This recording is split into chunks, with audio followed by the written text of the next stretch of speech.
Welcome to the 2026 Patriots Unfiltered Draft Show. The New England Patriots like. Presented by Toyota's official website for deals, buyatoyota.com. All right, welcome to Patriots Unfiltered, our special draft extravaganza live from Gillette Stadium. It's Fred Kirsch, Paul Perillo, Evan Lazar, Mike Dussault, Matt Morrell in the booth, and we'll be here until at least 10 o'clock talking about the draft. You springing this on me last minute now? I don't know. We'll see what happens. We'll see what happens. Only 17 picks away. I know. Contract says 7 to 10. I know. We've got a lot to do. But yeah, so Patriots made their pick. They picked their, hopefully, right tackle of the future. Well, you never know. That's the plan. Most people would say tackle in the future, but, right tackle. Specific. A position he's never played. No, but I think He played 32 snaps. 32 there. snaps. I mean, the more I thought about though, Paul, when you laid it out last night early, it's kind of exactly what you said. Yeah, It's there's exactly a little what bit of you said. insurance there in case the I worst like it. happens with Will, but Yeah. Will will be fine. I like the idea of it. I don't know if he can play because I'm not an expert on this stuff, but I like the idea. This is exactly what I talked about an hour before they did it. Yeah. Just set yourself up so you have a plan if Morgan Moses can't go wire to wire 17 games, or if he can and he's all set there and something happens with Will Campbell, this is a guy who can play either side. Right. Swing tackle at minimum. Yeah. Rookie year. Yeah. I like it. I like the idea Yeah. behind it. Yeah. Yep. Yeah, I think diving into him a little bit more because I think the reason people like me didn't really hone in on him were two reasons. That he played primarily left tackle, and out of what they've told us about Will Campbell, you thought teams were going to go grab a left tackle earlier than you might think, and it's also just the lack of the grit and the nastiness that to me was such a personality trait that I was looking for most of the prospects that I wanted to connect to the Patriots. So those are the two reasons why I think I and others didn't really hone in on him. Yeah. But he's athletic, he's got the size. Decent length, and I just, he's 21 years old. I'm going to correct you just What did I say slightly. wrong? No, next time, instead of putting any onus on yourself, just say, I just didn't think he was going to be there, so I didn't really envision him because I heard that 27 times today. Yeah, I Not from the Patriots. I'm not blaming. That's not No, something I directed. heard at it the from Martha Patriots. at the guard gate. She said, I didn't think he would be there. I really didn't give him much thought. I didn't mock him to the Patriots because I just thought he'd be long gone by then. Okay. there's a small percentage of me that is probably frustrated with myself as much as I am frustrated about the pick itself because we didn't see this one necessarily coming. Like everybody was all on Ionichor or Blake Miller or one of the other tackles, and it turned out, based off of all the things that we've heard from Elliot Wolf, and I know we're going to play our interview with him soon, they love this kid. Like they had him, as with a first round grade, and they were. He was surprised that he was leaning around. They were That's why they traded up. Yeah. Ready to trade up for him, and all. They one of the few guys that they were willing to trade up for. I think what Deuce hit there though is exactly the nail on the head. Is that we, or myself at least, were under the impression that things like grit and toughness and play strength and just that sort of mentality at that position was going to matter more than it ended up mattering. And I think the trait that at least Elliot Wolf said was the more important one was athleticism. And they have now acquired 4 extremely athletic offensive linemen. Does that indicate that they want to be a zone offense? I think it might. Hey, I wrote about that a little bit, Fred, because Elliot Wolf mentioned a multiple run scheme. He mentioned moving the pocket with Drake May a little bit more. I think that, you look at across the board, Will Campbell, Elijah Vera Tucker, Jared Wilson, and now Lomu, all elite athletic testers at the combine, high-end athletic testers. And that's 4/5 of your offensive line. That's your group. So they are prioritizing athleticism. They're prioritizing pass protection ability over some of the intangible stuff that we thought Mike Vrabel would be into. Yeah. And that's not saying that he's not on board with it. I just think that it's maybe not. We were looking at the wrong thing. Well, earlier today, we had a chance to talk with Elliot Wolf. He sat down with us via Zoom. So why don't we get that going, Matt Morrell? All right, we are joined by Elliot Wolf, Executive Vice President of Player Personnel for the Patriots. Elliot, thanks for taking time to join us. I know it's a busy day. Yeah, thank you. Thanks for having me. So it's myself, Fred Kirsch, Paul Perillo, Evan Lazar, and Mike Dussault. And first off, when you do a deal with a team in your division, is the dynamic on the phone a little bit different than it would be otherwise? I don't think so. I've known Brandon Bean for a long time, and Ryan Cowden obviously has known him for longer than that. He worked with him in Carolina for years, so there's a good relationship there. We're obviously competitors. We don't root for each other, but there's a professional respect there that we have for those guys. Along those lines, Elliot, how important is it and how difficult is it to know what the other teams want to do and to think, all right, this team might want this guy that we want. We have to jump ahead of them. How do you guys, put together that information of knowing what the other teams might be targeting? Yeah, it can be difficult, but, our pro scouts do a great job of identifying team needs, which, in the first round are pretty relevant. As we get further and further into the draft, it becomes less so. But, first 2 rounds, it's pretty relevant. And also the information that we gather from talking to people, whether that's agents or members of the media, we can kind of glean exactly what we think they're going to do. And it's not always right. It's not always accurate. But, when we put all the information together, and certainly in this case, as we're talking about Caleb Lomu, we felt like we couldn't sit there at 31 and still get the player. So when you talk about Lomu, he might be almost the perfect guy for the situation that the Patriots are in right now, where you have Morgan Moses already there, you have Will Campbell on the other side. All the guys that I read, and that's how I know about these guys, say that he could use a year to gain a little bit of strength, a little bit of size to go along with his athleticism. Do you look at it that way as well? Like, this is a great situation for this particular player? Well, first of all, I think any offensive lineman coming into our room is in a good situation. We have a great mix of veterans and youth. Morgan Moses obviously provides a great deal of leadership, and Elijah Vera-Tucker, who we're just getting to know a little bit, but is a veteran player. Mike Onwenu as well. So I think it's a really good situation with Lomu or any rookie. I think there's things that they need to work on when they get here. I would say for an offensive lineman, almost all of them, whether it's Lomu or somebody else, need to get stronger. And he's shown the diligence and the work ethic through his time at Utah that we're comfortable with, that he's going to continue to work and get better. Elliot, you've been around a lot of drafts. You go back to the 15-minute between pick drafts. Last night was the first one with 8 minutes. How did you guys find the change? From a media perspective, we loved it. I'll just let you know. You're getting that thing over in less than 3 hours, but I'm curious how you guys felt. Did you feel rushed at all? Yeah, same. I loved it. The first day, really the first 2 days of the draft, is a lot of hurry up and wait, and just kind of sitting there and waiting for your pick. We're all geared up for 8 o'clock. Oh, the draft's coming, and then we're 31st, so we're looking at 3 hours from now.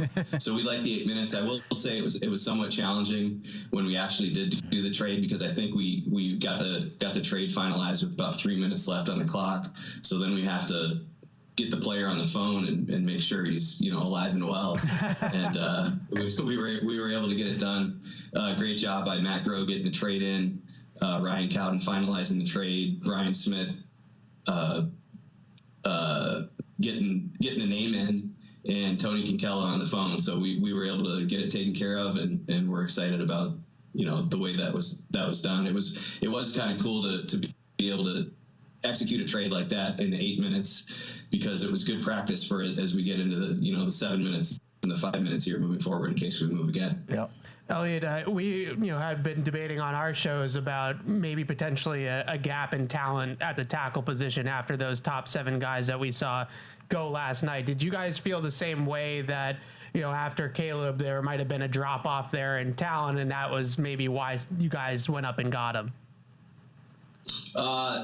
Well, a couple things there. Yes, I think there's a drop off. I do think there are other good tackles in this draft. It's not like it just goes from completely off a cliff here. There's just a little bit of a gap maybe between the next guy. And Caleb was someone that we identified even before the draft started, was maybe 1 or 2 players that we would potentially go up for. We had identified him. So this wasn't about, for us, getting the last tackle until the drop off. It was about getting a player that we wanted. So I assume you've reset your board after round one. Now you're getting ready for the second and third rounds. Other than that, is the hay in the barn? Are you just hurry up and wait right now, or is there also other last minute things you need to do before 7 o'clock tonight? Yeah, I wouldn't say there's last minute things. I mean, we're still calling around, trying to see if teams are looking to move up or down. Obviously, since we're 60 tonight, there's some lag time there, but just trying to feel out exactly what teams are looking to do and trying to get as much information as we can. Okay. Elliot, just one last question. Over the last 2 drafts, you guys have drafted, Will, Jared, and now Caleb on the offensive line. All those guys, have great athleticism scores, and great athletic testing. Has that been an emphasis for you guys to get more athletic on the line with those 3 players? Yeah, I think athleticism is paramount, especially with a quarterback like we have that's going to be dropping back and throwing the football, the pass protection element, and really the multiplicity with which Josh likes to play in the run game, where we like to do a lot of different things with movement. Definitely an area of emphasis for us, not only on the offensive line, but everywhere, but particularly the offensive line. Well, Elliot, thanks for joining us. Good luck tonight.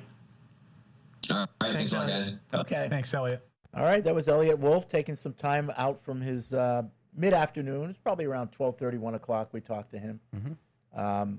So I would imagine being at 62, are they tonight? 63. 63. They are feeling other teams out to see who might want to move down, and yeah. I hope so, Fred, because I think tonight is the night to strike on the edge. Whoa. Strike on the edge. Let's get our edge rusher tonight. Let's go up and get them. I think that's what they have to do. There's a handful of guys left that I think really move the needle this year. And if you want one of those, I think they have to be aggressive tonight, and they're going to have to move up from that spot. Who would you rather have? I think I agree with him. Yeah. Who would you rather have? The best, well, I think I know the answer. The best tight end available, who might be better at his position than the best edge available at this You know me, point. Fred. I'm going with the edge on that one here. But I do think tight ends is the second position I tonight. want to go get one. Yeah. Like it's not. If I'm waiting until 63, then there might be a difference Right. between the players. Right. Yeah. But to Mike's point, I think you're looking at Howell, Young, Thomas. Atkins, what's the guy you Crawford, got? The D. Crawford. Who do you Yeah, call Danny it? Dennis DD. Sutton. Like all these guys, I'm they're all not all going set. to be available at 63. Yeah. Most of those guys are going to go off Right. the board. So if you want one of them, Right. I think right. Mike is right. I Especially think you 'cause got to you- get aggressive. Especially because you picked a player that you're tentatively planning on redshirting, right? Like you picked a player that's probably not a starter in 2026 and is more of a depth player in Lomu. So, getting one of these edge guys that can still come in this year, even if it's just a situational role, like let's say they take one of those, speed guys off the edge that might really only play on third down and play in passing situations, but at least it's someone that's going to make an immediate impact on the team in 2026. Lomu's going to be, he's an insurance policy right now. And so that's not an immediate Probably starter. That's what you want. Yeah. If everything works out the way you hope, he's probably going to be your swing tackle as Right. a rookie, and maybe he plays a little as an extra tight end or something like that. Maybe they find some packages for him. They have Yeah, a what do you think? little muscle tight end. Yeah. Yeah. You think in the preseason, Morgan Moses will basically take games off, and we'll see a lot of this guy? Yeah, I Yes. think that's a great way to look at Yeah. it. Sure, get him experience right out of the gate. But going back to Paul's thing, like looking great. The tight ends, though, I do feel like a little bit later tonight, early tomorrow, there will still be some tight ends that will intrigue me. But there's a handful. Paul rattled off most of them, but I would just say Howell, Thomas, Atkins, Crawford, Derek Moore. Those 5 guys to me. Give me one of those 5 guys tonight. Yeah. It's but- Howell, but- Thomas. Howell, Thomas, Atkins, Yeah. So if you're Crawford. happy with any of those Moore, Derek 5, Moore, do you think Michigan. you could wait, or do you have to go get one? I think you got to go get them. I think you got to go get I think them. they'll be gone by 63. I think do. they'll be maybe, but like a guy like Keon Crawford might make it to 63. Romello Heights probably going to make it to 63 if you're just looking for a guy to come in with some pass rush juice. You don't like him? Jashawn Barham is going to be there at 63. Basanta's a good player. But yeah, they to me tonight it's a night where you almost did it. You almost did the inverse. Like you almost did it in reverse a little bit. Usually you think of the first round pick as the guy that's going to come in and contribute right away. But it might be tonight where it's an edge rusher, it's a tight end, it's a receiver that is somebody that's going to come in and be the guys that are going to contribute in 2026. Yeah, a it's little just- bit backwards. I mean, it's just that we've talked about it so much. I mean, it's all off season. We've talked about this edge class. It's time to make it happen, and it's such a big need to me. Evan put it perfectly. This guy can come in and instantly upgrade a pass rush that is going to help Milton Williams. It's going to help Christian Barmore. It's going to help the coverage. It's going to help the Robert Spillanes of the world trying to stick with these tight ends. So I think this is a night where last night was a little bit toward the future. But that's what good teams do. They are ahead of it. You drafted Nate Solder before you needed him, and then all of a sudden you needed him immediately. Don't let the cupboard go bare, especially at tackle. So I feel the same way about edge. Go get one of those guys tonight. All right. So speaking of the future and Caleb Lomu, he had his presser, and not everyone had a chance to see that. So let's take a listen to what he had to say. Once later, I'll lay this off. Caleb, how you doing? I'm doing great. I'm feeling amazing right now. What was your reaction to getting the call from the Patriots? And I'm trying to remember. I just saw my phone ringing. It kind of went blank from there. And then I answered the phone and, talked to all the coaches and the owner and all that. And then, I'm trying to remember the whole thing. Kind of went blank, but it was such a surreal feeling, something I've been, waiting for my entire life. So when it actually happened, it was, it's a moment I'll remember for the rest of my life. Elliot Wolf said that they canceled your 30 visit, and it was a bit of a surprise to you guys. What was your reaction to that? And did that think swayed their opinion one way or another? No, I wasn't, shocked by that or, thought differently. I had a really good visit with them, at the combine. I think, maybe it was just to check with medical, but, I had clean medical. And so it didn't throw me by surprise. I always thought they were still in the mix, and of course they were. I'm just, very happy that they were in the mix and still wanted me. Caleb, what gave you the confidence to feel that they were still in the mix? I mean, everything I got from them, the meeting with them and just being able to meet with them, got great feelings from them. They're just a great organization. And I think it was just personally, I wanted them to always be in the mix, just such an amazing team. It's a place I always wanted to be and a team I always wanted to play for. So it was just me wanting them so super bad. And so, once I got that call, though, it was crazy. I just think the Patriots already have Will Campbell at left tackle. How would you feel about playing right tackle or guard? Yeah, I feel great. I just want to play. Whatever position's open, I just want to get on the field and get out and play. Will Campbell already sent me a text. I haven't been able to respond yet, but, I love that. Being able to come into a room. They just drafted him last year. 2 guys I can be able to learn, newer guys. And so I'm so excited for the opportunity. I'll play wherever. I'm coming in to play some football, the game I love. I'm able to play any position. And so wherever the team needs me, I'm going to be able to play, and just so excited to be part of it. You mentioned he sent you a text. Do you guys have a friendship at all? Do you know him? Will Campbell? Yeah. No, we didn't know each other before. He was probably the first person to text me that I looked at my phone after. Then it kind of started to blow up a little bit. But, I'd never talked to him before. I do follow him on social media, and I've always followed his journey from college. And so, the fact I'm able to go to work with him now it's amazing. But we didn't know each other beforehand. With the Patriots, you're coming in. What, if anything, do you know about Drake May, and what's your level of excitement or anything like that to get to play with him? I'm so excited for that. Younger quarterback coming in, such an amazing player. I mean, what they got going there on, especially their offense, I'll be a part of, and just their team. They're on the rise, and it's amazing. Drake May, such a talented quarterback. I'm so excited to be able to work with him every day.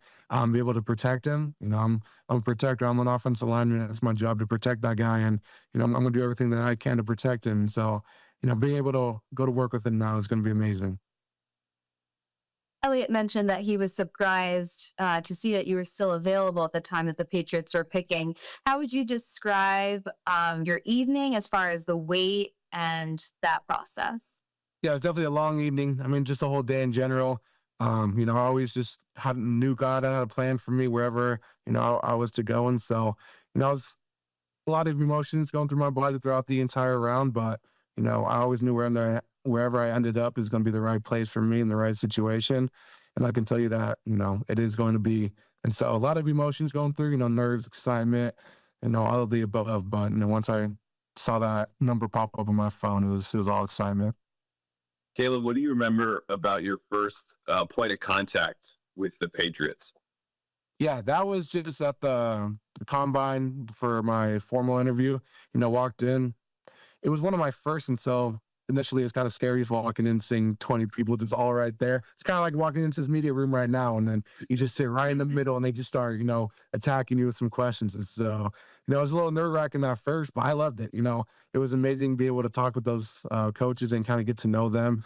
And, they're just doing their interview thing, and so I enjoyed it. But that was like the first time I got to be with them. What do they want to know about you and from you? A lot of it, all the basic stuff, just, who I am, ask me some questions, then we got into the football stuff. They started asking me questions about, who I am as a player, a person, my game on the field, and they kind of started throwing like football, knowledge at me to see how I could retain it and to kind of communicate back to them. And so the whole thing was just a test, really. And I loved it. It was super intimidating, but I loved being in there and being able to answer those questions that they were asking me. How would you describe your game, Caleb? A lot of ways. I'm a very technical player. I study the game really hard. I like to be very prepared out there, so I know, what I'm going to do, what to expect. So I'm able to move faster and play faster. As an offensive lineman too, you got to be mean and aggressive. So that's part of my game as well. But I love to, be smart out there. Football's a very physical game, but it's also a very, mental game. And having that right mindset, being out on the field, it's just as important. And so that's how I make sure I focus on that. And I feel like that's what makes me a very good football player. What weight did you play at Utah, and what weight are you now? Just the past season, I was about 307 consistently. Right now, I'm about 313, 314. I was training at that weight, maybe like 312, the past like pre-combine process and all of that. What was your first impression of Mike Rabel? Just what did you kind of get to see from him in these meetings? Yeah, I loved him. I walked in there and he was definitely playing his role. He was kind of just, mean bugging a little bit. And so I walked in there, that made me a little intimidated. Then he just started asking questions, He knew he was a top guy in there. And so I walked in, he started asking me questions, was getting on me a little bit, and, it was awesome. And then right after, it was all smiles. He came up to me, shook my hand, said, really good job. And I just, walked out. It's just speed dating at the combine. But, I loved it. He was a very, serious guy, and he's an amazing coach. I can't wait to, be able to play for him. Pre-draft. During the pre-draft, did you have any contact with Josh McDaniels? And if so, what was your impression of him? No, I did not. Caleb, what did Will Campbell say to you by text? I actually didn't read the whole thing, but it was kind of just on the on my page. But it said just congratulations, can't wait to work with you, and that's kind of what I saw. So I'm excited to go be able to reply to that and text him back. Yeah, you mentioned meeting Coach Rabel. You played for Kyle Whittingham at Utah. How did that prepare you for an opportunity like this? Yeah, for sure. Kyle Whittingham was an amazing coach. I'm very excited for what he's going to do over at Michigan. But the way that Kyle Whittingham, prepares his players, he gets them ready for the NFL, gets them ready for the league. And I think that's why Utah, produces so many players. You got Spencer Fonals got drafted to the Browns, which is amazing. So they produce really good talent. I think that starts with Coach Whittingham, how he, conducts the University of Utah, how he conducts football and just everything that Utah football is about. And he just prepares you for, what's later to come in life, and then also just life in general outside of football. And so he just prepares you for every situation. I think that's why, we're all so prepared for the next level. Caleb, is there any personal fun fact that might surprise Patriots fans about you? I love golf. I'm pretty decent at it too. I'm not going to say I'm amazing because I don't want to get out there and start shinking balls, but I love golf. I love getting out there. So don't know much about golf over there, but hoping there's some good courses to be able to go out and play. But I'm a golfer. I went this morning actually. We'll do 2 more questions in the room. How many people do you have at your draft party? There's quite a few. I don't know the exact number, but there's a good crowd out there. Got lots of family and people that supported me. So, I was super happy I was able to be here with all of them and be able to experience this moment, with the people who got me here as well. But there's a good amount. I got all the cousins and families and close friends. Caleb, have you been to New England before? If so, what are your experiences? And if you haven't, what are you looking forward to see? I've not been over there. I haven't been to much of the East Coast at all, so I'm excited to get over there. Heard it's beautiful. I had a friend there that actually served his LDS mission over there. He said he loves it, and so I'm so excited for to get over to experience it. A little bit away from Arizona, which will be fun, but it's, I'm excited to just experience it. I don't know much about it at all, so that'll be fun to learn about it more. And we'll do one final question online from Chris Ryan. Hey, Caleb, congratulations. You mentioned some of the things that excited you about this opportunity, but is there something that excites you the most about having the opportunity to play for the Patriots? I mean, you just see, they were in the Super Bowl last year, didn't get the outcome that they wanted, but, they're a team that's going to be fighting in the playoffs and Super Bowl every single year. And that's the type of team I want to be on. And, a competitive team that's willing to work and take that extra step to get to that far into the season. And so I'm so excited to be a part of that. Be able to, get back there next year is what I want. That would be amazing. But it's just the Patriots in general. The organization's a wonderful organization. And they're just a team that loves to play, and I can see that. I loved following them last year, and now I'm part of them. And so I'm excited to get there, get to work, and get the whole thing rolling. Caleb, thank you so much for joining us tonight. Congratulations. Welcome to the Patriots, and we look forward to seeing you soon. Thank you. Appreciate it. Nice to meet you guys. Good. All right, so that's the first exposure for Caleb Lomu to the New England media. Yeah, love and it. I think he, carried himself rather well. Does. Seems like a nice young lad. He does seem maybe too nice. He seems young. You know what though, Fred? To go back to that, and that's something that I said earlier. We kind of overlooked him. Not everybody needs to eat glass and try to get penalties after the whistle and stuff. I like guys that have an edge too. But if there's somebody look, Nate Solder wasn't that guy, and he did fine. He was a fine tackle, you know. A lot of comparisons to Nate Solder. Yeah, a little bit. Yeah, Nate Solder bigger, longer, he was taller. 6'9". Yeah, but almost too tall. He might have been too tall. Yeah, I think that the one thing that stands out to me just listening to him talk, the kid's still only 21 years old. Yeah. And I think that's probably to me the most appealing part about the pick is he was already playing at a pretty high level in the Big 12 against NFL caliber players at 21 years old, as a true sophomore and a true junior declare. So those are a baby. Those are the types of players though that have ceiling, that's usually the types of guys that you project to have pretty high ceiling. So that part of it is intriguing. Should we rattle off some of these picks that have gone? Go for it, Evan. Catch us up. Want to catch us up with So the last five? The 49ers selected Jason Stribling, the wide receiver from Ole Miss. The 49ers have a different wide receiver board than everybody else, I feel like. They took Ricky Pearsall really early, too. And Stribling, I think, was a riser, but someone that most people thought was like a third-round pick value, and they took him here at the top of the second round. Great run in the playoffs, too. He played really well in those he did, and games. he very good vertical threat, great acceleration off the line of scrimmage. The Cardinals go with Chase Besantis, the guard from Texas A&M. In my opinion, the best remaining guard prospect after Rutledge went at the end of the first round. Really athletic, really good pass blocker. The Bills in the division, TJ Parker to the Bills. So there's one edge guy. One of your edges, Yep. Deuce. Yep.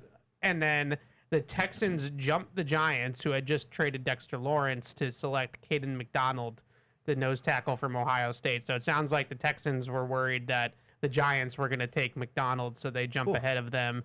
And then the Giants took Colton Hood, a cornerback from Tennessee. So the receiver and the edge, I think, is interesting. Stribling going earlier than going before Denzel Boston. Denzel Boston's still on the board. And then, one of those edge guys, Deuce, with TJ Parker. Yeah, I like the Caden McDonald pick for Houston. I mean, that's Classic outstanding Casario. Defense. I mean, complementary to their two edges. We saw those guys last year. I mean, the They're in the trenches in the draft, right? Yeah. Offensive and defensive linemen. Yeah, it's a good complementary pick. I mean, less so the game itself. I don't think it really played out exactly, but the week of just watching those guys and the dominate. Will Anderson, Daniil Hunter. I mean, those guys are. It'd be interesting to see, with Houston, and we don't have to turn it into a Texans thing, but Tank Dell, if he can get back on the field for them, because it did seem. I mean, it was weird. Not necessarily looking at the playoff game because Nico Collins didn't play in that game, but even when they're whole, they kind of were missing a piece. They had the two rookies that both showed promise at times. I wonder what maybe Tank Dell could do if he could get back to, I don't know, even like 80% of his former self, and then give another weapon to C.J. Stroud. What week was he hurt in 2 years ago? It was late. It was late in the year. It was a late game. If it was, I think it may have been like one of the Christmas time. Yeah, I think it I was a remember regular watching it season live. game. No, I It think was of it, 'cause brutal. I think we were Yeah, in it was Buffalo. a brutal broken. There was much more than a broken leg. Yeah. But classic Casario, though, in my opinion, like to just go interior trenches. Like it feels like he's always building that team from the inside out and getting big guys in there. But Parker, the Bills, interesting one to me with the Bills because they're kind of going through a scheme change, coaching change right now, scheme change defensively. I think they're going to be more of a 3-4, like a pure 3-4 team. They had been a 4-down team for years with Sean McDermott. So TJ Parker drafted to be like a stand-up edge setter in that kind of defense, which makes a lot of sense. So more of like a Belichick defense almost in a way than very, very different than the type of scheme that they were running under McDermott and that staff. I didn't love TJ Parker. I think he's a very good, solid player. I didn't love him either. I didn't see the explosiveness. I see power, and I think that's probably a good base end for them to start with as they try to remake their defense. Probably a solid piece, but the guys I mentioned, desperation pick. Juice, not yet, but soon. Yeah, there was a lot of talk about going back to 2024 with TJ Parker. He had a much better year in 2024 than he did in 2025. I went back and watched 2024 and thought he looked kind of the same. I think it was just situation and circumstance. I read that like sort of 5 thing. different ways. Yeah. He got a lot more attention in 25. You go back to 24, he was much more impactful, blah, blah, blah. Like, if you're any good, let's just say you come into the league and you're really impactful. Well, you're going to get that kind of attention. Yeah. So then what do I get? Yeah. I mean, he's a rugged player. He's a bull Yeah, rusher. he's not stiff or anything. He's a really good edge setter against the run, really good run player. For them, that defense, I would say over the last couple of years, you guys can disagree with me if you want, but the kryptonite of that defense has just been to run them over, right? Like that, they've always just been a defense that's been weaker against the run. And, that is true. And teams have just wanted to run it right down their throats. And this is a 265 pound edge setter that you're not going to be able to just run down his throat. So that I think they're trying to get bigger, try to get stouter on that defense. Be interesting to see how it works out. All right, so the Raiders are about to announce their selection. So they're holding the 6th pick of the second round. Yeah, continue to build around Fernando Mendoza. See if pick in the 2026 NFL Draft, the Las Vegas Raiders select Traden Stukes. Defensive back. He's a good football player. Nickel, I think he's a nickel, but he could play a little bit of safety as well. He is just a great on-the-ball producer. Like, he's around the football constantly, plays the run like a linebacker, covers like a safety, aggressive, just alpha mentality out on the field. I loved watching him play. I thought he was an absolute baller. I think that's a really good pick. And I think the pick is in for the Browns as well. The Browns, they took Casey Concepcion at the end of last night, right? Am I not forgetting that? I believe so. They just took Denzel Boston. Wow. So they doubled up at wide receiver. So they've taken KCC and Denzel Boston. I said before, I am surprised that Stribling went ahead of Denzel Boston. I don't think many people had that. I think it was almost consensus that it was the other way around with those two guys. But Denzel Boston goes to the Browns, so the Browns now loading up at wide receiver. They need receivers. And Jerry Jeudy is not enough. So no more excuses for their lack of quarterbacks. Whoever's their quarterback.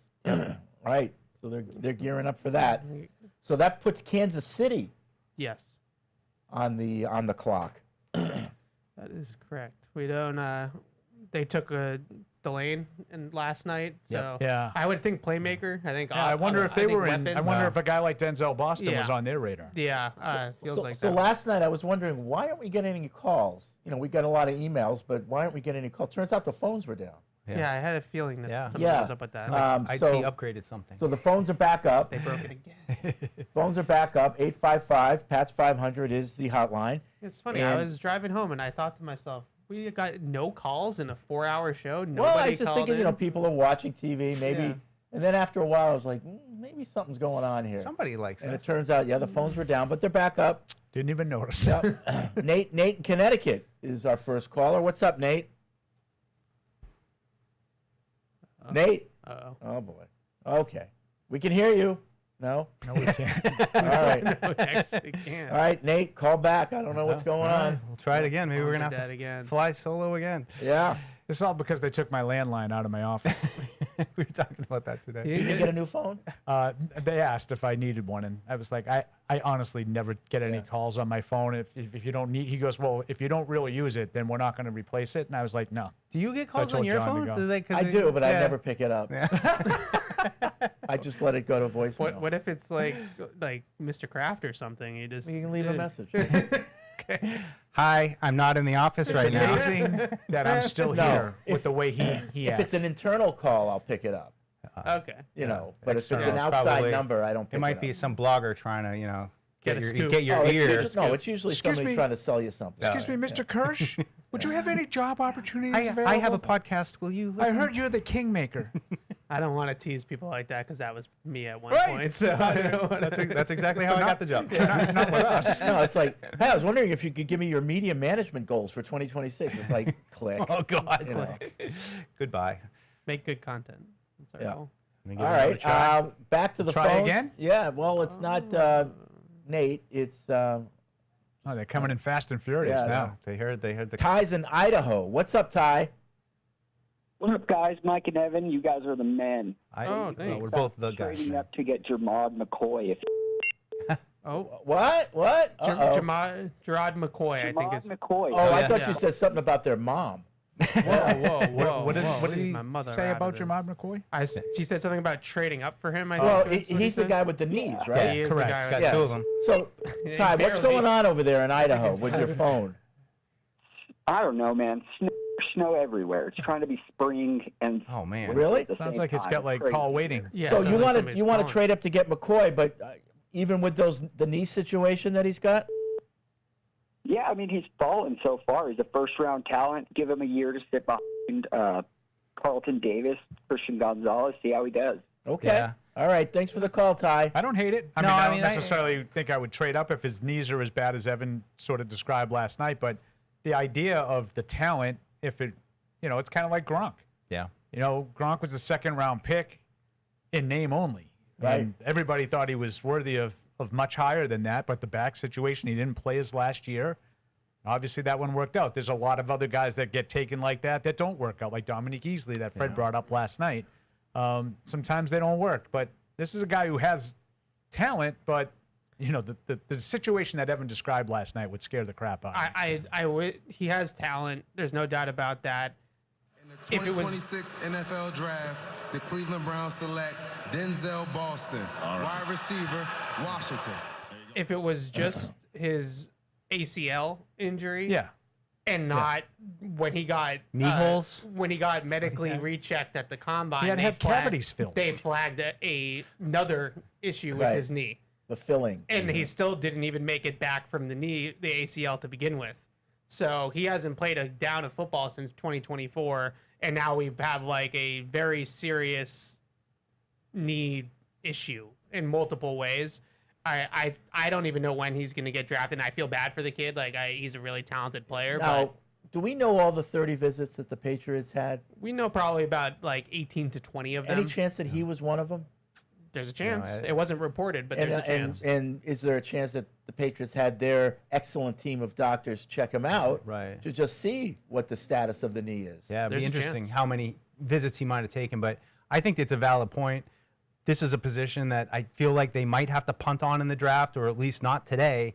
And so you get into tomorrow, another late day 3 kind of flyer. But you look at the depth chart behind the top 3. I mean, it's Chucky Trees, Charles Woods. I mean, who did okay. Yep. But after that, I mean, Kindle Vlador that they signed, Marcellus Dial, who was okay, more of a slot guy, got hurt. Kobe Minor, Brandon Crossley. I mean, there isn't much after the top 3. And I mean, you can, Charles Woods, I think, was serviceable. Yeah. But ideally, you'd love to plug in They a got fourth rid of guy. Austin. So the question is are you looking for somebody to just be the fourth rotational corner / special teamer and contribute in that way, or do you really want to take a lottery ticket on McCoy that you're actually going to hit on like a stud corner that you're hoping to replace Carlton Davis Right. with Yeah. maybe in the future. Right. So the Chiefs took R. Mason Thomas here at 40. So we have T.J. Parker gone off the edge, R. Mason Thomas gone off the edge.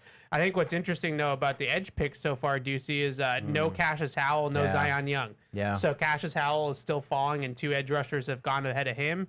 and Zion Young as well. Cassius Howell had the short arms. 2026 NFL Draft, the Kansas City Chiefs select Mason Thomas, defensive end. I don't want to say he was my favorite guy in the draft, but I really loved him from the word go. I loved him at the combine. I just thought he had a great presence. And, I mean, Ev, we talked about him a lot. I felt like his size was going to knock him down. Like, he's going to be more of a rusher. He's not going to be, what we thought, or at least Zion Young. At a certain point, you're like, well, Zion Young's going to, maybe he doesn't have the pass rush juice, but he's going to play those first 2 downs. I'm a little surprised that our Mason Thomas went this early, but I feel a little bit like validated that he's got some juice. I liked him. And Kansas City's got themselves a guy who can get after it. He's definitely got some juice. I mean, he's a good player. One of the more like aggressive, downhill type of full tilt rushers in this draft. I think the interesting thing about Howell is, the rumors of him falling out of the first round started maybe last week, I would say, sort of a couple of different things going on, maybe an off the field red flag as well as the short arms. And then Zion Young is a guy that's had some off the field issues and maturity issues. He got into a fight in Michigan State. He had different things that were going on with him. And I assume that that's why he's falling. It's such a great edge class. If you can draft a guy that doesn't have red flags, that might be a little less talented, but still really good and doesn't have all these issues. Patrick Mahomes, I'm still not happy. There's 3 defensive players. They've had 3 picks here in the top 40, and they went all defense. And we've talked about it on the show all the time. This is what happened to Brady. You ran out of weapons for him, and he can only do so much. How much are you putting on Patrick Mahomes coming off a torn ACL, the biggest injury of his career, here in this middle kind of turning point of the season? I agree with Paul. All right. We got to do well, more our for Mason Thomas is played at Oklahoma, and Rob is calling from Oklahoma. What's up, Rob? Sorry with a Hey, Rob. It's hey y'all. It's Rob. Is it Rob? It's Rob. Yeah, something like that. So y'all were just talking about Cassius Howell, so I just kind of had a. Well, the Bengals just drafted him, so. Man, that kind of ruins my whole mojo right there. Yeah, He sorry. wasn't dropping 22 more spots. So Zion Young, he's probably the next guy in my opinion. He's not going to be there at 63. Maybe Yakis too, who I also don't think will be there at 63. What do y'all think of trading up? But we'd have to probably give decent amount to get to like 50, right? Yeah. Like maybe a 4th and a 5th, maybe even a 6 with it. Yeah, they'd have to give up a decent amount. They probably could have done it, at both their 4ths at the minimum. Now they only have the 1/4. I really like Gabe Atis. Like I think that's a guy that has a little bit more explosiveness, a little bit more fluidity and bend than somebody like Zion Young in the pass rush. Obviously violent player and still powerful and aggressive player. I don't know if he'll make it all the way to the Patriots at 63.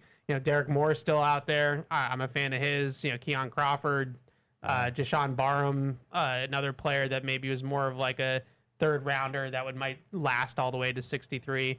But at this point, Atkins and Zion Young are the last 2 standing now that the Bengals just took Howell at 41. Yep. No, 2 of the 5 guys on so with the way this draft is, I feel like giving up that 4th, 5th, and even a 6th with our 2nd to move up to like 50 with the Lions would kind of be the way to go. Just the way this draft is, and maybe hopefully get Yakis there or Akis.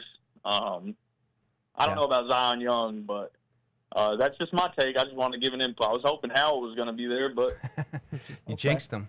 All right, thanks, Rob. Well, Rob says the way this draft is. Are there guys outside of that first round that are worth trading up for, or is everybody sort of kind of lumped together and you might as well just wait? I think there's 2 guys that come to mind that might be worth trading up for, and the Saints took Kristen Miller, the defensive tackle from Georgia. I would say Akis might be worth it, and if he's your flavor, then Eli Stowers might be worth it too. Now, it's not my guy, but I know a lot of people really like Eli Stowers. They keep talking about him on all the shows and stuff like that, just hanging out today. The steal of day 2 is going to be Eli Stowers. So, I wonder where he goes. And, there have been some links to the Patriots with him and the Patriots potentially being interested in him.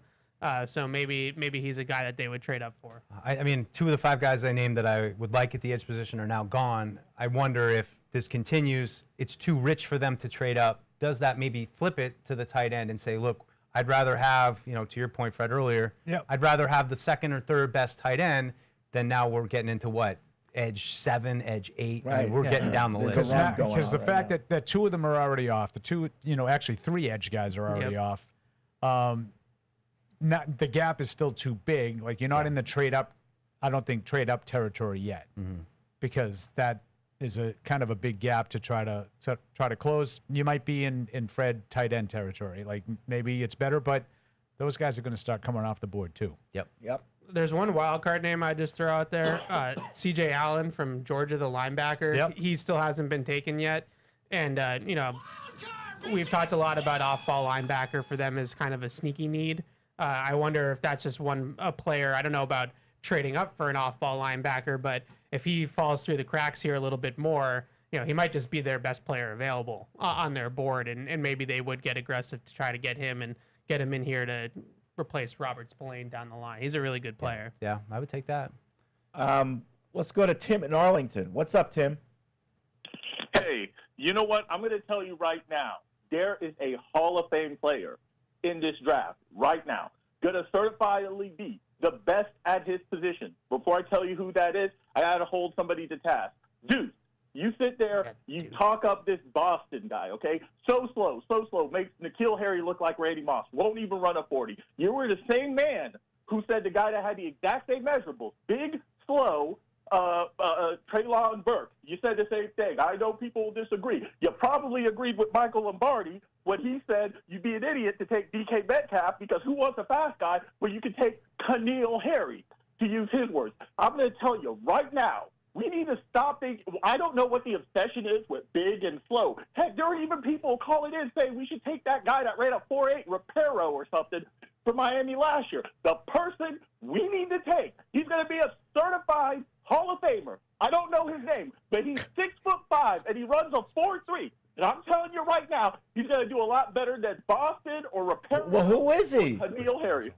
Well, I don't know his name, but he's 6'5" and he runs a 4.3. Fred. Tim, you just roasted Deuce for like 30 Giannis seconds, there? and you don't even know the guy's name. Come on, Tim. Come on. We're talking Brazel? Yeah, come on, bring a little bit more than that. Don't do my guy like that, and then you come on here and you don't even know do the him name. like that. I like that. I You don't even know enjoyed the that. guy's name, Tim. Usually I'm on the other end of that. I liked that.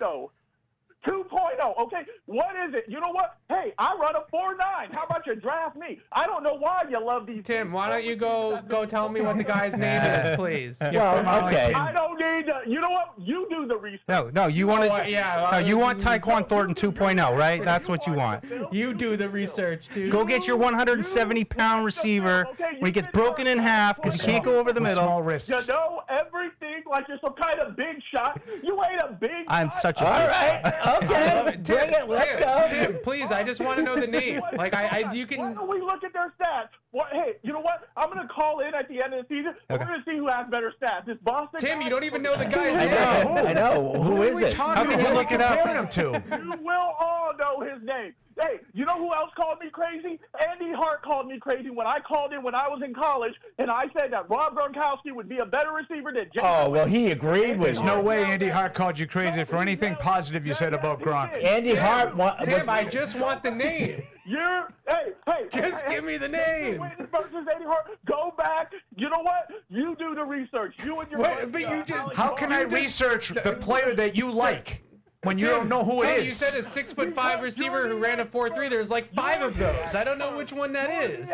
The one that has the best stats at the end of the season. Well, is the one. that's what he's setting up. All here. right, Tim. All Thanks right. for the call, Tim. All That right, was good. I If you find his name, email it in. I love the passion. That might but have been like, my favorite call I think we've ever got. I like that. I want to do the side-by-side comparison, but how do you compare it with like an imaginary player? I thought it I was a assume bit, he's right? talking about Was that a Brazel. bit? He's got to be. That was a talking bit, about- right? He's got to Oh, be. it had talking- to be, but I love it. It was well done. Maybe that was Andy Hart. I thought that. Unless he was doing a bit and it was a work, then he had to have been talking about Brazel. I think right? there's Like, something there's no about Brazel. other else.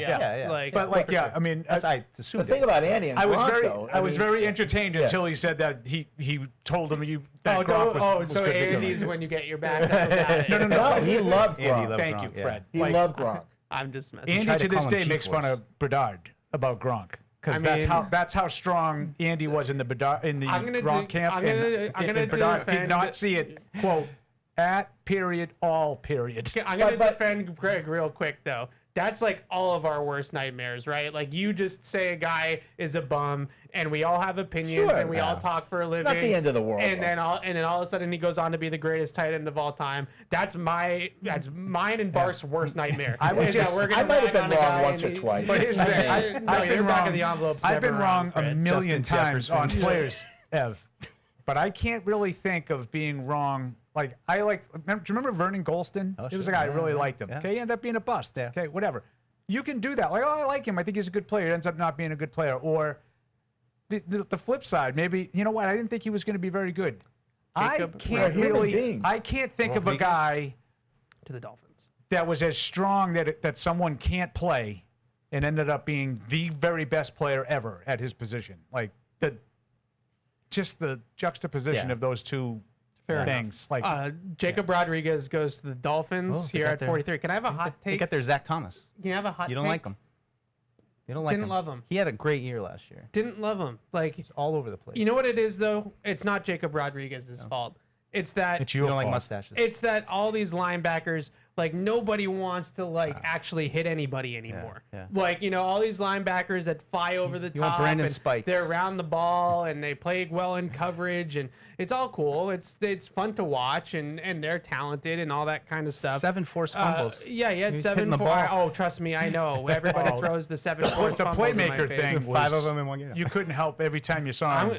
His It wife's might a be my helicopter like a Heisman pilot. candidate. It might be some my respect. Gronk. I might be wrong, but I just when somebody pulls, guard pulls up through the second level on power. meet the guard on the Does pole. someone going to meet the guard, or are they all going to? But are you saying that he flat out can't play? No. Then this is not going to be your Gronk then. I'm just saying stylistically, I didn't. It's not my thing. Well, I mean, that's all. That breed of linebacker is getting more and more rare.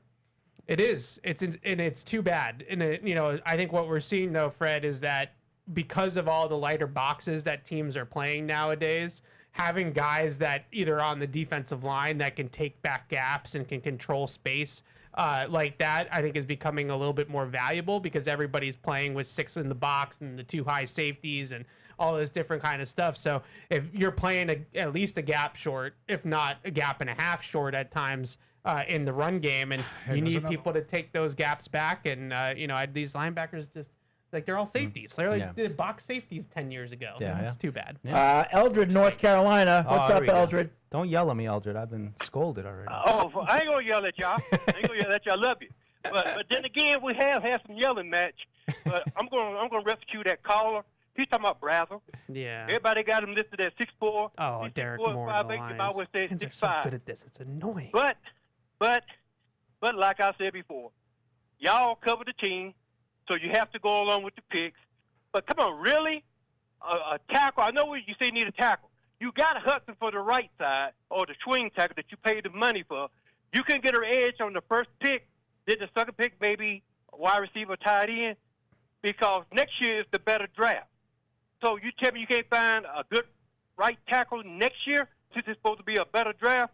I didn't like the pick, but whatever. But I'm a little hurt, Eldred. That hurt my feelings. Well, Paul, it's like this, bro. I love you to death.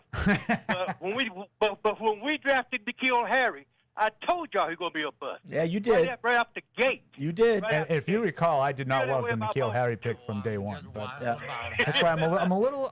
No, I mean, because I don't always just tell you I think the picks are great. And Eldred, like Tim sounds like he's up your alley because his main gripe is these bigger 50-50 ball, catch guys. Who cares?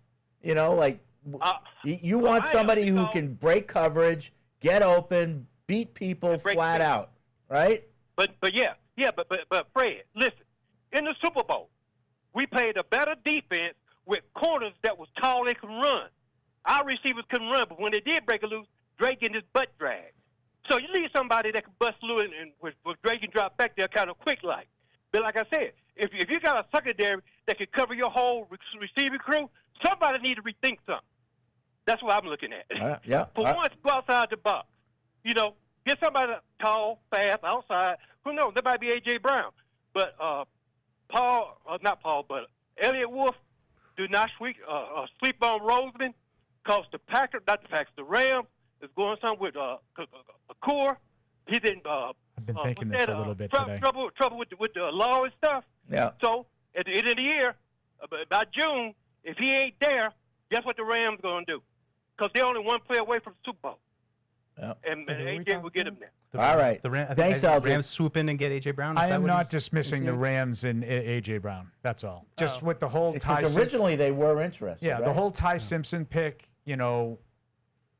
everybody kind of thought they were going to try to get another weapon for Matthew Stafford. Yeah. I don't think they have I'm not sure. I don't think they have a second-round pick. So I'm not dismissing them as a possibility. I mean, I'm believing all the reports that the Patriots and The AJ Rams Brown are picking at 61. They are picking at 61. Okay. The only thing that I would say to that, Paul, is that if this is already a handshake deal between the Patriots and the Eagles for AJ Brown, which is what all the insiders are making it sound like it is. If that is true, and the whole league is aware that that deal is consummated, and then the Eagles pull out of that deal and make a deal with the Rams, I understand it's not like Howie Roseman's going to be, dragged through the streets or anything, but it's not a great look. No, it isn't. It's not a great look by the Eagles, and I wonder if they would do something like that. And I'm not saying it's going to happen. I'm just saying in the It's back not of gonna- my he's not gonna mind, lose his that job or Simpson anything pick has over it, been but- on my mind all day for the Rams.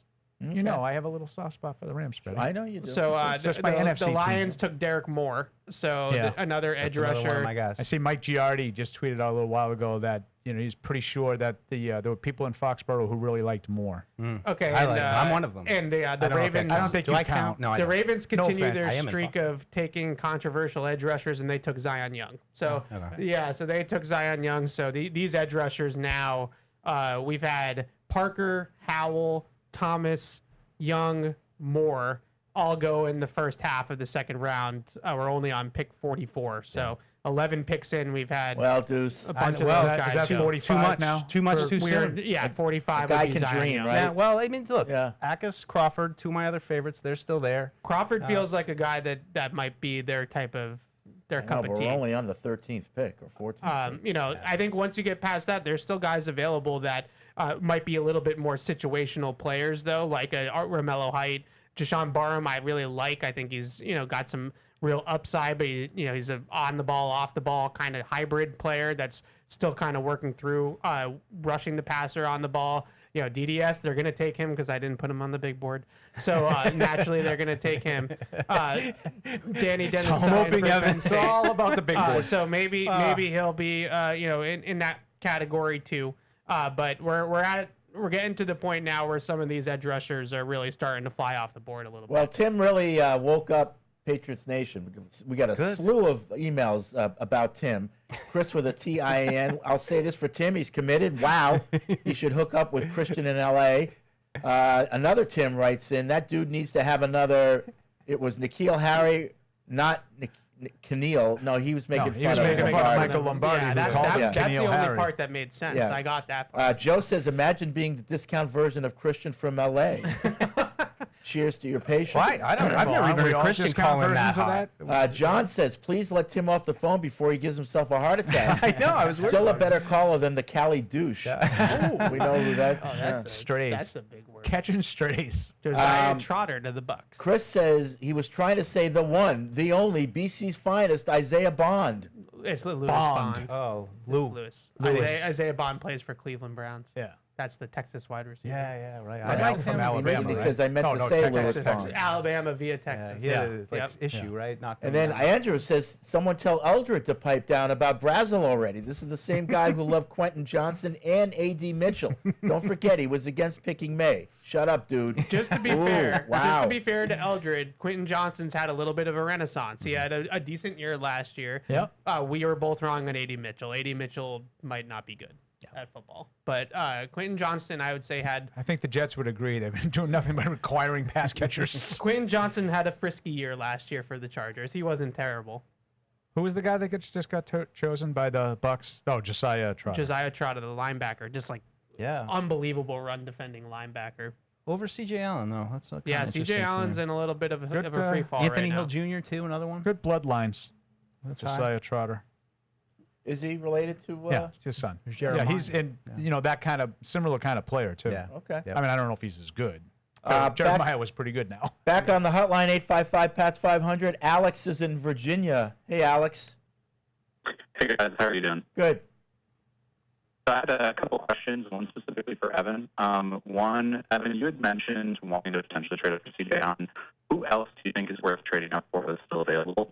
And two, you really wanted Brazel or Brazel or whatever in the first. If the Pats end up getting him in the second, will you shave your head or do something for celebration for us? I'll be pretty excited, but with the A.J. Brown stuff, I don't know if they're going to draft a receiver this high, but that'd be pretty cool. I feel like that's a player that I really gravitated towards, and to get him all the way down at 63 is later than I thought.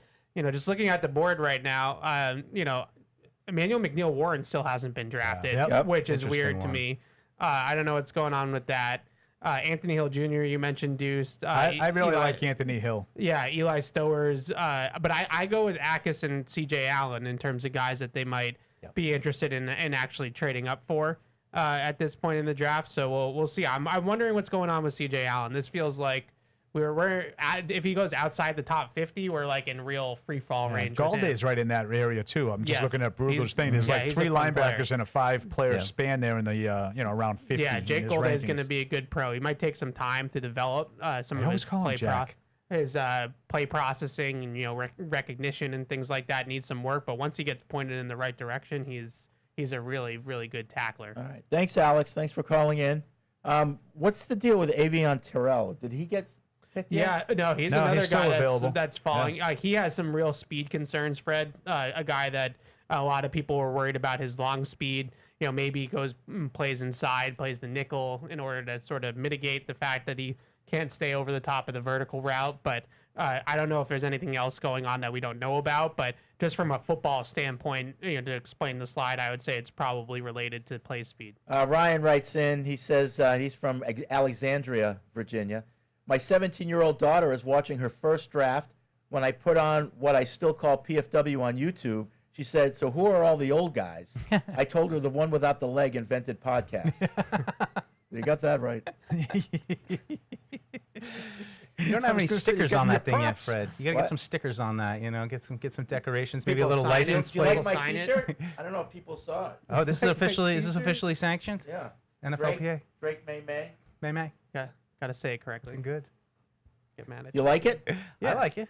Okay. Sure. Yeah, that's how I used to go double T-shirts back in high school. I like that. Makes you look a little bigger. Does Drake get like? Is he getting like a royalty for every Well, this shirt? is an NFLPA T-shirt. Yeah, so it's he's- not an NFL Properties T-shirt. So he's the getting that. NFLPA put this out. So he's getting that coin for that shirt. He must be getting something. Yeah, good for him. Imagine somebody making money off a shirt with just your name on the front of it. Like, Yeah. I mean, Oh, imagine making money off of baked goods. imagine making money off of a 28-3 shirt, Deuce. Fair enough. I thought he was Fair enough. Yeah, you're the king of I wish it making was money that off easy these though. Just put his name on there. So- Maybe it is. Logan in Myrtle Beach. If there's no good edge rushers left at New England's pick, and with the A.J. Brown speculation, what position do you think they'll draft? I could see tight end, but might be a little early for one at that pick. I wouldn't go there yet. I wouldn't say we're in the range of there's no good edge rushers left. Gabe Atis is still there. Yeah. Crawford's still there. Height's still there. Barham's still there. DDS is still there. There's no good edge rushers left. If it's not tight end or edge rusher, I'm going to continue to bang the linebacker table. I just wonder if that's a spot that, maybe off-ball linebackers, sometimes that value pushes off-ball linebackers down the board a little bit, just the positional value of it all, and maybe they get a guy that's rated really high but just doesn't play a premium position, and they're able to steal him at 63. Okay. All right. Let's see. Back to the emails. Chris with a TIN again. For the record, Jumbo wanted to draft Gronk and Jimmy Graham for the dynamic tight end duo. Oh. I tell you, our listeners keep receipts. Yeah. I didn't remember the Jimmy Graham part, Yeah. but now that he says it, I He's- remember. He was like, Was that the same year? it was a very uncommon love that he had for Gronk way before anybody else. Huh. Like I make fun of him for a lot of things, as you guys know. That's not one of them. That's not one of them. The Jeremy Bernard to the Steelers. The Steelers are just good at drafting wide receivers, apparently. He was one of like easily one of the highest floor receivers, if that's a thing. You know, like a guy that just felt like he was going to be like a steady, good NFL player for a while. I have like Robert Woodsy, you know, like where it's just not flashy. It's not like he's the number one guy necessarily, but just a really solid, well-rounded player. It got some versatility to him as well. I Fun agree guy. that they do that, but like they don't always work. Like I would have thought everything he just said about Jeremy Bernard, I would have said Roman Wilson a couple of years ago, and he's been really quiet. Yeah. Bernard's a little bit bigger than Roman Wilson. Yeah, not necessarily comparing the players, just like good, you know, day two kind of receivers. Yeah. No, with a high floor, and really they've gotten nothing out of them. A lot of people Now, just I blame that on Aaron Rodgers because that's me. A lot of people just like gushed about Jeremy Bernard's just like consistency, like just kind of good at everything, you know, but not Pretty physical, too. not elite at anything, but just like really well-rounded and polished. Does anyone know what chuffed means? No, I was chuffed.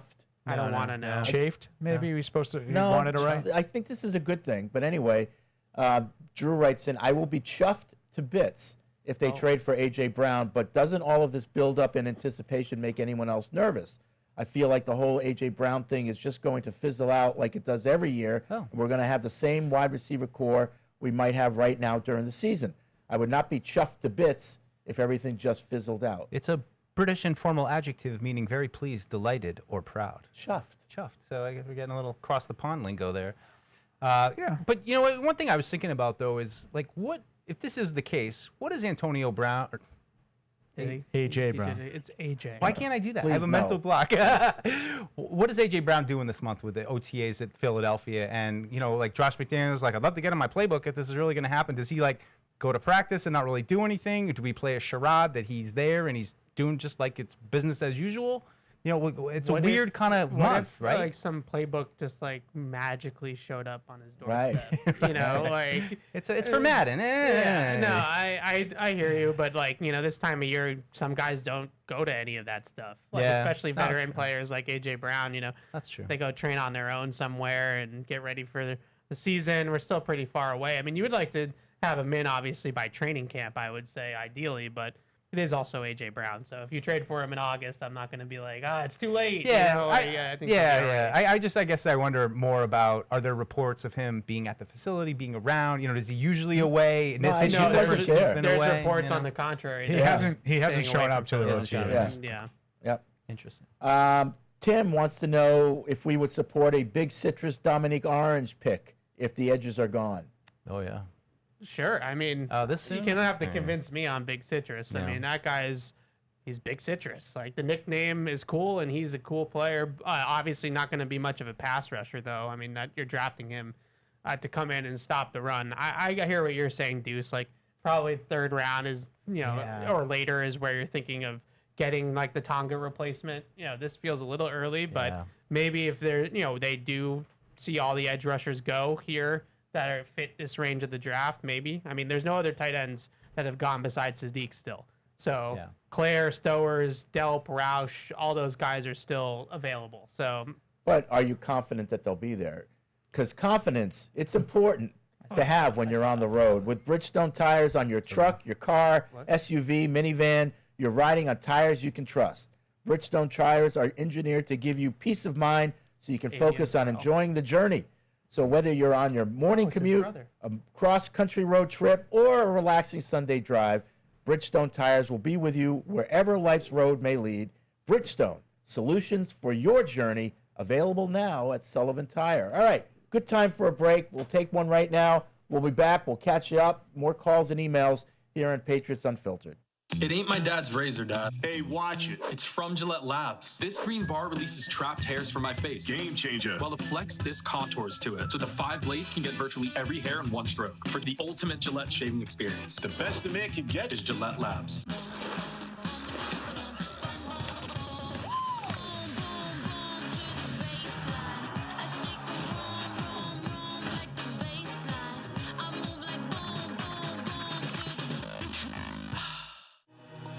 The future with AI will twist and turn. Cisco is the critical infrastructure for the AI era, clearing your path to wide open possibility. Cisco. Let there be ideas too big to stay ideas, and the software to make them soar. Let there be anything. Autodesk. It ain't my dad's razor, Dad. Hey, watch it. It's from Gillette Labs. This green bar releases trapped hairs from my face. Game changer. While the Flex, this contours to it. So the 5 blades can get virtually every hair in one stroke. For the ultimate Gillette shaving experience. The best a man can get is Gillette Labs.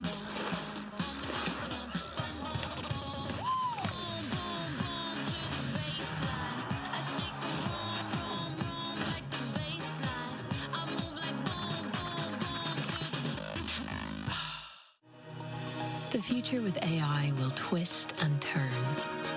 Cisco is the critical infrastructure for the AI era, clearing your path to wide open possibility. Cisco. Let there be ideas too big to stay ideas, and the software to make them soar. Let there be anything. Autodesk. It ain't my dad's razor, Dad. Hey, watch it. It's from Gillette Labs. This green bar releases trapped hairs from my face. Game changer. While the Flex, this contours to it. So the 5 blades can get virtually every hair in one stroke. For the ultimate Gillette shaving experience. The best a man can get is Gillette Labs.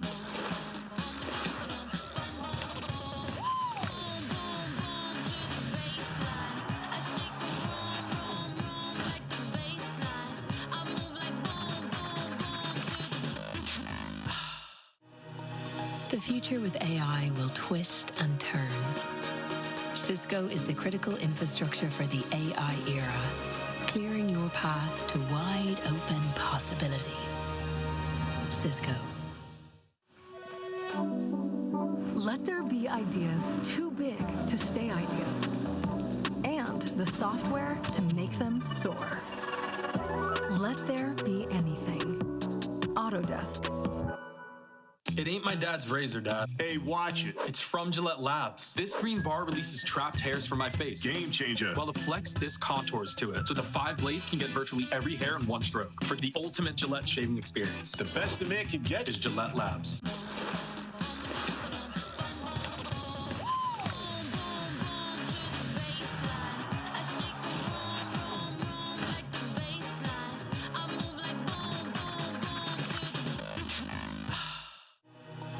The future with AI will twist and turn. Cisco is the critical infrastructure for the AI era, clearing your path to wide open possibility. Cisco. Let there be ideas too big to stay ideas, and the software to make them soar. Let there be anything. Autodesk. This is the 2026 Patriots Unfiltered Draft Show. The New England Patriots select. Presented by Toyota's official website for deals, buyatoyota.com. All right, back here on Patriots Unfiltered, our special draft show. We'll be here until at least 10 o'clock.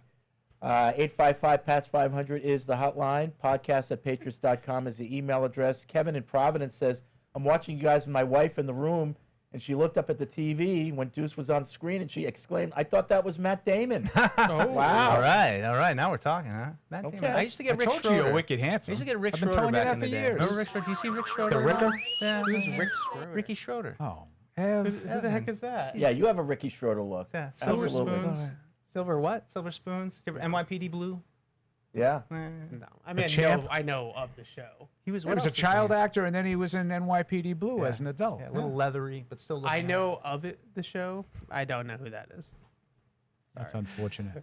We did a bit in a short movie I made when I was in LA where my part was that I was Rick Schroeder's stand-in. That was my claim to fame. We had like a bunch of Photoshop pictures with my big head put in, and all the cast of Silver Spoons holding me. Oh, Stephon Gilmore made note team of as the his Terrell brother. brothers. That's fine. I don't know if you know, but the Look at Terrell this guy. brothers are Reunited. brothers, and they're reunited on the Atlanta Falcons. They both play corner, so they're going to play wow. together. That's gonna be confusing. on Probably. the defense. Evan does not stand for Terrell, this kind get of on him. No. frivolity. How fun is that? And why is You were so Emmanuel fun last night. You had a furniture draft last night. I know. Now he's 24 hours later. You can't even That's smile at ask him about the call You when don't understand. This second, third, fourth. This is the sweet spot. This is. Well, I already told this you is where you make your money. so far, every guy that's gotten taken, I've heard that of. is. They're But we're brothers. close. We're gonna get close. They're gonna pound that one. No, Fred, you got to hear though, Evan, because we had a lot of time today We to had talk. a lot of You got to hear about the Evan Barth phone call, debrief phone call last night Yes. after it didn't go their Yes. way. The Yeah. two boys, So the Catch-22 boys, consoling Yeah. each other in the true. dark times when they didn't have the It Patriots really is pick. amazing with all the mock Yeah. drafts that they pump out, Fred, that they can't hear. I did 2 mock drafts. Can you imagine Evan and Barth back in our day when you had like the house phone? Oh yeah. And the amount of time they would take up on the phone and get on Just the call phone. waiting, and just use the hanging out. phone. Yeah.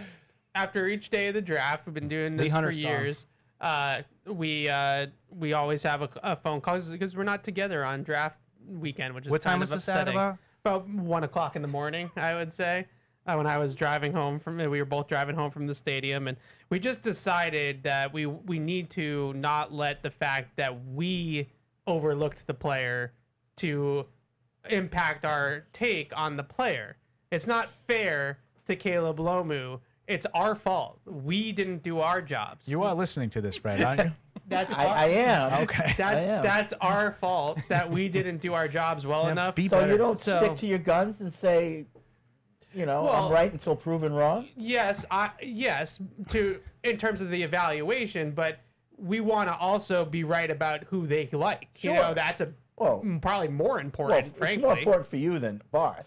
Yeah, but Yeah. it's more important in general. I mean, like, we're not. They're the team. Yeah. They're the ones that are the experts, really. So it's our fault. We effed up. We should have talked about him more. How And upset was Barth? Who was more upset, you or Barth? I would say No question, I would Barth. say he was more upset that we didn't talk about him enough, and I was more upset about the player itself.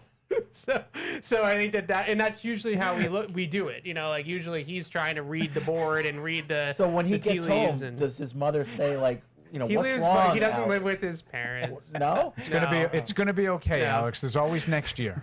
No, I remember Don't do it to me. the most I don't know epic what to one was say. obviously after they drafted Cole The Strange. Patriots have drafted. No, come on. We don't have to do Cole this. Strange Yeah, after they from drafted Cole Chattanooga. Strange, we spent about 2 hours on the phone Shut together that that night. And Jess was sleeping in the other room, and she finally came in because this is when I was with Clintus, so we were doing it virtually. And finally, she came into like our office / whatever room and was like, "It's 2 o'clock in the morning. Like, go to bed. Like, what are we doing?" And I was like, "They drafted Cole Strange," and she was like, "Come on, like, we need to, like, what do you? Come on, what?" And guess buck what? up, little buddy. She still married me, so it all worked out. I love the passion, but it does worry me. Shane in Springfield writes in, Big E might be worse than Belichick at receivers. This guy picks busts every year. Question for the wide receiver guru, Big E, who has a better rookie year, N'Keal Harry or last year's Randy Moss, Dante Thornton? Biggest hypocrite around that this guy blasts people for not being able to draft receivers when he'd have the same, if not worse, track record. Well, I just would like to see some, and I'm going to defend Big E a little bit. I'd like to see some of the players that he likes in better situations. Yeah. You know, like Evan pointed out, Quentin Johnston, all of a sudden he kind of looked a little bit more competent last year with, Jim Harbaugh being there and Herbert having a really good year. Still not great, probably still a little bit of a disappointment, but Yeah. not quite bust either. What was Big E kicking and screaming all the way to the 3 Super Bowls that they won last because they didn't have the receiver and was just See, this is the mic I can't stand. Was that no? But I'm not. No, I'm serious. Asking. Was he complaining all season long, and then and they got to the Super Bowl and they won it, but the whole time he was just lamenting that they didn't have the number one guy. When was that? Like the early ones? Well, no. I mean, I I'm don't just think- saying, I don't think he was 14. a- He wasn't really around early, but they No. had Gronk. Like they had the number one guy But for does the that last scratch 3. Big E's itch? Yes. Is When you he- have a he's dominant not pass catcher like that, that's it. All right? Somebody else's problem. That's it. Like I know that's like the biggest misnomer. Like, oh yeah, they won all these titles. They didn't have it. Yeah. No, they have the greatest player who's ever played the position was the focal point of the passing game. I just don't. For- I had for trouble 3 seeing titles. Big E say that about Gronk. Like I just think I never hear him say they had Gronk. Like he's always No. He loved lamenting the always. receivers. And Yeah. and I'm sure he would tell you this. Like instead of Chris Hogan and instead of Brandon LaFell, like I'm sure that there's like a Right, laundry list of guys that he would have rather have had. Sure. No question, because that's the type. There's no doubt though that they could have done that. Like they could have, of course, they could had a better receiver in that spot. But like, let's not, Julian Edelman's got a red jacket. Like that. That's I know he's not a pro football Hall of Famer like Gronk is going to be, but they had Edelman for all the 2010s too, and he's a pretty darn good player. Also, like he really likes the variety they had in that when they had Gronk and they had Edelman, they had Amendola. Then Brandon Cooks gets added in. It's a little bit more of a dynamic threat. So there were times that he wasn't always unhappy. It's like, we won the Super Bowl, but we still got that bum Chris Hogan. And they're going to worry about the secondary. So the Jets drafted D'Angelo Pons, the cornerback from Indiana. Am I allowed to say the Jets are kind of having a good draft? Because the Jets are kind of having a good draft. This isn't the first time that they may have won the draft. Okay, well, they got David Bailey, Kenyon Sadiq, Omar Cooper Jr., they're doubling up on Indiana guys now. Now they have D'Angelo Pons as well, who's a very good corner.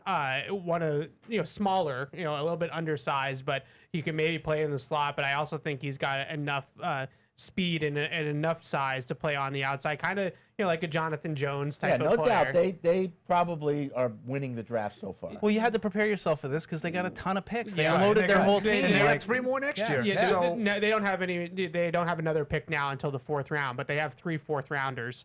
But they go from this pick in the 2nd round, D'Angelo Pons at 50 to the 3rd pick of the 4th round, which is in the early 100s, right? So they have a ways to go in between picks now. But Bailey, Sadiq, Cooper Jr., Pons is a haul for the New York Jets. And to Fred's point, and I say this all the time about the Jets, like I pick on them for a lot of things. The drafting the players hasn't been the problem. It's figuring out the quarterback and figuring out the coach. And I don't know that they're any closer to either one of those things right now. The only thing that I would say provides a little glimmer of hope for them is those 3 first-round picks next year. Yeah. So if they can get a semblance of an offense around Geno Smith now, and that could be an attractive offense to draft a quarterback in. Like, let's just say, for argument's sake, Geno Smith plays like he did 2 years ago in Seattle. Yeah. Then theoretically, you could run it back with him again in 27 when you draft a guy and sort of slow play him into the mix with Garrett Wilson and Omar Cooper and Kenyon Sadiq and Breece Hall and have a pretty good offensive line with 2 young tackles that have been pretty good so far. Yeah. It's not the worst plan. Yeah. Now, I'll believe it when I see it. I'm with Fred. Yeah, I mean, Garrett Wilson, Omar Cooper Jr., Sadiq, your guy Mason Taylor, 2 decent tackles. Good use of, I'm glad that you're back. That was good use of my guy. I like there's been worse situations. Yeah, that's what I'm saying. I'm not saying it's a great situation, but there's Now, been worse situations. Geno Smith could throw 25 picks again. Well, I'm more Like, talking and then all of about a the sudden you're a quarterback train we're wreck going to again. draft next year. No, right? but I'm I saying don't like think you need to anybody's- at some point you need to have a semblance of success. You can't. Yeah. You can't just stink every year and all of a sudden think you're going to flip Well, the switch. that's why I was saying earlier when we were talking about Arvell Reese versus David Bailey, like, what's Aaron Glenn's status? How tenuous is that if he has another 3-14 season? Is he the coach? And they just put up a slate on the draft telecast with a bunch of. They're not necessarily move the needle free agents that they signed, but they signed like a handful of veteran guys that ostensibly should be able to help people, like help Patriots younger and guys. Commanders Yeah, thing? like the Patriots last year. Like a Demario Davis, like should be able to help some young players. He's a good player that they integrate into the system. They have 2 young defensive players in David Bailey now and D'Angelo Pons. They just don't have Drake May. Tavondre Sweat. I think they got in that trade with Tennessee. Yeah, they just don't have Drake May. I see what they're doing. Yeah. Find a way to win 6 games. Can you win? Can you win 5 or 6 games to the Minnesota Vikings? Oh, I like him. I gotta. We'll find out. I'm sure at some point. But C.J. Allen is having a real fall now. Rodriguez, Trotter, and Golday all going ahead of C.J. Allen and Anthony Hill Jr. Mm-hmm. Both those guys. So I really like Jake Golday. I thought he just played with his hair on fire. Yep. Physical, still got some size. I was talking earlier about the lack of size with some of these linebackers. I think he's got a little bit of size. He played on the ball, rushed the passer a little bit on 3rd down too. He's got some play processing, recognition, coverage spacing, like things like that mentally that he's going to have to clean up.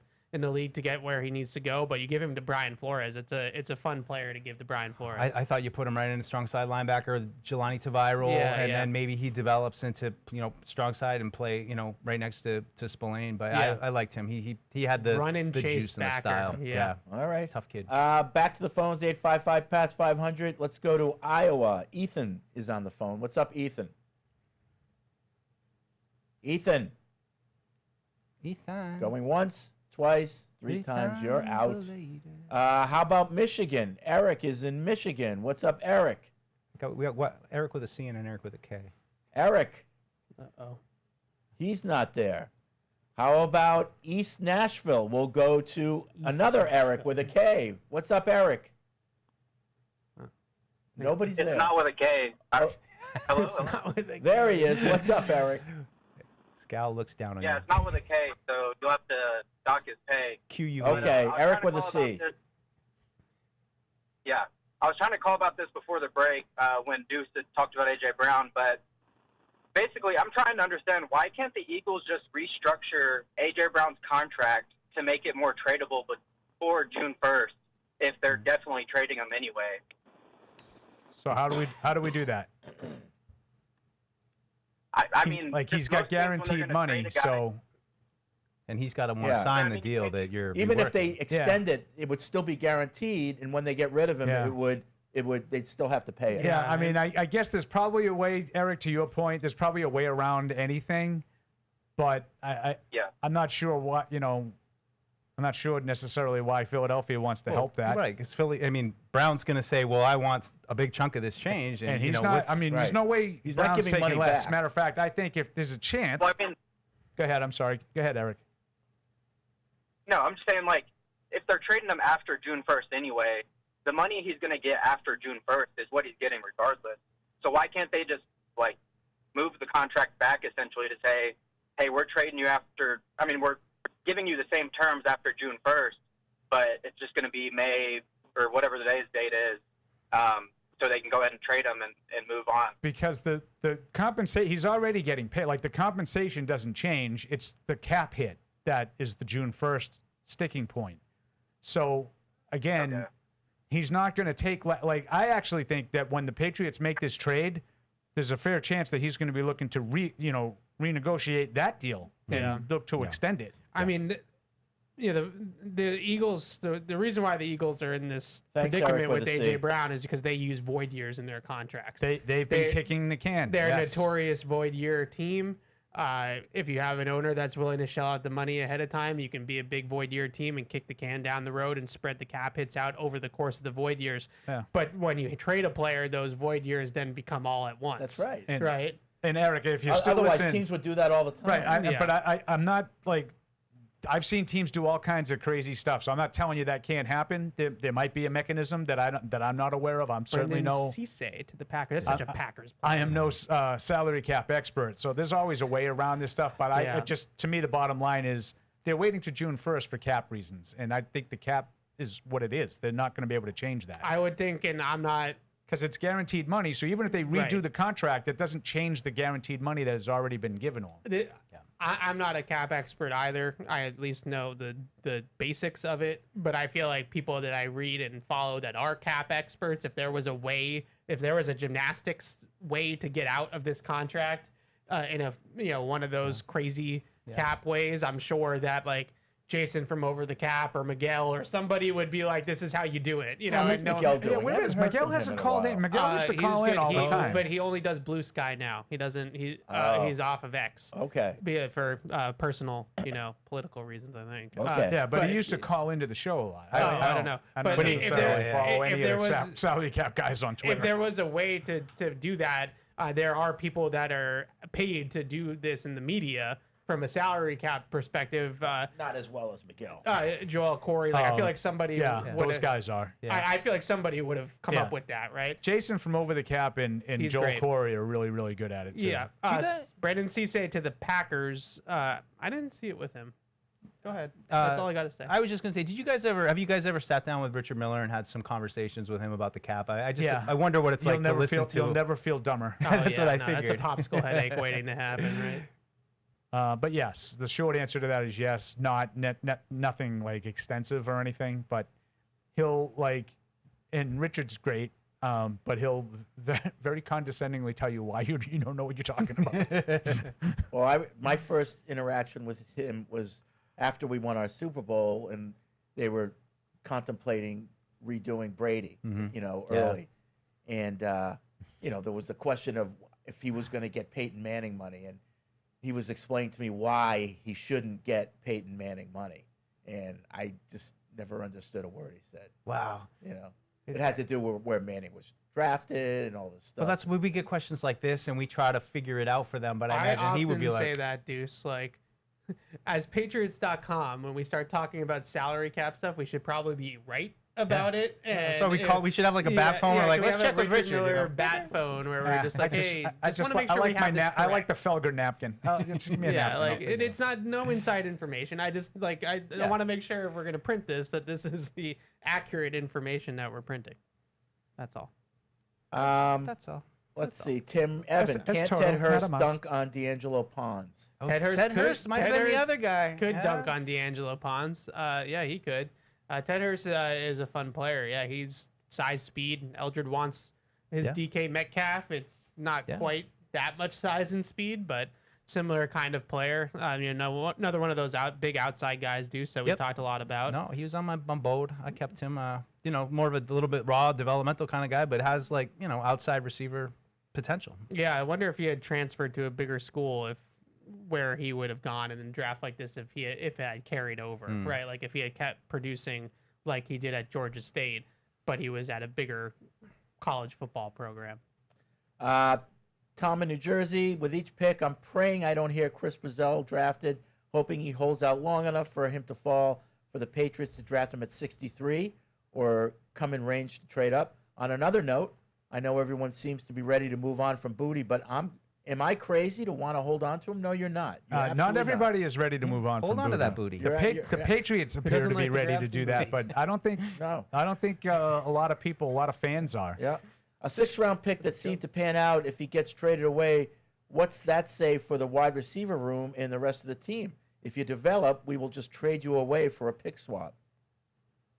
Well, I don't think it was multiple regimes ago. Belichick drafted Kayshon Boutte, and now we're into the third head coach that he is. But I think a lot of fans feel the way that email just did. It's we've been starving for that position to pan out. He's one of the few guys, and maybe it hasn't hit he's not a grand slam. It's not a prolific 1,000-yard receiver, but for a 6th-round pick, he's been a good player. Agreed. Who's back? Oh no, not twice. No. He's defending his honor. Whose honor? Jake in Bendigo, Australia. Is it just me, or does anyone else feel their insides drop a little every time there's a perfect match for the Patriots fall off the board? I felt that with R. Mason Thomas for sure. That's okay, but I thought he was going to get you. Oh, see, there goes CJ Allen. CJ Allen to the Colts. There you go. Finally. I thought he was going to say every time Philly picks, which Philly is now on the clock. They're going to pick another receiver? I don't know. I just always feel like they're going to do something that's going to upset people. He did it again. Everyone freaks out. Howie. And maybe it's fading a tiny bit, but there was a period with the Patriots where it was just like everything they do touches the gold. Like 03, 04, when they 05, like those years, everything was Eugene Wilson, glorious, Samuel, Dan Copen, these 3rd, 4th, 5th round picks. But I'm saying you're saying good picks, but I'm just Yeah. saying the way that everybody viewed them is like they know what they're doing. They're on top of it. These guys are geniuses. And it started to change a little bit when you start to, mess up. But it never changed the way it was perceived, which used to irritate us. Patriots are on the clock. They traded up. Oh. Really? Yes, the Patriots are on the clock. Oh my goodness. Okay. Patriots So are the on the clock. Colts just picked. Look at the excitement. And they traded their So other they traded with rounder. the Eagles? They traded. They are on the clock. Behind the they Eagles. traded. Looks like we're behind the to Eagles. 55. So the Eagles must have already made their pick. Okay. And they have traded, and they're on the clock. Oh. Atis. So who? What do you think? What did they do this for? Atis? Atis. You like Atis? I like Atis. I do like Atis. He's good physical. That's a big Physical that's a player. big move. 31 in this round to 22 in this round. Yeah. No, I don't know. Look, I don't know if it's going to be an edge, Albert but if Breer it is, says Atis. He says the Patriots are trading up for Illinois defensive end Gabe Atis. So it's on Twitter. That's what I just said. Albert The Breer. New England Patriots at number 50. Can I say it? Yes. Go ahead. They have traded up to draft Gabe Atis from Illinois, the edge rusher. I mean, can we little high Can we five get a little for high that five? one? We're back. Dude. This is a great pick. I mean, this guy is one of our favorite players in the draft. We talk about effort and finish with this program all the time. I mean, he is one of the most violent players I evaluated throughout the entire process. Just a downhill missile, has a little bit of juice off the edge, has a little athleticism, can jump inside the tackle when they overset. But really what you're getting is somebody that is going to just meet people, meet blockers, and really pack a punch. I mean, he's a physical player. Exactly the type of player that you would expect Mike Vrabel to really love. He was a wrestler in high school, a all-state kind of wrestler. So he can grapple. Oh, he grapples, man. Like, you see him grapple with his hands inside guys and torque them and throw them off his body. Just so much fun to watch him play. Okay, so the Patriots sent 63, 131, and 202 to the Chargers Love for it. 55. I love it. I just love the aggressiveness that they're showing, because this is not a good draft. Everybody keeps saying that. And if you like guys, if you have guys in mind that you really, really like, do you need all these extra picks on day 3? They had 8 picks on day 3 of the draft coming in, and everybody's telling you that there's not enough talent to draft 8 guys on day 3 of the draft. So you go up, Lomu is one of their guys. They went and got him. Atis is clearly one of their guys. They went and got him. You can see the method there as well. So they have 95 still, 171, 191, 198, 212, 247. But one of the most mock draft players to the Patriots, I'd say, on day 2. Like, this, Lomu took us by surprise. This one doesn't take anybody by surprise. Not at all. I mean, I'm excited. I mean, this is why I banged the table at the beginning of this. They got to trade up to get one of those guys. That was one of the guys I said they needed to. I mean, that's an aggressive. And they did. That's an aggressive move. I like it, and I like it for all the reasons Evan just said. No need for me to repeat anything. When you like a guy in a draft that is considered to be kind of watered down, get a guy that you want as opposed to just settling. As Evan said, just, I mean, and everything. we only have 8 picks right now. That's the biggest right, we're sawing those down a little bit. Yeah, I'm worried about acquiring more But, later. physical, I mean, I saw him as, I don't know how different they view the left and the right side, but I kind of see it as the Landry playing mostly the left side, a little bit more physical against the run. I see him as that kind of a guy. It's not, oh, he's a pure pass What's his rusher. measurables? He is 6'4", 260 pounds. I like it. So he's got size, he's got power. But I think he does have a little bit of finesse to his game, enough to complement that. I don't know the 3-cone off the top of my head, but I can get you that. I'll get you. Vertical. We're gonna get you. Hold on, Fred. We're I gonna got get it. you It's that. coming. The other thing I would just say, they picked him at 55. The consensus board going into the draft had him at 54. So this is another one of those guys that they got right where he was supposed to go, and got aggressive with it to come up and get him. The guy that I kind of compared him to is Whitney Merciless, like just one of those types of really edgy edge players. Same school, I believe. Yeah. I think Merciless is out of Illinois too, right? Very, very good. Pretty sure. Shoot, Very Paul, good. with a Pretty deep good. dive. Doesn't really Just some of the gets me, pulls from Brugler. Did I get that right? Durable and experienced, 50 straight games. And Fred, you want to know his 33-inch arms. He didn't do any jumps or runs though this offseason. I have to look into Can't that. believe we traded up for a guy who can't jump. But yeah, 10-inch hands. I mean, he's the real deal, and he plays like they want a guy to play. So I think he's exactly the kind of player that they needed to add to the mix. I think he's got long-term potential. I think he's got immediate potential to contribute. This is exactly what I was hoping for today. Exactly, to come away with this kind of guy.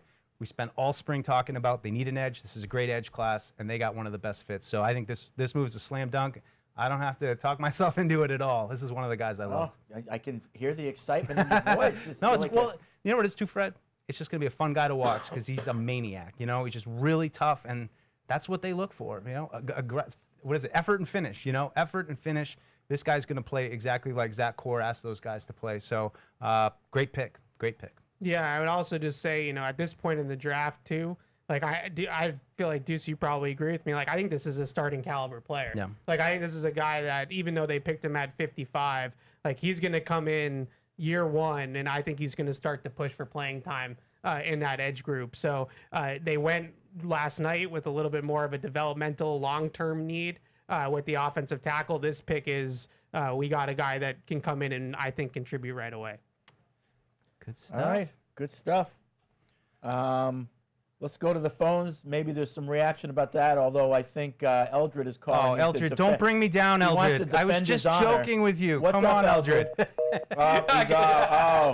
He's He's like, Deuce is too happy now. I don't want to rain on his parade. okay, so we have another Oklahoma caller. Rod is in Oklahoma. What's up, Rod? Hey, no, it's Rob. I called earlier. Had to say I wasn't here for a victory lap or anything. I may have jinxed Towel off the board, but this is pretty much what I said. Okay. Pick 50, trade up, super excited, ready for the season. All right, sounds good. Is that Rod getting the call waiting again? Something's going on with his phone. He's a popular guy. Yeah, maybe. You know, And the Eagles maybe did, he has did take Eli Stowers too. Maybe Rob has his own Barth in his life. Another pass catcher. I hope he does, Fred. We all deserve a Barth in our life, don't we? Yeah. Well, I think that's enough for Ev. Oh, I have a wife. So. Well, so do I, but you could probably use a Barth. Evan has two. He has a wife and he has a Barth. He does. And a dog. And a dog. I like this pick. I got a Sean's little, in Vancouver. What's up, reinvigorated Sean? there. Me too. I'm wondering at 95, let's say Brazel and Delp are there. Which one would you prefer? Brazel or Tight Delp? end? Brazel. I'll go Delp. Yeah. Just to be fun. So we talked about Oscar Delp last week. Yeah. All the things that I'm reading is there's a disparity. Some people think he's better than others, like much better than others. Yeah. Well, you're projecting him, right? You know, he only had 20 catches in college, and so you're hoping that he is going to blossom into that player at the NFL level. So that can be beauty in the eye of the beholder. Either you think that it's not going to blossom, or it is. You know, it's one or the other way. But you know, notoriously speaking, In the 2026 NFL Draft, the New England Patriots select Gabe Atis, linebacker, Illinois. I'll let you go. All right, thanks. All right, thanks, Sean. That's a silent J for everybody out there. So they're just showing it on NFL Network now. Wrestler, steady bull rush, Bud Dupree. Bud Dupree. that's a good comp too. So Bud Dupree had some. He's been around for a long time. He's never been, I would say, a great player, but he's been good at times for a long time. Bud Dupree. Yeah, Bud Dupree's not a bad comp either. You know, I think both those comps work. That's what you see from him is what they're showing. There's the physicality. Like he can. Yeah, physicality and a pretty good motor too. Relentless. But what I really liked about him is when he plays the run, you know, he really takes up and compresses space and takes on pullers and sets the edge. Physical guy. All right, let's quiet down so Fred can give us play-by-play of wrestling. Yeah, because Fred's a wrestler. Oh yeah, what are they? Oh. What was that? What was that? I wasn't expecting a singlet. I just think the shorts were a little. It wasn't what you think it was. It wasn't what you think it was. I like them even more now. Oh, Gabe, can you see? Well, you know, Fred. Quick aside. I mean, I think the interesting thing right now is, you know, tomorrow we're going to be on 2 to 4. They don't have a 4th round pick anymore, so I think that's going to be the good call. I mean, they could of course trade back up. Kirsch, but crazy like a fox. Crazy like a altering fox. the schedule. Anticipation. We don't need to sit on for 2 hours with no picks. And I'll tell you, I'll be there, you know, at most tonight until 10. I at thought most. you were going to say I'll be there in spirit. No, Fred will be there at least until 10. I'll be here at most until 10. Well, that's what I was curious if the 3rd rounder went. And if the 3rd rounder went, all right. 10. No, we're having fun here. We're getting great calls tonight. It's moving well, It's moving. I think it's exciting when you get aggressive. Yeah, you know, it is. It adds a little. I mean, doesn't make any better chances of your picks hitting, but I think it lends a little bit of. It shows their excitement. They like the guys. Yeah, like they want to go get them. They're putting their picks where their mouth is. Yeah. Well, is it when whereas last night you had to and not look. We all talked about them potentially taking a tackle. Like I don't think that was like what, but the player itself took a little bit of like, all right, how does this fit exactly? There's no such conversation with Gabe Atis. We all, I mean, across the board. Barth's probably doing back handsprings as well. It fits. This is exactly their kind of guy. So it is exciting when you feel like you know what they're looking for. You see a guy, you match the need, and everybody kind of recognizes it. All right. So while we kind of soak that in, I like him too. Last night, we had Alex up at the party, and we did a couple hits with her, but there was one that we didn't get to because it was late at night. that Matt Morrell says we absolutely have to share with our viewers. So, Okay. So, Matt, do you have that ready to go? Okay. Let's go to Alex from last night and see who she was talking with. I am here with a Patriots Unfiltered draft night legend. Old Dirty Patriot. Plug yourself one more time. Old Dirty Patriot. Old Dirty Patriot. Infamous from last year's draft interview when we drafted Will Campbell. How are we feeling about tonight, Caleb Lomu? Well, one wish that I had. I want 1,000 pounds in the first 4 rounds. I want 1,000 pounds. That means that you want to beat people up. Bob, keep the grass from the World Cup. Call the boys down in Kingston, Rhode Island where they farm it. Plant it and throw them in the dirt and let them roll around a bit.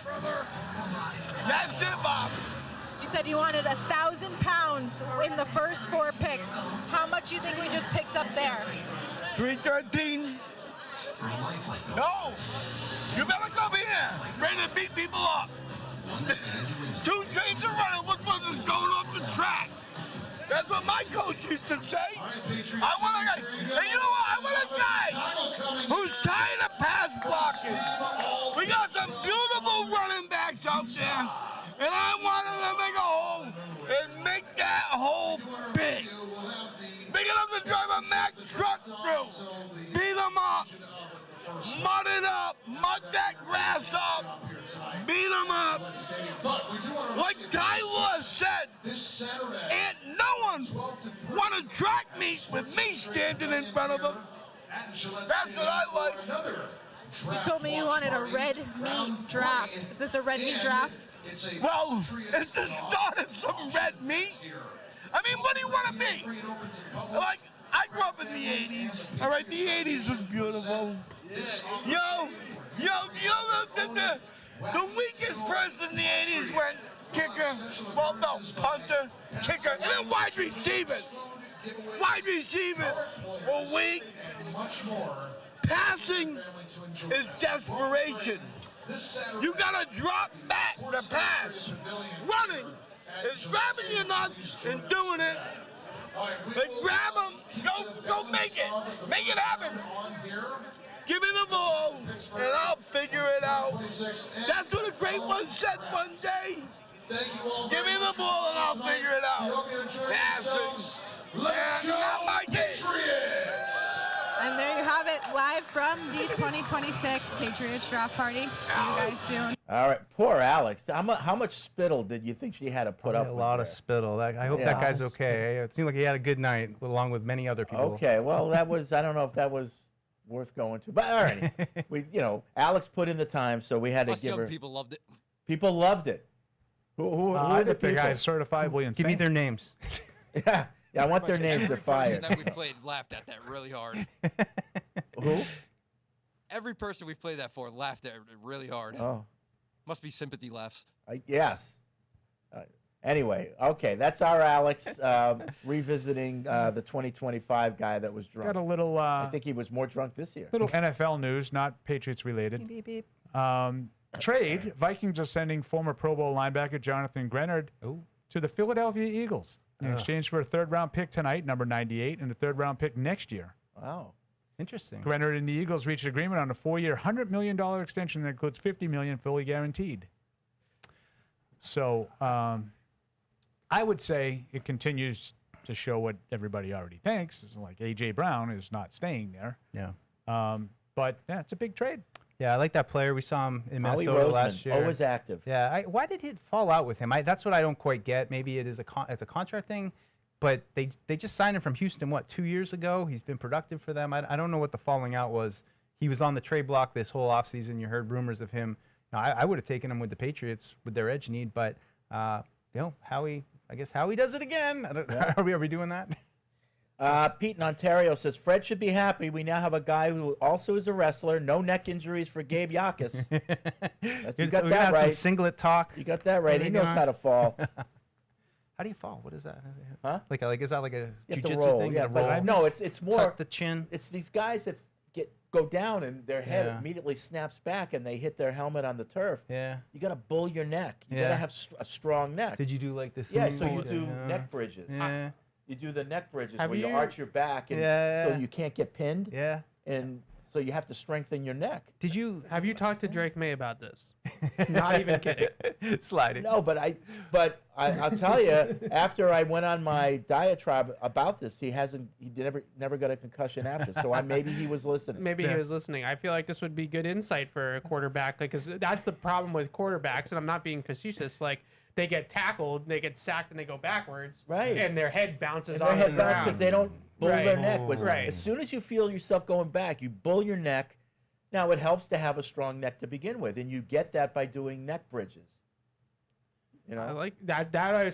I would say is one of the most consistent concussions is the quarterback getting sacked and bouncing his head off the turf is one of the more regular concussions that happens in the NFL. And I think a lot of that what you said is and probably let me tell true. you something. I was going down my ramp on my shed. It was wood and it was very slippery. Yeah.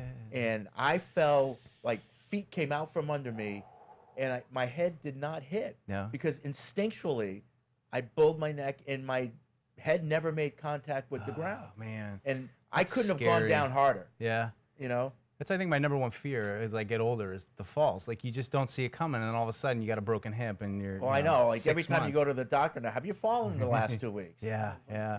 I'm already getting paranoid about it. Yeah. Well, do your neck bridges. I'll know you, Fred. If I get concussed, you'll know I didn't. Yeah. Back to the hotline, 855-PATS-500. Patty's in Agawam. What's up, Patty? What's up, guys? Listen, man, I might have to smoke some weed because I'm so pumped right now. You're already high. Why don't you get high? No, listen, this is a great draft. Yesterday, Lomu, not really in love with the player, but I love the idea. I've loved the idea of protecting our most valuable asset at quarterback, and Atis was the guy I wanted. He was the edge guy that I wanted. This is what good teams do. We build up from the trenches, and I don't know what else to say, Mike. I'm surprised you weren't frickin' jumping up and down, man. This is great. This is a great draft already. I'm already happy. I don't care what they do. That's all I got. All right, thanks, Patty. What I really like about signed Patriots fans. What I really like about what they did here and did in both places, but especially with Atis, is they identified the run was happening. You know, the edge rushers were starting to fall or starting to go. And, really the only guy that I had left that I really liked was Keon Crawford. Mm-hmm. And after that, I felt like we were kind of getting into cliff territory a little bit. And instead of just watching the parade go by, they've got aggressive and they went up and got their guy and made sure that they got one of this cluster of edge rushers. Otherwise, you were probably looking at guys that were either situational in some sort of way, run or pass, or, that kind of player. And they got aggressive and, that we always love them consolidating picks, right? I mean, that's my fantastic favorite time of the year, any year. That stops the fall for Evans' safety. I didn't want this to go by with Nate Borkircher going. I was going to ask, what do you think of him? Well, that's pretty high. That's the first guy. Very high. First guy not in the top 100 for Dane Brugler, but I actually like the player. I did too. He was one of my big board guys, but Brugler had him as the 8th tight end. I think he's the 3rd, I believe, that's gone off the board, if I remember. Went, right? Stowers and Sadiq went. So, for all the talk of the other guys, the Max Clairs of the world, Oscar Delps, this was, we kind of jumped a little bit. Yeah, and Roush is still available as well. So all three of those guys, he's this kid or kicker going ahead of him as ahead of Claire, especially, I'd say, is pretty surprising. I am surprised, but he's he's one of those guys that he's not like Kenyon Sadiq. He's not that kind of he's not a dynamic tight end, but man, does he make like that? The touchdown catch to beat Notre Dame in the first game, like that. Like I just like this player. I think he's pretty well rounded. But I am surprised that he went as high as he did. Yeah, he's a really good run blocker. Like probably one of the better blockers in the draft at tight end. But he's got enough wiggle and kind of feel at the first and second level of the defense to just be that underneath safety blanket. Like I don't know if he's going to be like a dynamic down the field receiver, but he has enough to kind of just be a blocking tight end who also will catch little outlet passes and things like that. and that's some teams find that valuable. Others want Eli Stowers. I don't know. Each their own. Well, I wonder too if they see the potential in him. They see him as one of the guys that they can develop into an all-around guy. Whereas if you take Max Clare, he can block, but still he's always going to be a little bit light. Texans are announcing their selection with some character actor on a sitcom. It's actually Billy Miller, former tight end. Does it not look like a former tight end to you? Like the guy? Oh, sure. Does that guy look like he played in the NFL? Sure, a little bit. Yeah, yeah. I think he looks like he. Texans. They select Marlon Klein, tight end. Another tight end. Yeah. So Marlon Klein is one of my favorite sleepers in the draft, and I guess I didn't give him enough credit. He goes 59 overall. He was born in Germany, and he is obviously late to football, but has really, really high-end athleticism and especially straight line speed. Really dynamic receiver. I thought he really gave a crap, frankly, in the run game and was able to hold his own in that respect too. I really thought he was a good player. I didn't think he was this good to go in the second round, but fun player. I mean, just off the beast, it's TE8 and TE10. Going third and fourth. Well, we might see a lot of this now. Guys who are projected all over the place, going higher or lower than you think because of the nature of this draft. Well, it's fascinating to me. We've talked all about this tight end class. Thomas Brown was sent on a special mission apparently to find the right guy. Vrabel loves the tight ends, saying, give me a bunch of them. We all knew this class. We were all kind of on the same guys, and now here we are. We get to the draft, and it's going its own way. It's just one of those interesting things. Even the edges generally kind of went in order. The guys that we talked about at the top of the show went right off the board. It's just really interesting with the tight end class, and I guess it's maybe a flavor thing. It's just every team kind of looks for some kind of specific set of skills. And these were the two that went, but really interesting. Yeah, no, I think that's definitely what it probably is, a flavor thing. And, some of these guys are all different shapes and sizes and speeds and different skill sets. Borkicker is more of a blocker. Stowers is obviously a wide receiver, essentially. But I think what's interesting from a Patriots perspective is, okay, maybe some of the teams in the league saw the board a little bit differently, Deuce, but all the guys that we talked about all offseason are still available, right? Yeah. Oscar Dell, Sam Roush, Max Clare. Yep. So, we talked about off the top of the show, going edge tight end tonight and kind of hitting both those spots, and they might still get their tight end. I'll take your Max Clare guy, Mike. I mean, it's a long way to go here. But it is. I'll take your Max Clare guy. How about trade the rest of the draft? Go up, get him, call it a day. Oh. I'm just kidding. Paul would love that. Oh. DC is in New Hampshire. What's up, DC? Hey, guys. I just want to throw out there that one of the things I love about these first two picks is you have Lomu, and one of the talking points against him, he's passive and not mean, and then you have Atis, maybe one of the meanest guys available. So there's going to be some fun matchups between those two in training camp. Really looking forward to that battle. And, if you're worried about Lomu playing a little bit meaner, what a test to throw at him. So I love it. Let's get tight end, bring it home, and good luck the rest of the night, boys. All right, thanks, DC. It's kind of a fun point. I mean, it's guys going against each other in practice, but it's going to bring it out of, it's going to be welcome to this is how our play style is going to be, and you're going to be going against guys, like Gabe Atis in practice that are going to be aggressive, and you're going to have to be able to counter that. So, I like it. It's iron sharpens iron, right? Yeah, I mean, realistically, Thanks, when's Andy. the last time? This is Atis is the first time that they've drafted a defensive player in the top 100 since Keon White and Christian Gonzalez in 2023. So, it's been a little while since they've had like a young, fun edge rusher to say, hey, Will Thank Campbell, you, Evan. You're right. Caleb Lomu. This is iron sharpens iron. But for both people, They don't bite when they're puppies. Yeah, right. Bite Oh, when this they're guy's dogs. gonna bite, Yeah. and then he's gonna bite you, and then he's gonna go bite the guy next to you. So, like, if you don't bring your hard hat to the Gabe Atis biting party, everybody. you're gonna be in trouble. Like, this guy is he's gonna hit somebody. He's gonna knock the decal right off the helmet. So, that's the most fun part about watching him play is how violent he is.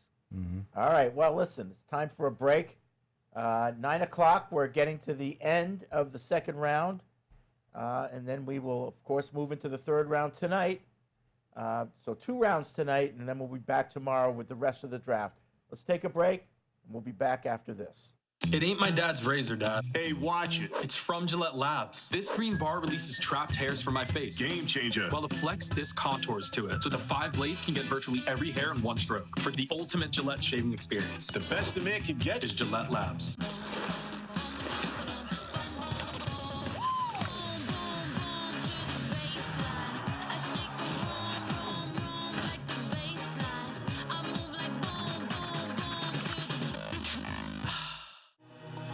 The future with AI will twist and turn. Cisco is the critical infrastructure for the AI era, clearing your path to wide open possibility. Cisco. Let there be ideas too big to stay ideas, and the software to make them soar. Let there be anything. Autodesk. It ain't my dad's razor, Dad. Hey, watch it. It's from Gillette Labs. This green bar releases trapped hairs from my face. Game changer. While the Flex, this contours to it. So the 5 blades can get virtually every hair in one stroke. For the ultimate Gillette shaving experience. The best a man can get is Gillette Labs.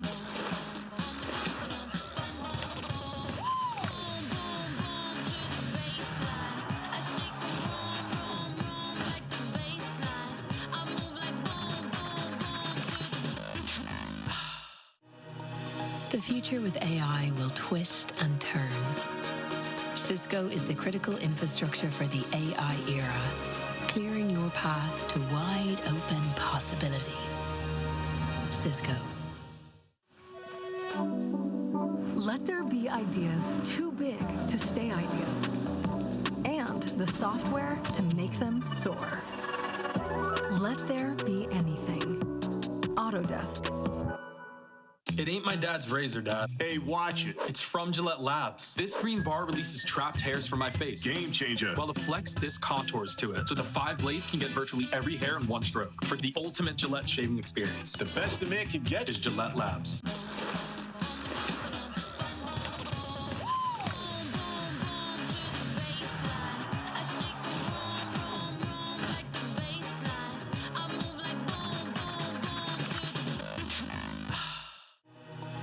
The future with AI will twist and turn.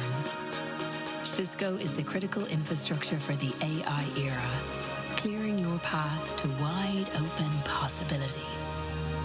Cisco. Let there be ideas too big to stay ideas, and the software to make them soar. Let there be anything. Autodesk.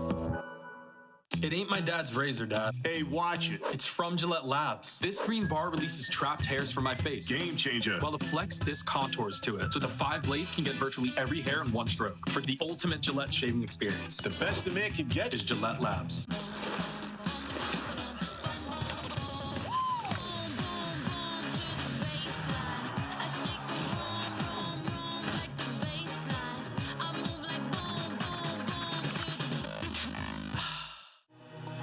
The future with AI will twist and turn. Cisco is the critical infrastructure for the AI era, clearing your path to wide open possibility. Cisco. Let there be ideas too big to stay ideas, and the software to make them soar. Let there be anything. Autodesk. Hello, welcome back to the 2026 Patriots Unfiltered Draft Show, presented by Toyota's official website for deals, buyatoyota.com. All right, I don't know what that was, but if you want to add some Someone winning actually paid furniture to your attention. home lineup, Bob's Discount Furniture has top-rated picks at everyday low prices that ship fast. Shop Bob's to score fan favorites with thousands of real 5-star reviews, like the modular Bob collection, a customizable sectional pack with perks like charging and cup holders that guarantee a great game day watch party. So stop in or shop online to score 5-star style for less with Bob's Discount Furniture. the official furniture store of the New England Patriots. Brian in Oregon writes, and I'd rather punch myself repeatedly in the groin than watch and hear that interview with Dirty Patriot fan. On behalf of everyone that had working eardrums and brain cells, please never show that or interview him again. That's valid. That was tough. Travis in I West love Virginia Alex. says, kudos to Pat Nagawan for being so pumped, but still maintaining the same monotone he's famous for. People are so mean. I like it. No, Travis, like it. Travis doesn't hold back. He'll go at anybody. Ryan wants to know, do we put anything into the card Goodell read that had Atis as a linebacker? Is that submitted by the team or pulled from an NFL Rolodex as far as players' positions? Well, he's an outside linebacker. Yeah. So He's an edge guy. No, I mean, he's not a hand in the dirt defensive end. He's going to stand up outside the tackle and It is kill so people. funny. Like, I feel a little bit like we've lost the plot with the positions of like, well, is he an edge or is he a defensive end or is he an outside linebacker? You know, and I know that they're all different, but it's, you know, we could probably just call them all defensive ends. So, Yeah. you know, we were talking, I think, I don't know if we were off air or not, but Max Clare went to the Rams. Yeah. Was that before or after we were on? About where you thought he would go, right? Yeah, sure. No, this is it. I mean, that's why I said I thought they could get the edge in the second round, but the tight ends. I mean, but it's been weird how the tight ends have been going off the board. Oh, for life. Yeah. Oh, you are. What happened? No. Oh, I'll tell you off. Oh, for life. Let's go to Toronto. Dave's up in Let me see if I Canada. can figure it out What's myself. up, Dave? Hey guys, quick two questions. Lomu is, I think, OT 7, and then Jackus is Edge 11. Do you think there's a little bit of, FOMO of missing out all those OTs, all those edges? We got the last one. Is that the worry that maybe you got the least good guy out of that class by picking the last one? There hasn't been an OT selected after Lomu went in the last round, and then Jackus might be the last one for another 15, 26 as well. I mean, you're basing your number on Dane Brugler, so that's one guy's opinion. Yeah. They're all very different style players, even at the same position. So, I mean, who knows who Right. actually is going to be the best out of that group? That's that last thing is very fair. Like, this is what we all project is going to be the best players, but in 3 years, that it never is always the way Right. it seems right now. I would say with Lomu, I agree with the caller a little bit. I think it was sort of the last guy, and we are waiting for the next tackle, which is what Elliot Wolf said with us off the top of the show. He acknowledged that, there's going to be a drop off at this position. I mean, we've been talking about it for 4 months. But that doesn't mean they had him as the 7th. Not necessarily. Right. Atis, on the other hand, we've been talking about the depth and the talent of this edge class. Edge 11 this year is not the same as Edge 11 every single year. A lot of these guys that went today might have been, gone 10, 15 picks higher in a draft that didn't have this kind of talent and this kind of depth at that position. So I don't look at that as the case with Atis. I think that all these guys were sort of in a cluster together, and the way they came off the board was probably more circumstantial than it was about talent. Yeah, it's just at the end of the day. NFL feel that way about them by them lasting that long? I mean, this is about where Yes. you thought they were I going don't to think go. they lasted long. I mean, they flew out as soon as night 2 started. All of them started flying off the board. Yeah, I mean, to go back Thanks, to Dave. the rankings that we're using, right? I mean, Dane Brugler has him 49. He goes 55. I mean, you're in the neighborhood. Within the range. Right? Just real quick, I think Atis is doing his conference call with the media. Our own Alex Francisco tweets out that he says that the Patriots were always front of mind for him when people asked him what his favorite 30 visit was. Quote, I just love how the coaching staff treated me when I got there. They challenged me not only physically, but mentally. It's my brand of football. That tracks. Love it. Right? Yeah. That tracks to what we're talking about. Yeah, I mean, look, it's up on the auditorium. We've talked about it. It's been in Forge and Foxborough.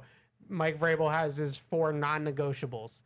One of them at the number 1 at the top is effort and finish. And I remember when they hired Mike Vrabel, we were down in Mobile at the Senior Bowl, and I asked Ryan Cowden, who had been with Mike Vrabel, obviously, in Tennessee, I said, what's a Mike Vrabel player? And he said, I know this is going to sound cliche, but we're all about effort and finish. Everybody that we draft, everybody that we acquire, that's going to be a non-negotiable for every single player. And if I had to say who had the best effort and finish out of anybody in this edge class, then I think Atis might be the winner. Him and Thomas were the two to me. And that's, when I said the guys that I'd be happy with, like, they have to rank guys. But at the end of the day, these are 5 players that you don't know exactly how it's all going to play out. But it's so obvious with him. Effort and finish. This is their kind of guy. Violence, too, is the word. And I think he mentioned that in his press conference right now. He plays with violence, and that's what they're looking for. Yeah, they use that word a lot, on the field. In a good way. In a good way, kind of violence.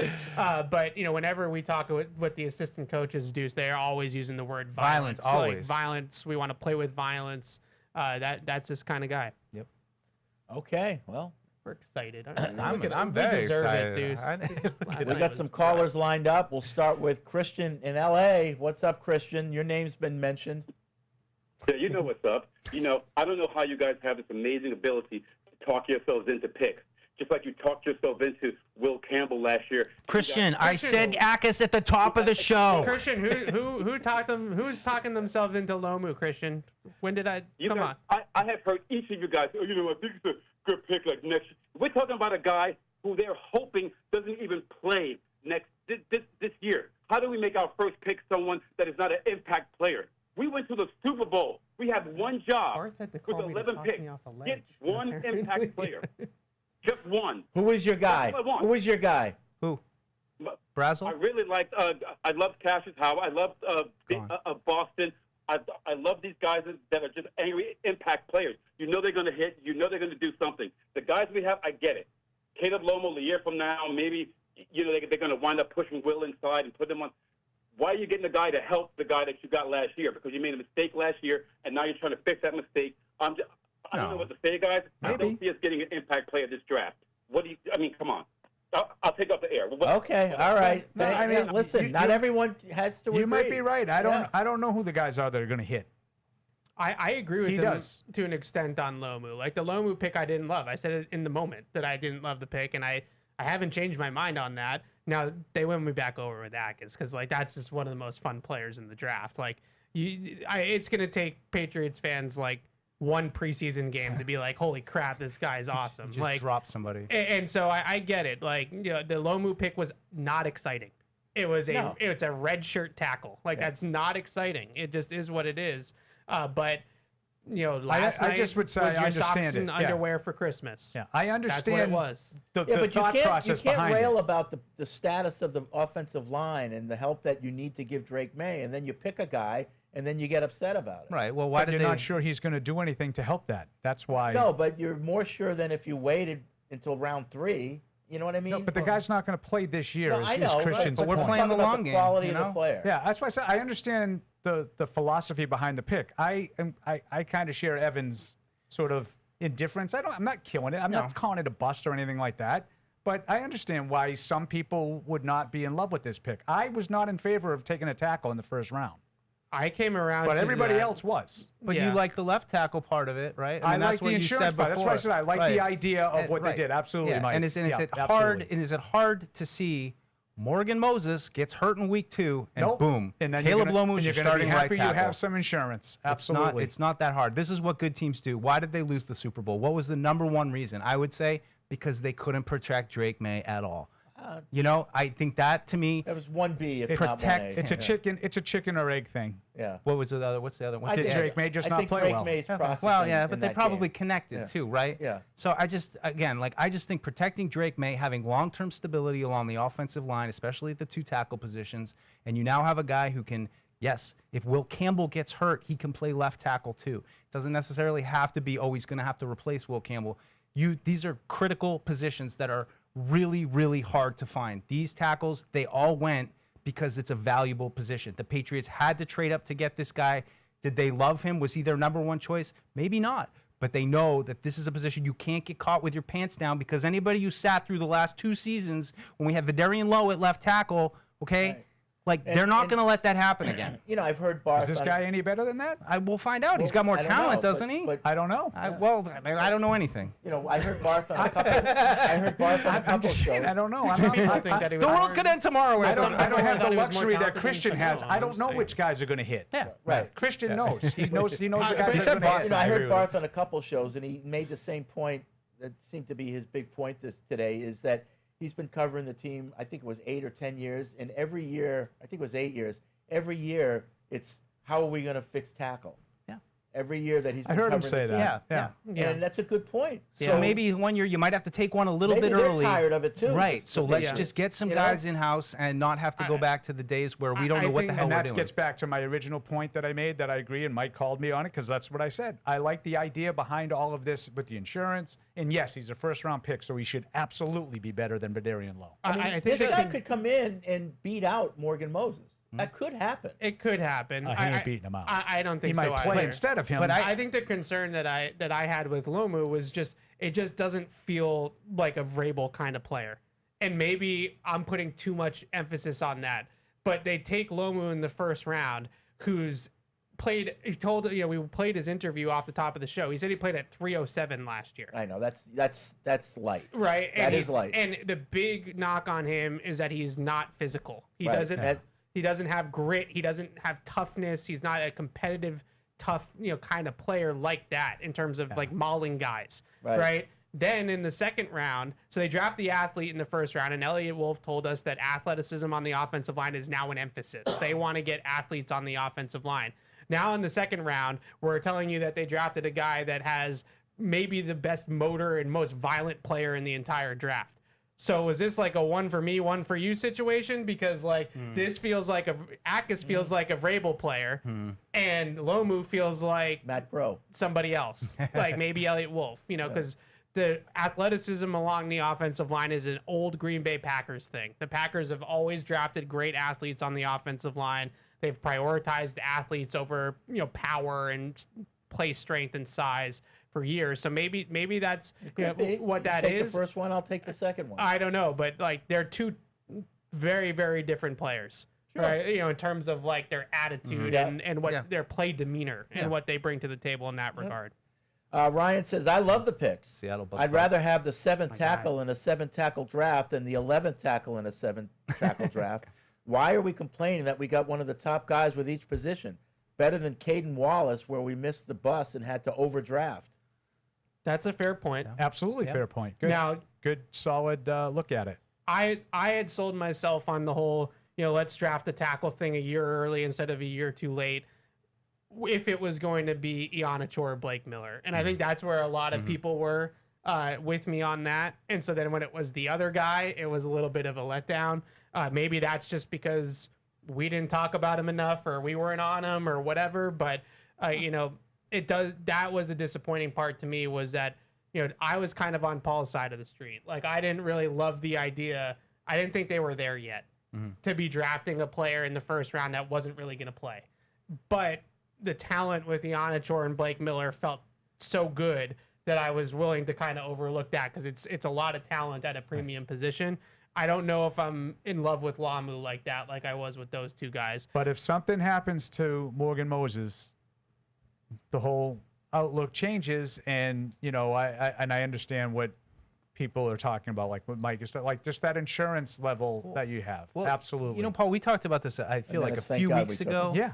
I feel like a few weeks ago, the question has come up a couple times this offseason. I think the last time it was when Elliot's press conference was out of nowhere, is Morgan Moses going to play this year? Yeah. We've heard that brought up a couple times, and we've seen him in the pictures, and working out and everything. And he's here working out. I've heard that a couple times pop up this offseason. That was a baloney story, wasn't it? We don't. Maybe, but Paul and I looked at each other and why did we keep bringing this up? I was going to say, don't do that to him. I know. Because that's dirty pool because of what that guy did to him. Well, yeah, that was fake. Someone did that. I know, Someone attached I know his name to something. That's why I'm kidding. Patriots fan up there. Now we're on to the third round. By All the right, way. so we But got if for about 2 whatever hours, reason 15 minutes he gets there. hurt, I mean, he played 17 Right, games but then last that's year. assuming, Paul, that Lomu can play as a rookie. Right, Well, right. that's and what that's I'm a falling question back too. on. And Right. I'm not And I don't think questioning- he's ready to play. I'm not questioning whether he can play at all. Don't get me wrong. I'm No, questioning but whether like he at can that play early. size. Everything I You know? read said he's going to need to pack on some muscle. Oh, yeah. Yep. And Clinton Omaha says one thing Vrabel mentioned at the start of the season was players need to get physically stronger. Said that about the current roster. Right. That's a weakness for Lomu, but he may be able to do that while not being forced into a role, something Wilson and Campbell didn't have the luxury of. That's that emailer hitting on another one of my points. Like, it just runs counteractive to what we have gotten to know Mike Vrabel and listen to Mike Vrabel talk. He said that to us, Deuce, at the combine. Yep. Right. That these guys need to get stronger. That basically he told Will Campbell and Jared Wilson to get in the weight room. That's essentially what he told them to do. And now they drafted another offensive lineman who everybody is saying needs to get in the weight room. So it runs counter to everything that I thought I knew of Mike Vrabel. And so, I would love the opportunity to ask him that question. Well, Obviously, I we would can't, like to but- speak to. I would like to talk to who's in charge of our conditioning now, Frank. Yeah, Frank Perino. Yeah. In his opinion, how long does it take someone to gain It's a good 20 question. pounds of real muscle? Mm. Functional muscle. Yeah. Not just bench press muscle. I mean functional Yeah. muscle. I mean, we watched it. Deuce brought up the Super Bowl. Like, Seattle just manhandled them on the offensive line. It was grown men against 22-year-old kids on the left side. And I just worry that that's what Lomu looks like, too, as a prospect coming out. Now, the positive side of that is that 4/5 of their offensive line is elite athletes. These guys, if they're going to be more zone heavy, if they're going to want to get these guys out in space and pull and do different things on the move Drake May, move the pocket, like these guys have, high end athleticism to go and do that. So maybe that's the style of offense that they're going to play. If you want to run downhill at a team and be a smash mouth offense, that's not these guys. Yeah. Like, that's not going to be Jared Wilson and Caleb Lomu's calling cards. It's going to be that sort of thing. The other thing that I looked at too is just Mike Onwenu kind of sticks out like a sore thumb right now as like the guy that doesn't fit that type of play. And he's in the last year of his contract. He's an expensive player right now. They didn't go guard in the second round. I don't know if they will in the third round, but just looking at that too, like you have three, great athletes, and Elijah Vera Tucker's a really good athlete too. And then you have a 350-pound road grading right guard. And it just that doesn't fit with the rest of the line. So, what's his future look like too, I think is interesting. But, I just wish that, Mike Vrabel had said those things to us, and I think he meant it, and then they just kind of pivoted off of it. Well, I mean, I think you're saying you're going to have some patience. And I mean, I keep going back to Nate Solder, not just the player-to-player comp, but they selected him when they had 2 tackles. And this is, a similar kind of thing. And all of a sudden, he's in there for Sebastian Vollmer on the right side right out of the gate, even though he was destined to play on the left side. I don't remember exactly having people feel the same kind of way, because I think back then they were in that cycle where we are ahead of the curve. We're drafting a tackle ahead. We used to like that kind of stuff, and now we're seeing it as it's not going to help soon enough. It's not going to be fast enough. Drake May's still young. Will Campbell's still young. Caleb Lomu's only 21 years old. He seems like he should still be in high school. He will get bigger. It might not be immediate. I think that's a totally valid concern, that if he's thrust into playing this year, it might be a challenge. But I'd much rather have him than the guy from the Giants that they signed, to be that insurance swing tackle who had 3 straight, what was it, 3 straight? What was Yeah, and I think that he's going to be a good pass protector. Yeah. And there's little things with his technique. He opens his hips a little bit early. Sometimes he drifts off the top of the pass set. But these types of things are things that are coachable and fixable. I'm not worried about any of that type of stuff necessarily. You just you hope that maybe he has a little bit more just urgency in his game than what he showed in college. And maybe Mike Vrabel is the right coach to be to light that fire. I remember Dante Scarnecchia telling me, people stories about Trent Brown, and he would just ride Trent Brown all practice. He would just be like, Trent, it's not surprising. you gotta play faster. You gotta play more aggressive. We need more. And they had a great relationship. They did. And, you know, in 2018, it all came together for him, and it was a big part of it. Doug in Connecticut writes in, you could argue that if they had Caleb Lomu last year, they would have shut down Will Campbell for the year after the MCL tear. Maybe an athlete like Lomu could have held up better than Will Campbell on one leg in the playoffs last season. Oh, maybe. Yeah, I mean, he's like, I don't, again, this is not my opinion because I don't evaluate these guys on an NFL level. NFL people don't think he's quite ready to play now. He would have been able to do that last year. Yeah, in the playoffs. I want to get back. I want to get the first pick of the third round is Carson Beck. Yeah. Arizona. You'd heard a lot of chatter of him going today. Some people thought that he was going to go in the second round, first pick of the third round. You know, makes a lot of sense. He's one of those guys that I feel like it just never came to fruition for him in college. I didn't like his comportment. But he's got a lot of, he might not, he's got a lot of the measurables and the arm talent and sort of, if you just kind of like watch like his 10 best throws in college, you'd be like, oh, this guy's going to be a franchise quarterback. But then you start to watch more and more and it kind of snowballed. I thought, you know, he had some potential though. It was, you know, at Georgia, I thought he had potential and got Miami to the national title game. He was supposed to be the big thing. Now he played great in the playoffs. He had some, you know, the Ole Miss game. He was terrific. I wanted to touch base on the Nate Solder stuff. Yeah. For a couple of reasons. Number one, and this is, I think, just to defend Evan and myself. You were in the midst of, you know, a steady stream of Super Bowl caliber rosters at the time. So I think you had a luxury. Nate Solder was also the second tackle taken in that draft, not the seventh. I think most people thought he was ready to play. But, you know, if he had to wait, he could wait. He had played some tight end, if I remember, at Colorado. I do think it's a little different. I don't think that they viewed him as strictly a redshirt player, which I think, again, the Morgan Moses part of this, to me, is worth keeping an eye on because people continue to he was asked about it again. You know, on April 15th. Some smoke there. So if he's not going to be part of the equation, that changes my whole complexion of things. You need somebody, Now, whether the guy's to be quite fair, ready Paul, or not. We have pictures of him here at OTA. No, I know. Elliot he was said it here. last night. He's been here. Yeah. He was asked about it again last night, and he said he's been here. Right. Yeah.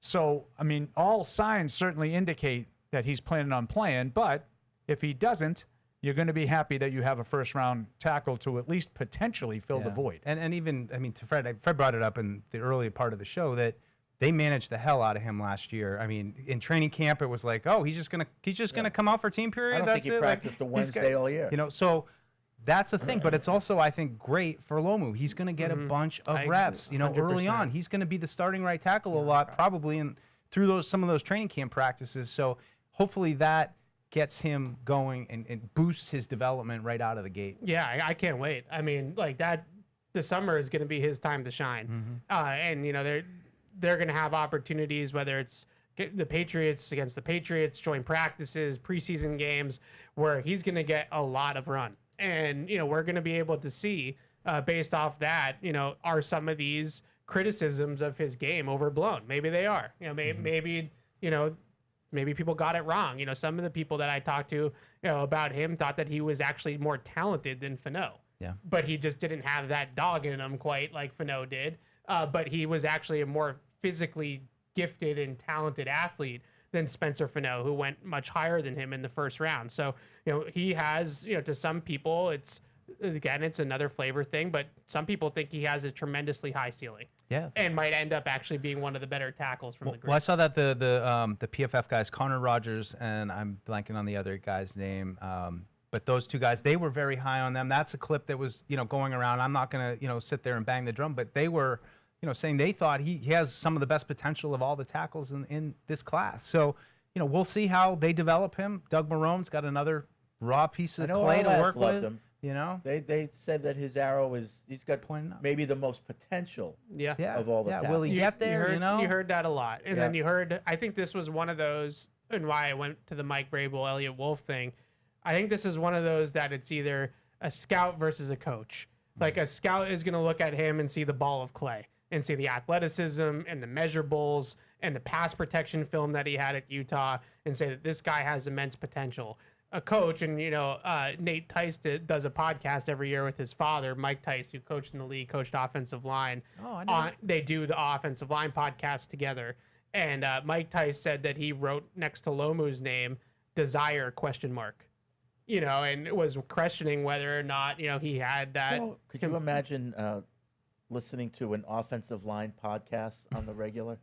It was honestly fantastic. A podcast devoted to the offensive line. I mean, I think you know the answer to that. I absolutely loved it. I was today years old. Amazing. They're up didn't by realize 2 Nate Tyson and with Mike 4 Tyson minutes were left. related. Yeah, I was today years old when I found out that Nate Tice was Mike Tice's son. That's his. Did you just find that out too? All right, I was like, no, that makes sense. Yeah. You would think there'd be 2 offensive line experts with the last name Tice. It was quite literally an hour and a half of football porn. It was fantastic, and they ranked their tackles. Nate had Caleb Lomu really high. I think he might have had him as the second or third best tackle in the draft. I don't think you're doing porn right. His dad was a little bit lower on him because he said through the eyes of a coach, you just worry about that dog. You worry about that.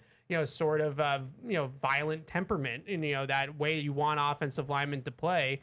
Well, can we think of a really great offensive tackle, let's say, who got by more in finesse than just pure toughness? I go back to Solder, even though he's tall, but he just, I don't know if it's wasn't that finesse, great. it's athleticism, though. Let's also set the record straight on Nate Solder. He was a fine tackle. But he wasn't that good. But if that's Lomu's career, would you be happy with that? Yeah, I'd be happy with that. I mean, at 28 overall, I think you'd be happy with that. Probably. I don't think Probably, I'd be okay with it. Yeah. There's certainly guys that aren't their carrying trait isn't that nastiness. Yeah. They all have a little bit of it. Is Garrett Bowles I don't consider him a nasty tackle. Right. He's not Penny Sewell. But a guy that was known as a technician and really became really good because he was a smart, technically sound player. I don't study the other tackles in the NFL close enough to probably make that, but I just would say generally, and I don't like how you said finesse because that makes him sound like he's a wuss. Right, okay. I think it's athleticism and technique, and does he win with smarts? I do think there's a place for that, and again, not every single guy is. I wish I could be this guy. I would like to know. Maybe Mike Tice could give us the answer. In his podcast. Markel Bell.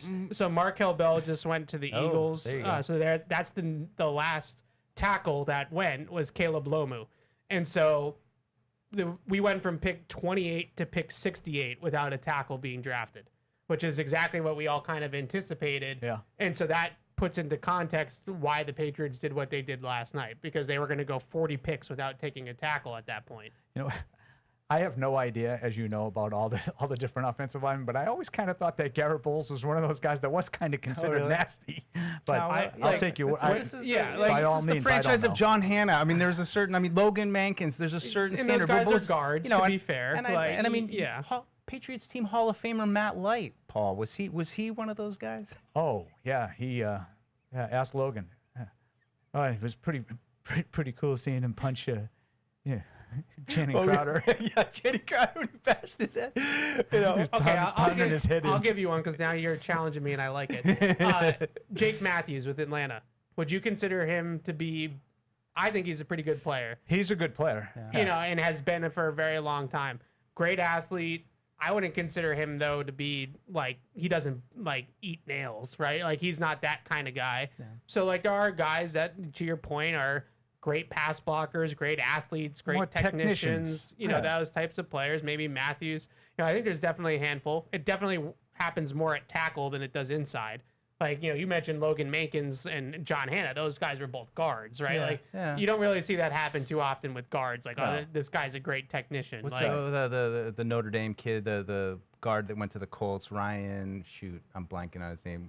Quentin Johnson. Quentin Nelson. Nelson. He's kind of a tough guy. I was about to make the opposite point you just made. He's a very tough guy. I know. I was about that's why I was about to be I kind of feel like the inside, the guards are usually the more, the pulling guys who are going to be rolling over guys and, historically lead speaking, the charge, you want your guards to be your physical tone setting kind of. Well, they're leading the charge usually. The tackles are dancing. Right. They're out there on the edge. It's nice you got the athleticism to get him out in space and he can move, and I'm sure, Josh could employ that athleticism in different ways. But who's this cute kid?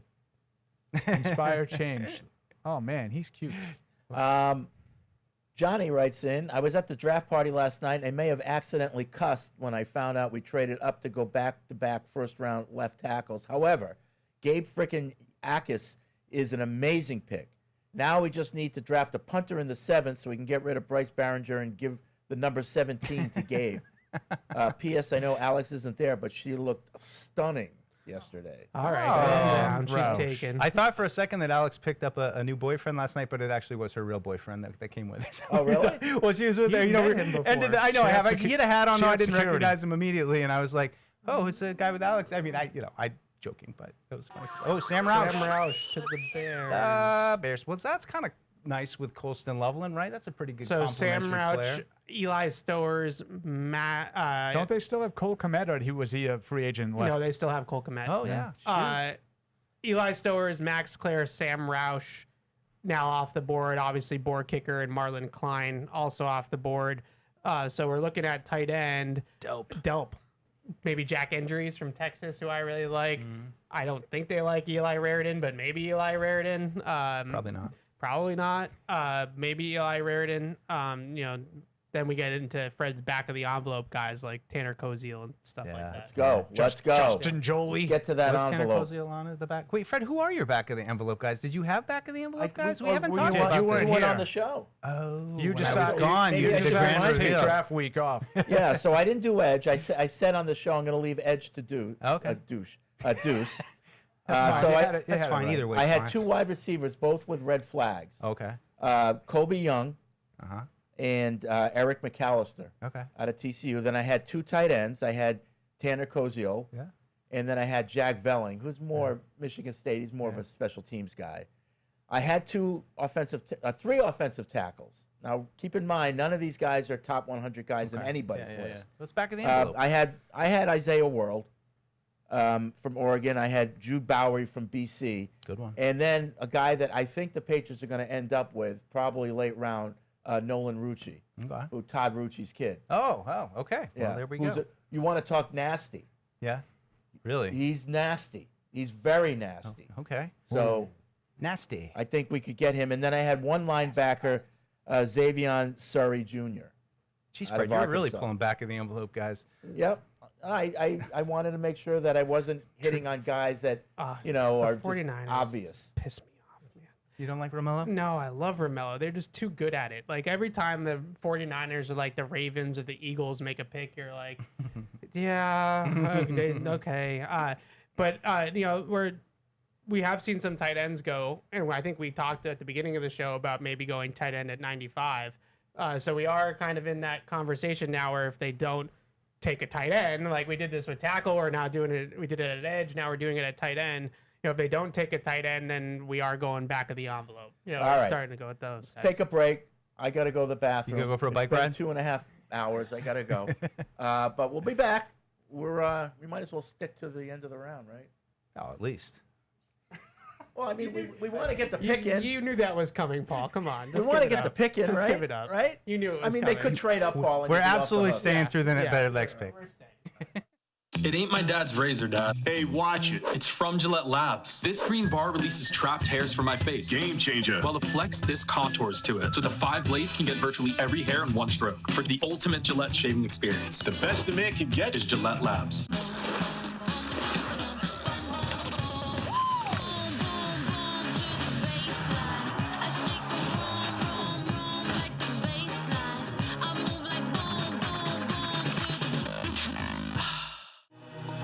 The future with AI will twist and turn.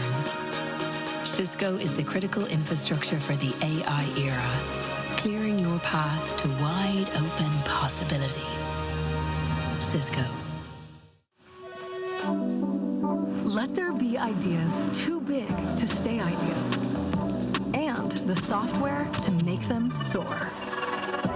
Let there be anything. Autodesk. It ain't my dad's razor, Dad. Hey, watch it. It's from Gillette Labs. This green bar releases trapped hairs from my face. Game changer. While the Flex, this contours to it. So the 5 blades can get virtually every hair in one stroke. For the ultimate Gillette shaving experience. The best a man can get is Gillette Labs.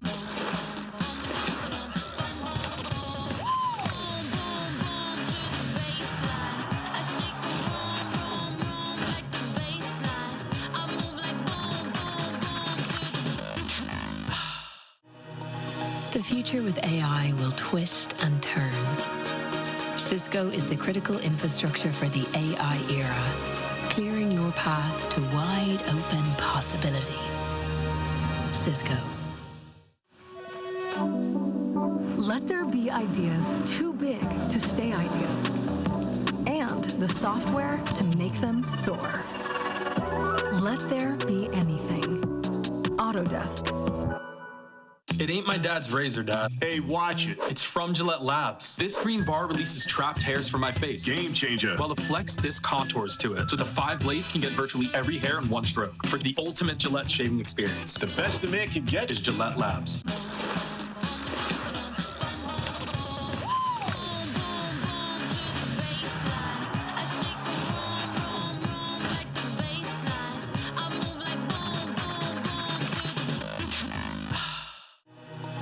The future with AI will twist and turn. Cisco is the critical infrastructure for the AI era, clearing your path to wide open possibility. Cisco. Let there be ideas too big to stay ideas, and the software to make them soar. Let there be anything.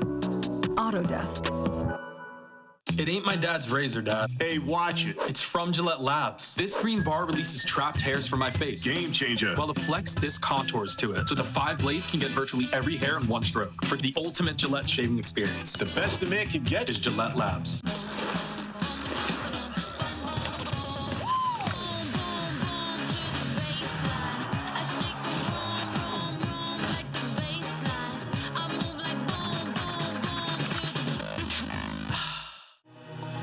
The future with AI will twist and turn. Cisco is the critical infrastructure for the AI era, clearing your path to wide open possibility. Cisco. Let there be ideas too big to stay ideas, and the software to make them soar. Let there be anything. Autodesk. Dad's razor, Dad. Hey, watch it. It's from Gillette Labs. This green bar releases trapped hairs from my face. Game changer. While the Flex, this contours to it. So the 5 blades can get virtually every hair in one stroke. For the ultimate Gillette shaving experience. The best a man can get is Gillette Labs.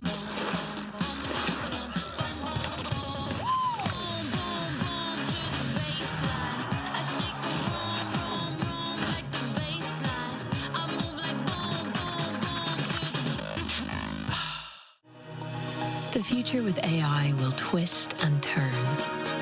Cisco is the critical infrastructure for the AI era, clearing your path to wide open possibility. Cisco. Let there be ideas too big to stay ideas, and the software to make them soar. Let there be anything. Autodesk.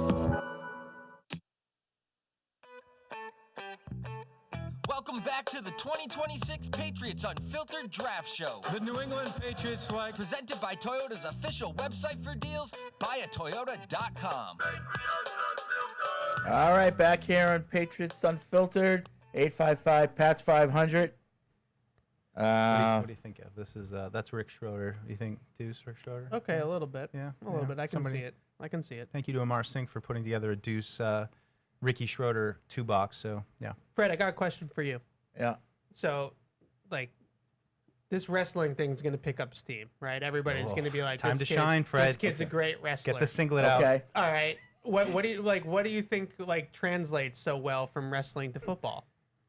Oh, You know, we don't know enough I guess time. it depends on how good a wrestler you actually were. He Like was Stephen Neal. He was a state Yeah, champion. state champ. Yeah, he was really good. Okay. So I mean, you gotta you have to be in incredible shape to be a good wrestler. Yeah. The practices are brutal.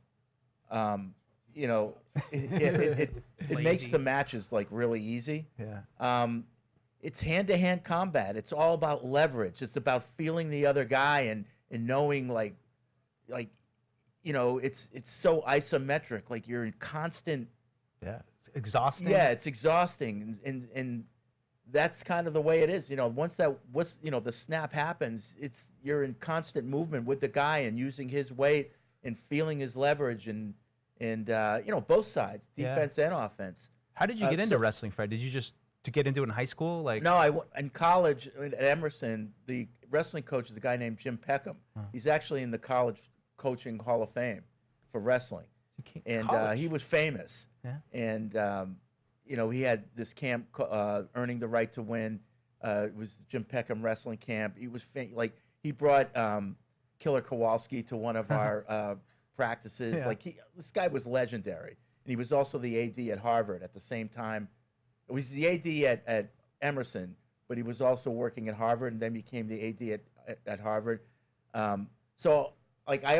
I did wrestling in high school, just like in gym, but I was good at it. I said, you know what? I'm going to wrestle for this guy. Yeah. And so it wasn't it was a club it was program a club kind of team. thing? Yeah. So we wrestled against BU and Harvard and BC, Northeastern, but it didn't count for them. Yeah. They just did it because it was Jim Peckham.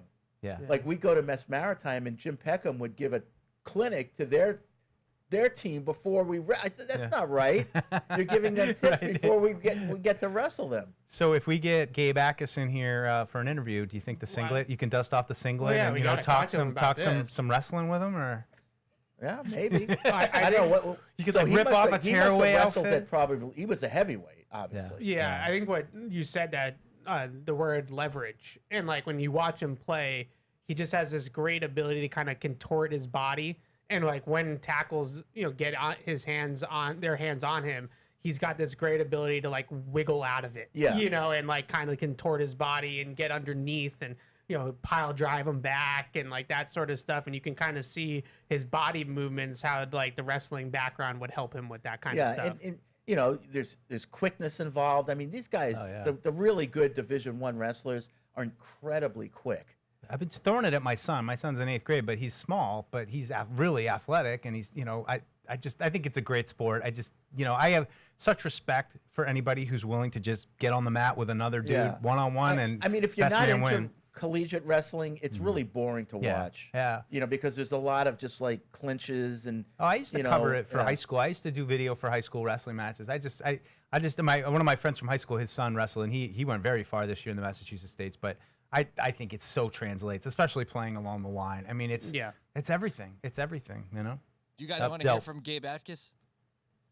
Okay, let's do it. There goes Delper. Hey, Gabe, welcome to New England. Curious what sort of pre-draft connections did you have with the Patriots? Did you take a 30 visit? Did Mike Vrabel come work you out? How did that all work out for you? Oh, I'm sorry. Can you guys hear me? Yeah. You guys hear me? Okay, yeah. So yeah, I had a 30 visit with them. I'll say 2 weeks ago or a week ago. I forgot. It was my last visit, of the month, and just fell in love with the coaching staff, especially Coach Mike Smith, outside linebacker coach there, and just his philosophy and his mindset on just the position. I just loved it, and I knew this team, if they were to get me, it was going to be the right fit for me. So I'm just blessed that they gave me a chance and they came and got me when they did. So just all glory to God, and I'm ready to start as soon as possible. Thank you. Next question, Alex Bath.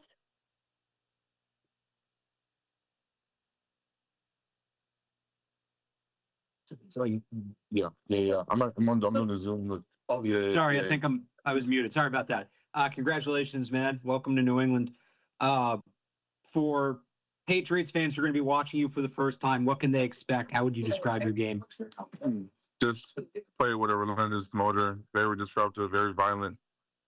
Someone that's very dependable. Someone's going to bring the energy and the juice to the team, and someone that's just all around, just all out motor player, and someone that they can just look forward to see play, and that's the player that they can expect. And next question, Taylor Kyles. Gabe, congratulations, man. Welcome to New England. Thank you. Of course, brother. I'm curious, with your wrestling background, how has that helped you develop as an edge rusher and just setting the edge in general and your hand use? That's one of the things that really pops out watching your tape. Yeah, wrestling helped a lot.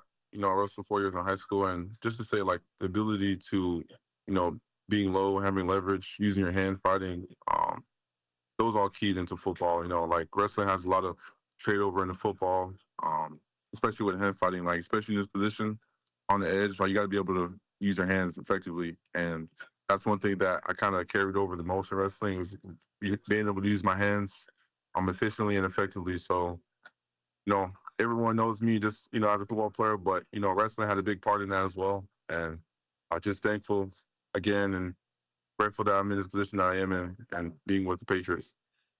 Thank you again, man. Enjoy the night. Thank you. Next question, Sophie Weller. Hi, Gabe. Congratulations. Thank you. I'm just curious, what, if anything, about the Patriots when you were on your visit stuck out to you, and what's it like being drafted to this organization specifically? It's honestly a blessing. A lot of people ask me, like, what was your favorite visit? And, the Patriots always pop up in my mind.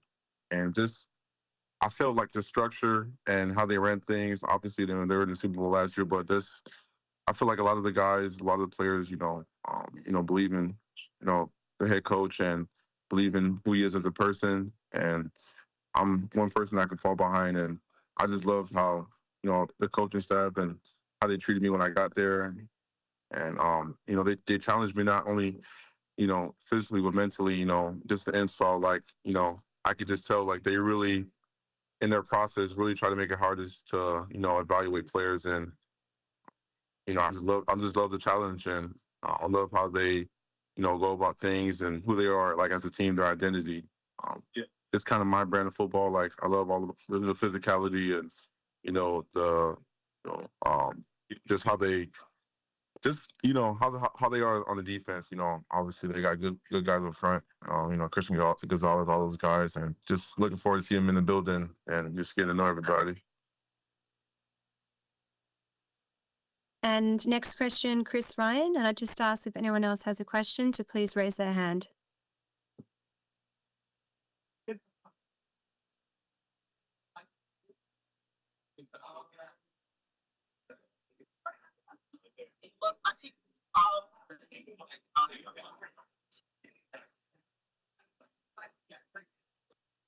Someone talking? Having a little audio trouble down there. But that's our first exposure. Talk some wrestling. To Gabe Atis. And yes, and wrestling came up, and he does credit a lot of it to his success. Yeah. So you can see it. Yeah. You can see it the way that, like we were talking about earlier, just the way he moves his body, and I think gets out of compromised situations. Like, sometimes when he gets people get their hands on him, but he's just got this ability to kind of wiggle out of it, and that you can see the wrestling. Yeah, I mean, it's hard to describe, like, the feeling of wrestling when you're in a match, and it's just like constant tension that whole time. If you let up for 1 second and the other guy's any good, you're cooked. Yeah. You're cooked.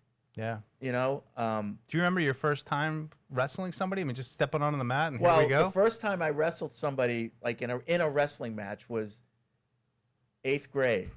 And the guy's name was Mike Lawn. He ended up going at Northeastern. He was the defensive end for Northeastern. So in 8th grade, he was 6'3". And isn't there weight classes? No, listen, I had just moved to the Cape from New Jersey, and we hated each other. We hated each other. And he was threatening to beat me up. And this guy's, like, huge, right? Wrestle it out. And so the gym teacher, this guy, Mr. Chapman, he broke it up, and he said, all right, you guys are going to wrestle tomorrow. And, like, so we wrestled, and I held my own for a while. And by the way, using the neck bridge to keep it from hitting me. And then after that, like, we became really good you friends. respect each Like, other. It's a whole story. To this day, I love it. like, we became best friend. No, we became best friends through high school. Oh, that's hilarious. Yeah. So that was my first wrestling match. But was he way bigger than you? I mean, he was 6'3" in 8th grade. Right. Because I'm like, Coach, usually there's a weight class thing. No, there was no weight thing. Like, I was probably 140 or 150. I was a stocky kid. Yeah, yeah. But he was big and huge. I had a friend who was a female in high school who wrestled, and she was very small. And so I always kind of felt bad because she was like a senior, and she'd always end up, because of her weight, end up wrestling some poor, like, 100-pound freshman, you know. And so some poor freshman walks up there all awkward, you know, boy, and she'd go out there and, you know, get him pinned quick. I felt bad for him, but I don't know, there's plenty of girl wrestlers out there. Too, you know? I had better. In college, I had better success over the bigger guys than the smaller guys. Yeah. Like I wrestled this one guy from BU who I was probably 168. He was probably 162 and small, but quick, wiry, man. Like he was tough. He was tough. Good Douglas? wrestling talk here. Yeah. Who's that? I That's one of the first pulls. I don't even know if I've heard that name before. Caleb Douglas. I watched 26 wide receivers, and that was not one of them. Yeah, and hopefully it's not going to haunt us with the Dolphins here. At 75 overall, too. Like that's not a small commitment for a player. I mean, that's a way inside the top 100. Yeah, that's interesting. Let's some weird ones like the board, like Marlon Klein, like went super early. Boar kicker went super early. Caleb Douglas going super early. Well, that's what I was going to bring up because with Oscar Delp going, the three tight ends that I kind of liked and targeted, that they're all gone now with Roush, Delp, and Claire. Those were my three favorite. And now, and I think Vrabel hinted at it a little bit when he talked about the depth in this class. I said it at the top. I think this might be an early day 3 kind of proposition now where you are relying on Hunter Henry and Julian Hill, and you're going to maybe get more of a developmental guy, not a guy who's going to come in and instantly come in as that flex tight end that you can kind of play with a little bit. Yeah, I mean, I really like Jack Endries from Texas. I mean, he's probably the last one. You know, other people really like Raridan from Notre Dame. You know, he's in that category. I thought maybe like late 3rd, early 4th round pick. There's still a couple of those tight ends, and then, you know, I keep bringing up like the Koziels and the Triggs and the Jollies and those guys later. But Dane had the receiver the Dolphins just took, Caleb Douglas, as wide receiver 31, a 6th or 7th round pick, and they just took him at 75. Wow. So that we're in a weird area, I think, with this draft where everybody's kind of, it's a wild, wild west right now. I'm sorry. So I wonder, like, there must be somebody who knows the answer to this. The success stories of teams that seemingly reached for a guy and they were just absolutely right about it. So actually, wide left, I can't remember who, Ralph Hassan, I think is his name. He does a consensus board every year, which takes like all of the top draft analysts, their final big boards, and he puts it all in a calculator and figures out what the consensus ranking is for every single player. And even though it's not a perfect hit rate, most of the time being consistent with consensus rankings, it actually pans out better. You know, the teams that draft the closest to consensus are the ones that draft the best. But not always. Like, but I'd like to know, who are those guys that this guy was projected in the 6th round, this team drafted him in the 3rd round, or, you know, maybe, and they were spot on. Yeah. You know, like, good question. There must be a list of those. Yeah, yeah. Somewhere. The all-time reach list. Yeah. Right. Right. Yeah. Well, but they knew it wasn't a reach. Yeah. They knew that this, you know. Yeah. Oh, No, this is. I'm I mean, sure this it's is. fun. There's been a couple that, but nothing. This has been the biggest one so far. That. Yeah, as far as the I rankings. can't think of, to be honest with you, I can't think of a lot of reaches that the team was right, because most of the time we just joke about the ones where the team was wrong. Right. So I can't really think of a ton of ones. I was where trying to they're think right. of that too. I can't really think of one. This is the interesting pick for Pittsburgh here with Drew Aller. You know, I think most people think Aaron Rodgers is coming back for another one. They keep just putting like these sort of Mid-round 3rd round kinda, picks in the pipeline and seeing if one of them sticks. And, It's the Ohio State kid. Was that the one they had last year? Is that who they? yeah. I Drew Aller 2 Howard, years right? ago. Will Howard. Will Howard. Yep. Drew Aller 2 years ago, you know, had a great college football season for Penn State. They went to the college football playoff, and he's got size, he's got arm talent, you know, he's got that out of structure playmaking that people look for.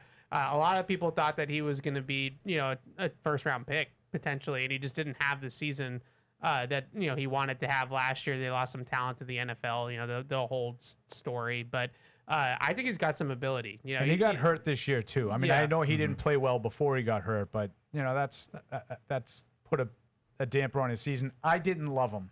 Even last year, he was getting a lot of because there was talk that he was going to leave early and be a first-round pick. Evan just nailed it. I don't love him. I never thought the production matched the skill that you see. That's totally fair. He's wildly inconsistent. He'll make a throw that's like Josh Allen-esque, and then he'll make a really ugly play. I mean, it's like I'm not saying they're trying to prove you wrong, Paul, but it's talking about the quarterbacks. You got to take them in the first round. They seem content now, or I don't know if they're content with it, but just taking shots on mid-round guys and hoping that one of these guys they capture lightning in a bottle. Lots of phone calls coming in. We'll go to Tony in Iowa, who's been holding on. What's up, Tony? He's been holding on, and he gave up. How about, where should we go? Let's go to Butch in Dorchester. What's up, Butch? Hey, guys. Wanted to talk about what do you think they do at 95 now? Tight end seems to be moving on. Totally agree with you that I think the day one impact guys are gone. They're going to have to go with more of a project, whether that's Trigg or Gillenberg, or I actually really like the Syracuse kid. I think it's Valari. But I think there's stuff available there on the tight end market for Njoku's still available as a free agent. And, I mean, the Bears, I think, are going to have to move Komet now with just drafting another tight end and having Loveland. So where does that leave us at 95? The linebackers they met with, I feel like, are day three guys. A run-stuffing nose tackle, I feel like you can get on day three. I think it's going to be a safety. I'm leaning towards Ramsey from USC or Wheatley from Penn State, but what do you guys think? Yeah, a lot of good call. Butch. Yeah, they bet with Wheatley. They brought him in for a 30 visit. That's a possibility. There are still some receivers. Obviously we talked about AJ Brown ad nauseum. Maybe they are not thinking they need to draft a receiver, but Paul, you brought up, do you draft Chris Bell knowing you're going to get A.J. Brown, knowing that he doesn't have to play? That's not a bad point. Chris Brazzell obviously is still there. Ted Hurst, Bryce Lance, players like that are all still there.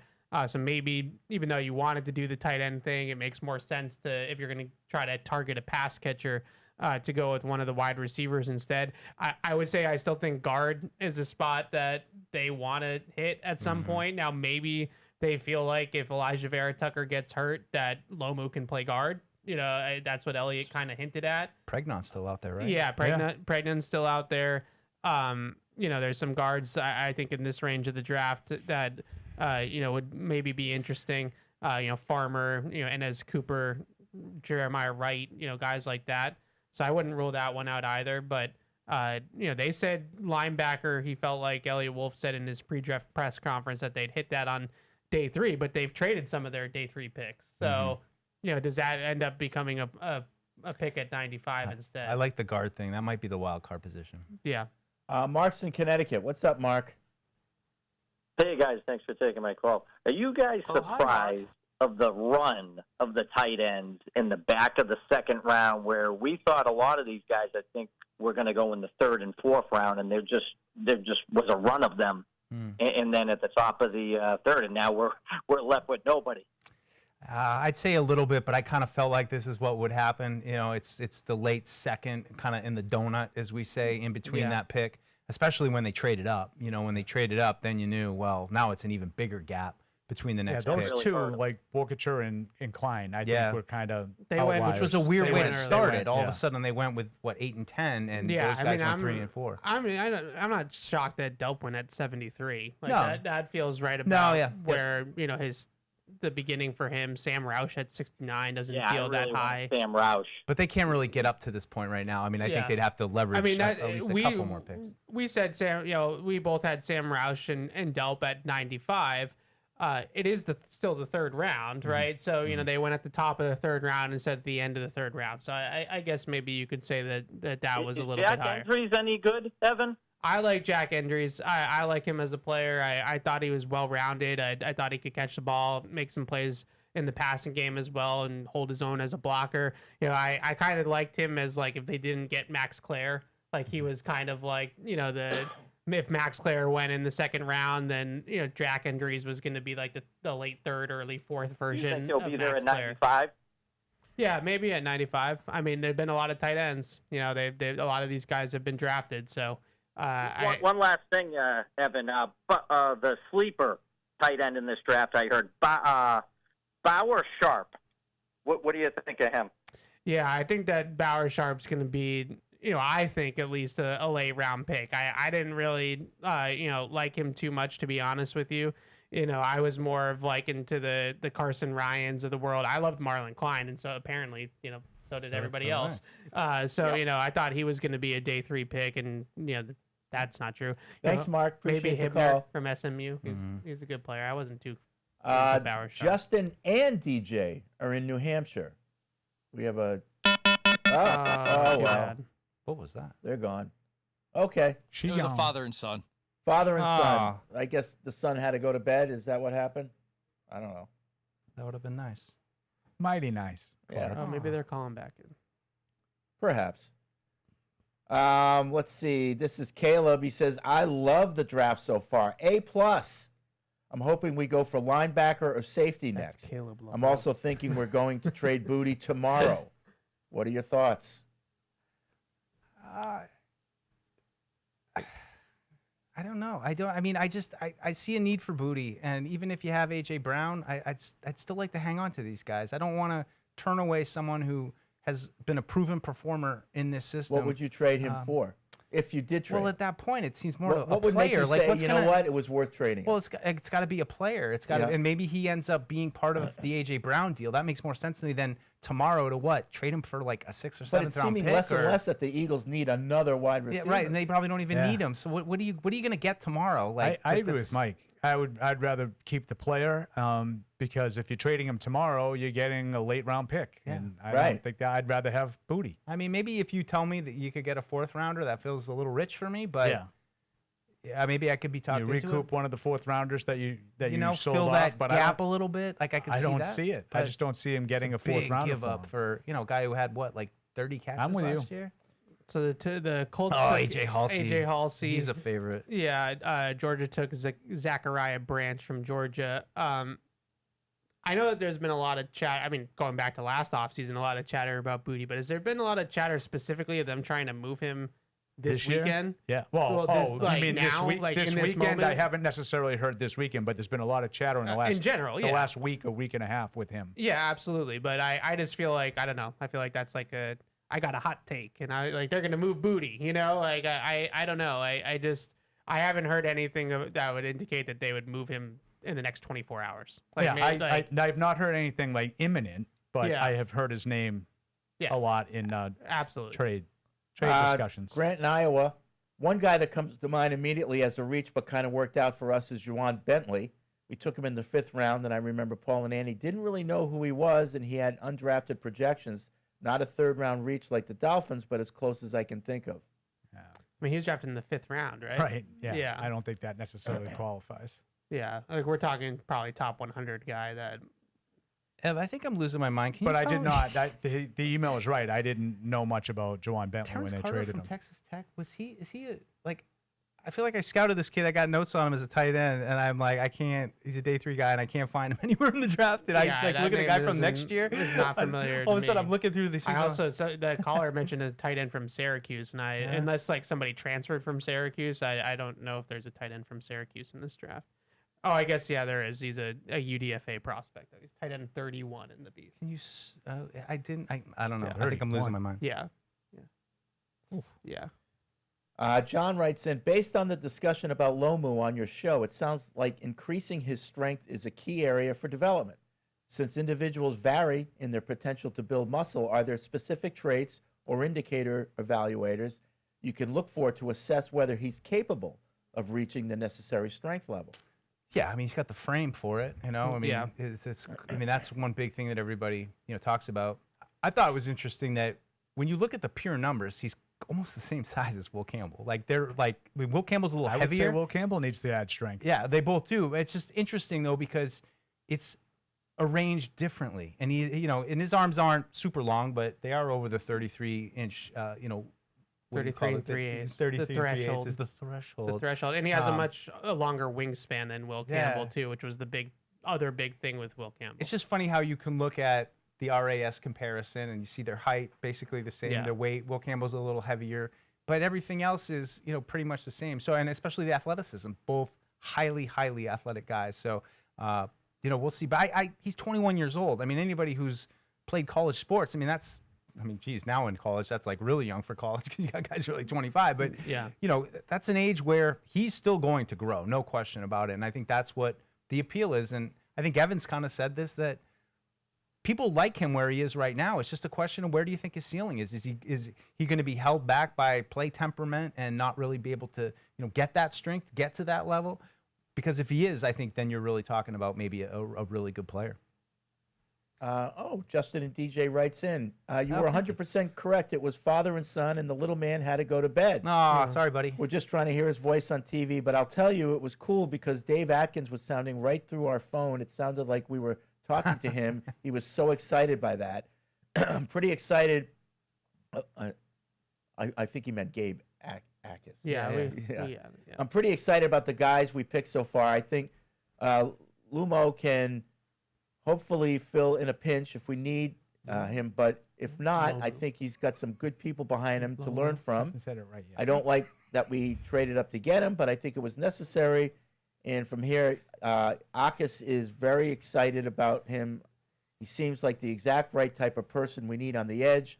Hopefully, we can get maybe the tight end Radon. Eli Raridan from Notre Dame, yep. And maybe a safety. That's not really a match. Yeah, I Jacoby Lane to the Ravens. I mean, we saw 40 picks go by until the next tackle was taken. Markel Bell was taken at 68. So the Patriots took do the math. Lomu at 28, and then the next one didn't go till 68. So if they hadn't done it last night, this is what we talked about. Like if they hadn't done it last night, then they weren't going to do it. Like it wasn't going to happen. I think what we're seeing, in general, because I've seen some chatter about this on Twitter, like they got the last tackle, they got the last edge rusher, they might get the last tight end, and it's like, yeah, they were picking last. They were picking 31st in the round. Like if they, obviously they were going to be at the end of these runs because they were picking in the last pick of the round. And honestly, this is another thing that Barth and I talked about in our ride home last night. We are not very used to that recently. They've been picking at the top of the round. So they've been getting the top of the run at all these different positions over the last two drafts. And then this draft, they're in a different spot. So, it's not that surprising that they, got the seventh of 7 tackles when there were 7 first-round tackles and they were picking 31st in the first round. And how often does it happen that the 7 tackles that were taken in order, that's the order of the success of their career, 1 through 7? I mean, it's going to be totally random just because Dane Brugler has this guy at 7 and this guy at 8. No disrespect, he does a great job, but this is all in the eye of the beholder and what fits you and who's going to come into your program, be able to blossom. It's just always trying to project somebody, a young person coming into being a professional in any job that there's a projection. You don't know what other things this kid's got going on, what's going to make them successful or not. There's a lot of factors that determine these things. What I always look at with these 7 grades for 7 tackles. What I always look at with these guys, though, they do all the rankings, and I don't try to get too fixated in they took the 6th one when the 5th one was still there or something like that. But I do think back to sort of the last part of the Belichick regime when, you're taking guys in the 2nd round that most of these guys had projected to be 5th round picks. Right. It's like the Tavon Wilsons and the Jordan Richards and, those kinds of guys. And almost none of them worked. Mm-hmm. It's not like. Now it goes back to Fred's thing. Which ones worked? None of those ones worked. Right. And they did a lot of them. And they had a lot of guys that weren't just picked 10 picks before, a lot of people had them projected. We're talking about 4 rounds, earlier. And those 2nd round selections, one after another, those are the ones that I fall back on the Bruglers. Yeah. Brugler had him as his 50th prospect, and you took him 10th. That's no good. Yeah. I mean, the one guy in recent memory that comes to mind was Craig Woodson. I think Craig Woodson last year, people thought he was going to be the middle to end of day 3, the Patriots drafted him in the 4th round. He's one of their best players in the Super Bowl. Really, one of their best players their entire playoff run. Yeah. I thought he was tremendous in the playoffs. Yeah, so maybe they got that one right. That was a good scouting by the Patriots, and they got that one right. But like I said earlier, most of the time the consensus, there's a reason if 500 people are looking at these guys and 500 people come to the same consensus on a prospect, like. It's just it's just math that those and more eyes and more feel for the player, but I don't know, it doesn't always work out that way. It certainly doesn't always work out that Caleb Lomu was drafted 7th, so he's going to be the 7th best guy. Like that definitely doesn't happen all the time. Let's see. David writes in, why aren't people discussing Pop Douglas as a trade candidate as opposed to Booty? Do they have plans to integrate him into the offense more? I just think Booty has proven to be a capable receiver, and Pop really hasn't provided much. Also, please, Matt, do that voice in the next transition again. I found it amusing. I kind of did too. Well, I mean, Booty has some value because he's made some plays, and you can say some team might want him. Pop Douglas has been really inconsistent. I mean, he's had some flashes and some moments, but value. What are you going to give up for a guy like that? It's just, I mean, that's maybe you're getting a conditional 6th or 7th round pick if you're lucky. I think that's all either one of those guys is getting. Yeah, so and that's why. And look, and we all, the wide receiver topic comes up all the time. I'm not in the business of just casting guys off. Like even if you think Antonio Brown, I keep doing it. AJ Brown, I can't stop. Even if AJ Brown arrives here, I mean, what happens if he gets hurt? Like you're gonna need some depth there. You're gonna need support for Drake May. So it's like the last couple of years, I feel like this has happened, and not because it's just, they're loaded at wide receiver. They've had a bunch of guys that are all kind of middling. It's hard to separate them out. So now, let them battle in camp again. See how it all, comes out. We had, Juju was here, and Jalen Polk was here, and Javon Baker was here, and, those guys didn't do the job, so they're gone. Do the same thing this year with guys like I have a Pop and question others. for you guys. How many catches do you think Keyshawn Booty had last year? 30? 30 for like. How many 500 catches do you yards? think Demario Douglas had last year? 20. If I told you they both had 46, would you be surprised? Yes, that's a lot. Well, they both had 46 targets, 33 catches for Booty, 31 for Douglas. Okay. Yeah, but the yards were. I mean, this is your thing. 551 yards for Booty, 447 yards for Douglas. 16.7 for Booty, 14.4 for Douglas. That's higher than I thought it would be for. 6 touchdowns to 3 touchdowns. Booty made the standout plays that you remember. They basically. Oh, Pop had some too. I mean, they were basically the same. Yeah. They Some got downfield. targeted exactly the same amount of times, and they finished with almost identical amount of catches. Booty made bigger plays. Which that's why he's got some more yards, which is, Evan's absolutely right. That's my thing. I'll take the guy. And I think Booty's better. Yeah. I think Booty's more valuable to the team. But I just think the Demario Douglas hate is starting to bug me. Well, wow. We're talking about Pop now. I'm starting to bug me because Pop and and you know Booty. why it's bugging me? Because there's something else that's coming that isn't better than him. But is the other thing I would say with Booty is that he's more of like a traditional wide receiver, right? Like Pop. Pop Booty's is better. Booty had a better year. Pop I'm is not kind of arguing like that. a speed slot gadget, like type of guy that you kind of have to have a role for. Like Keyshawn Booty can play the X. Like he can go out there and start for a team and play the X and play it at a starter level. Yeah. So that's maybe a little bit of the I difference like with those guys. Guy- more. A guy like Douglas should have I like Booty more more. volume. Yes. Yeah. I mean, we've been waiting for him Well, to kind of take that Wait a next minute. step. for One of sure. those guys started. The other guy didn't. Well, there's a reason for that. Well, Booty's better. Right. I just said that. Right. But for Pop to be what we want him to be, it's more about volume, right? But that's what you want him to be. That's not what Drake May wants. We don't have to get into this one again. Okay. Well, But- I mean, Drake made, people bring Big it up all the citrus. time. He Big did citrus. play with Josh Downs in college, and they were similar players, and he fed Josh Downs. Yeah. Now, And I don't think that was a college. I don't think Douglas is as good as Josh Downs. I don't think so either. And it was college in the ACC versus the NFL, and like that's all fair. But I think the difference with Pop is just he's a role specific player, whereas I think Booty can play a high volume Like, of snaps on I mean, the outside. The volume guy that did that for the Patriots last year was Diggs. Yeah. The little slot guy who caught a bunch of short passes. Yeah. That was Diggs last year, not Douglas. That's Yeah. right. Yeah. That's Yeah. right. Yeah. Well, I think it's Like as a secondary option, that wasn't a terrible season. Is my only point. No, it's good numbers. It's more numbers than I thought it was. He's like the fourth option. He had that like peak in like the New Orleans game. He had the big touchdown. He made had some like, big plays in the playoffs too. Chargers touchdown, right? Texans touchdown. Texans touchdown. Yeah. Sorry, I knew it was in the weather. It might have been big play. I mean, in fairness, like that touchdown might be the only thing I'm thinking of. Yeah. Back on the hotline, 855-PATS-500. Mike's in Braintree. What's up, Mike? Hi, guys. How you doing? Hey, Good. Hey, I don't know if this is a dumb question or not. I haven't been following this year's draft as closely as I normally do. But I was going to ask, since we brought in a new veteran left guard that's only played about half of his games, what round do you think we would consider targeting a left guard? And also, is there such thing as a swing guard position? Because I've heard of the swing tackle. Yeah, sure.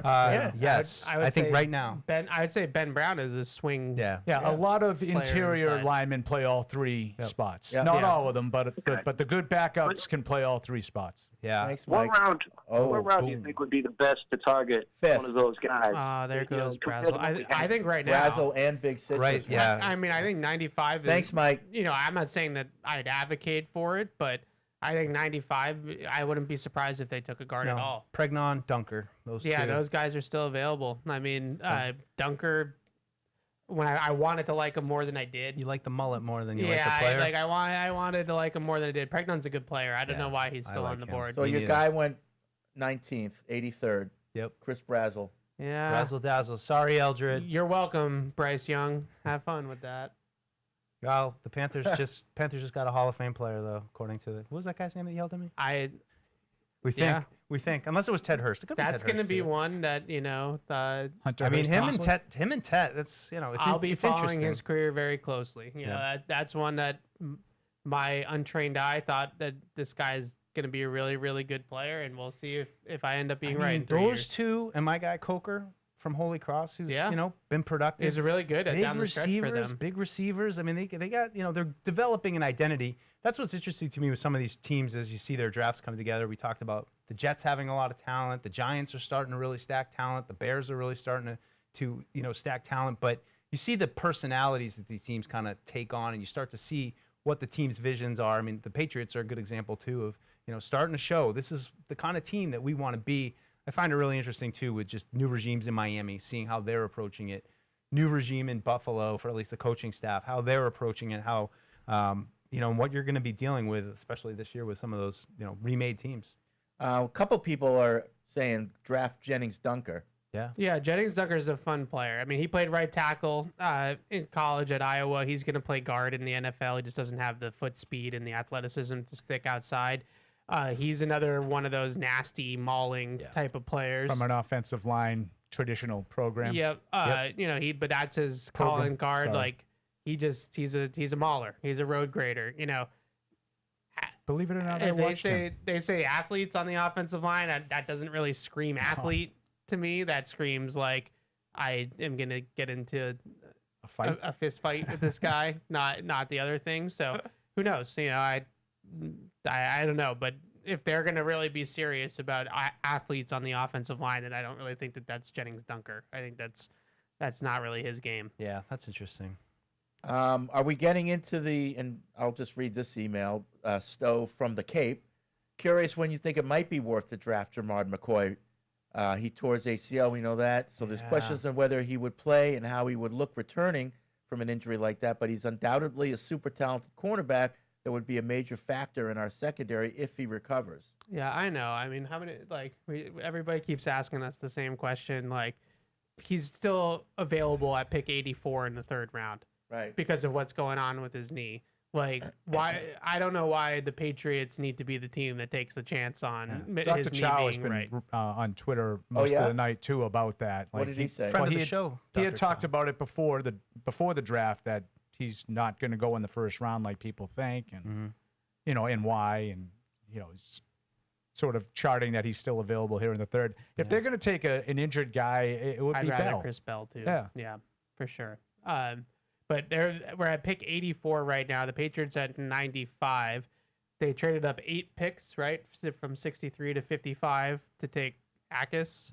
So if they're going to trade up again, Trade the rest of day it's three. that kind of draft. It seems like. So I mean, 3 guys, we're done. We're getting closer to that range where if they're going to do it again, they might do it again. Yeah. Tim writes in, what's more likely,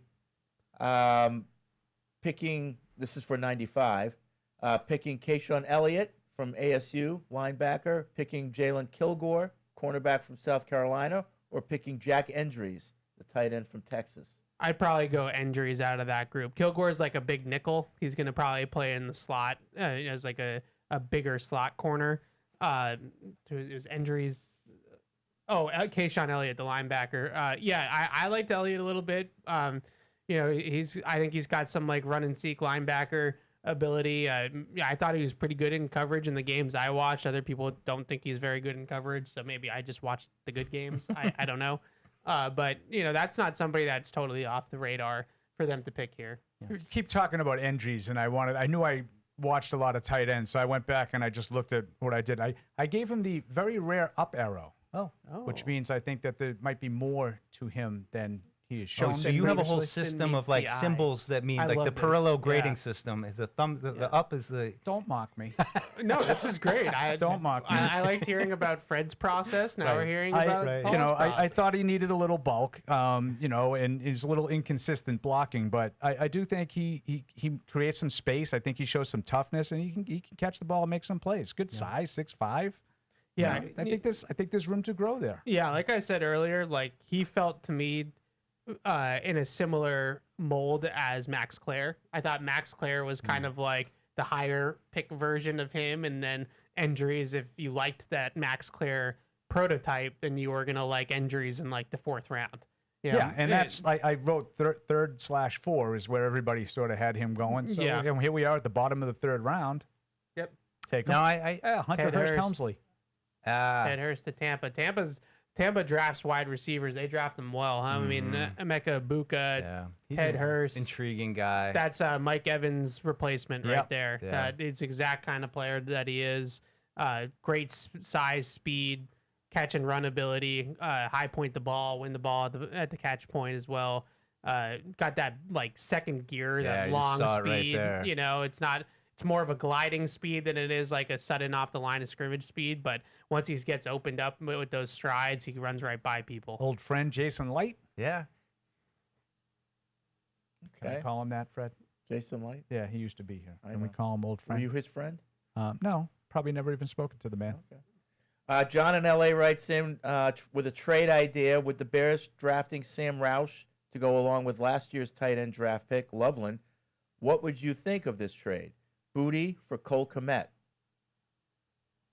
Yeah, they traded DJ Moore. I don't know if they didn't draft a receiver yet, right? I'm keeping track of all 32 teams. I would be willing to do that. Yeah, I would be willing to do it. I just don't know they need that. Yeah, no, they didn't. They do need a wide receiver because they traded DJ Moore. They didn't replace. They didn't even draft anybody yet. They might be looking at Luther Burden having a bigger role. Yeah. With Roma Dunze. Yeah. But I could see them needing a guy like Booty. I don't know. I maybe they don't feel like they need Kmet because I thought he was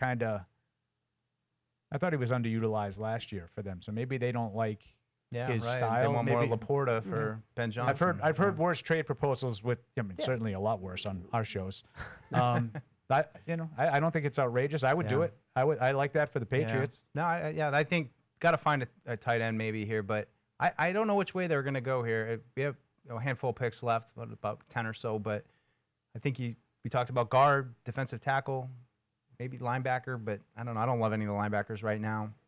So the Steelers took Dalen Everett, the corner from Georgia. I liked him, though. Yeah, really talented cornerback, raw, who's going to have a long way to go in terms of technique, but I really liked his athleticism, his tools, his size. I think he can be somebody that might be able to start down the line for them. And then the Browns took Austin Barber, the tackle from Florida, who I think might actually end up moving inside to guard, but can kind of flex back and forth between those two spots. And he was another like mean blocker, another really physical, really good run blocker. But Everett was I thought Everett was one of their guys potentially in that 3rd, 4th round range. they wanted to draft that developmental corner. Got smoked by my guy a couple times though in that Georgia-Tennessee game. But he's got a lot of ability. He just hasn't put it all together yet. Yeah, 41 games, ran a 4.38, Yeah. 6'1", 196, good solid size, Height, weight, speed. aggressive. He's got the boxes. All right, so we're on the 87th pick. The Patriots hold the 95th pick, so we're getting close. We're getting close, Paul. Yeah. The end is near. Yep. The end is near. Not close enough for Paul. Nah, we're good. We're good. I got a lot of more. No, I mean now it seems tomorrow is going to be quicker. Only 5 picks. Bob in Wilmington, North Carolina, loving the attack approach in the draft so far. Keep it going in the 3rd. Move up and get the tight end out of North Carolina State. Justin Jolly. Yeah, I think Justin Jolly is probably going to be a day 3 pick, but I thought Marlon Klein was going to be a day 3 pick. So what do I know? But I think the I do like the aggressiveness. That's probably been my favorite part about. I mean, I really like Atkins too, but not sitting back and waiting for things to fall in your lap. I think they maybe did that a little bit too much in 24. Play the value game. Yeah, 2024 felt like they kind of just waited and picked guys that fell into their laps versus going out and getting guys. So I do like that element of it, that they're not leaving it to chance with some of these guys. And we keep talking about it, but everybody tells you it's not a very deep draft and it's not a very good draft. So why have 8 picks on day 3? Yeah. Like, why make all those picks if you don't feel like those guys are going to be able to make the roster? Yeah, we're seeing some highlights now of Austin Barber, and the first one right out of the gate just shows you. We talk about like a tackle with some glass-eating ability. He's that kind of guy. That's why I think I had him in one of my mock draft videos that we did.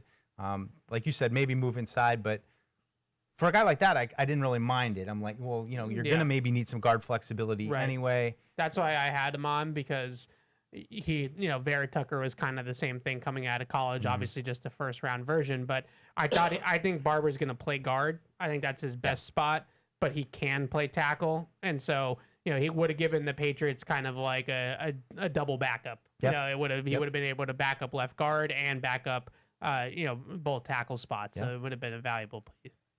Trevor in Florida wants to know, if they don't take a tight end tonight, do you think they could dip back into free agency for veteran to take some of the load off Henry, possibly David Njoku? Possibly. Possibly. Yeah. Njoku's been out there the whole time, and a lot of people send stuff to me about him. I think Hunter Henry's been remarkably healthy. I think a huge concern with the Chargers when he was there. He was hurt a lot. I mean, tore his ACL in the offseason, missed a season. Another tight end, Will Caxton. Yep.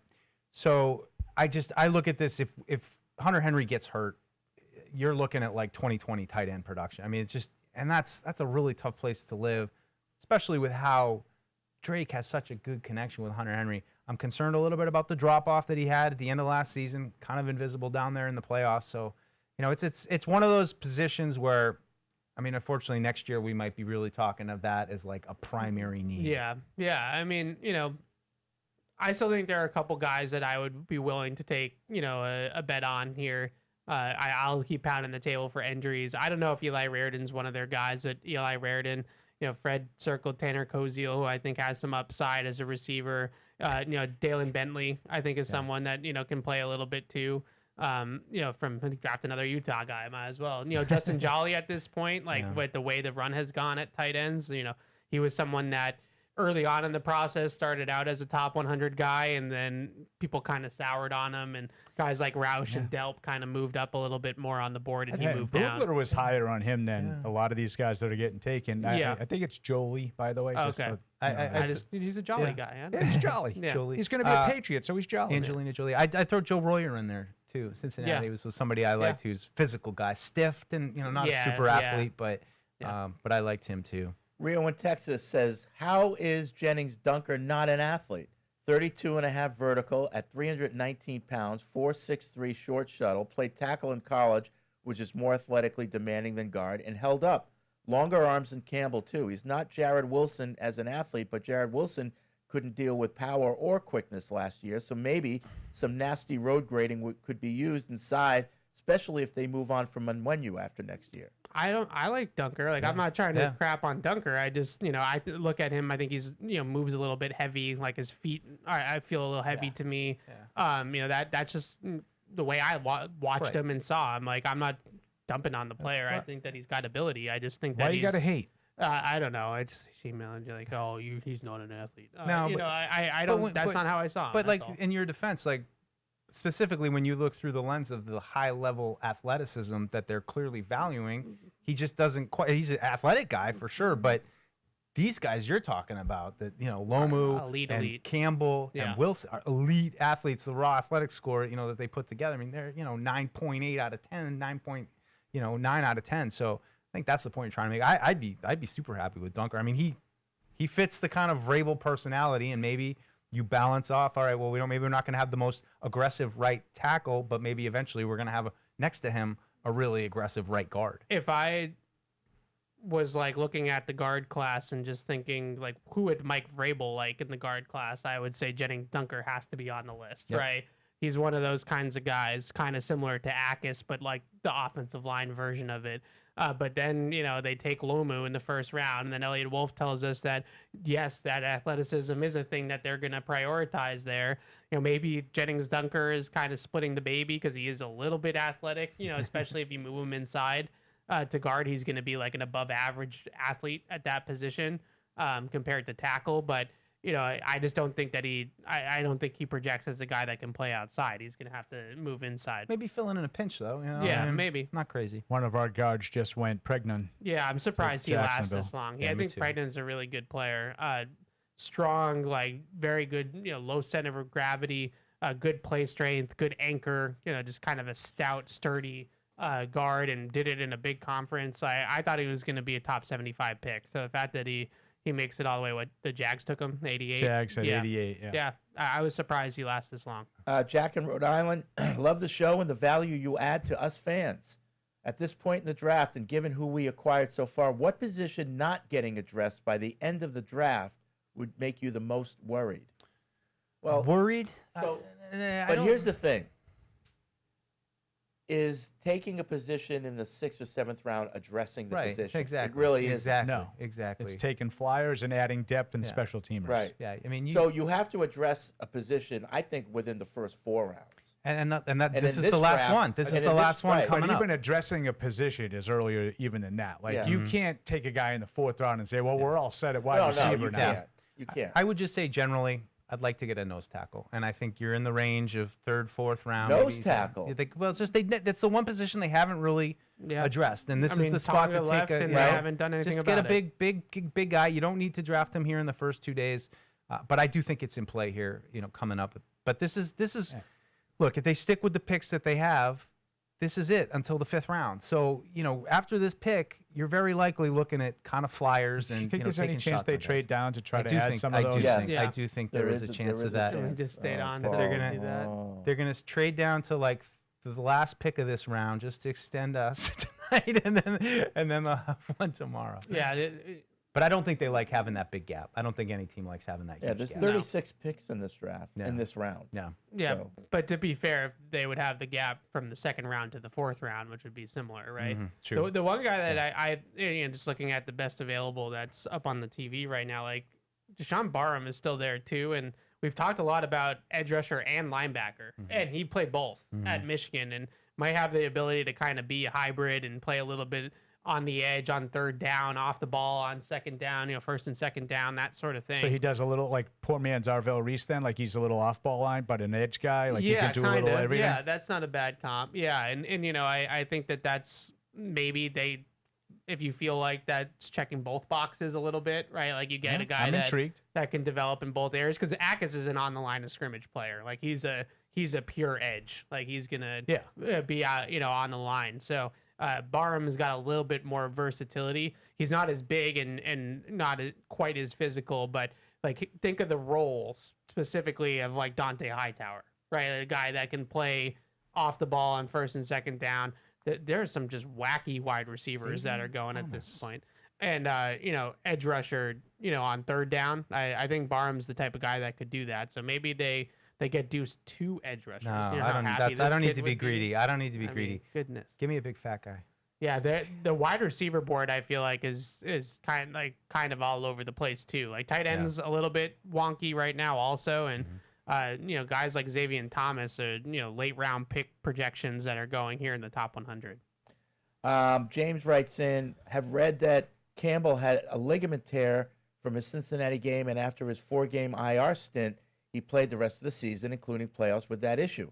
Wonder if he's had surgical repair from that injury, and if his prognosis is he'll be recovered when the actual season starts. Have not heard anything about his status. He said he wasn't getting any surgery. I believe that was the plan, was just that rest and He had a sprained stuff like that MCL, would work. and I believe he said to us when he spoke to us the day after that he was not planning on surgery. I don't know if that changed, but that's what he said that day. Yeah.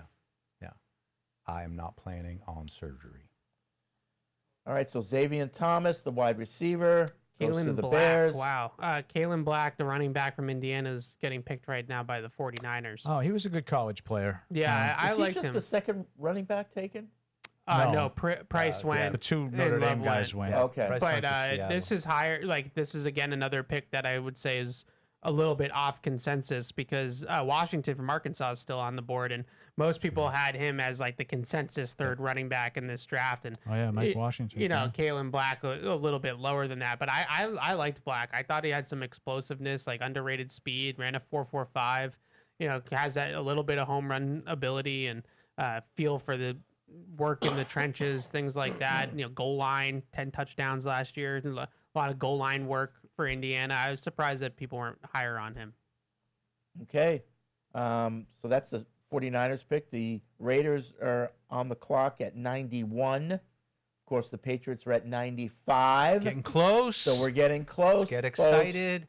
I really don't know. You're getting excited. I think there's a lot of different directions they could go. I think I'm going to be. Is Chris Bell still out there? surprised. Yes, He is. He is. Yeah, Chris He Bell is is. still out there. Skylar Bell is still out there. Why? Why is Chris Bell still out Because he there? tore his ACL. Yeah. Oh. But I like Evan's That's thing. why. I mean, I do. Like, that makes sense to me. You're going to get That's Paul's thing. Antonio. That's- Don't give him all. Don't give that's him all the Paul's flowers. thing. Don't do that That's to me. Paul's Oh, thing. did you? Yeah, It's I'm Paul's. cranky Okay, enough. sorry. It's going to be after midnight by the time I get home. Don't do You'll that to be me. okay, big guy. But I love that idea. I love You that gotta idea. tuck Grandpa into And bed. It's just perfect. You know, you stow a guy. You maybe he comes back See, I got the- mid-season. I know he's got the readers on already. I'm just glad your face wasn't slashed open in this.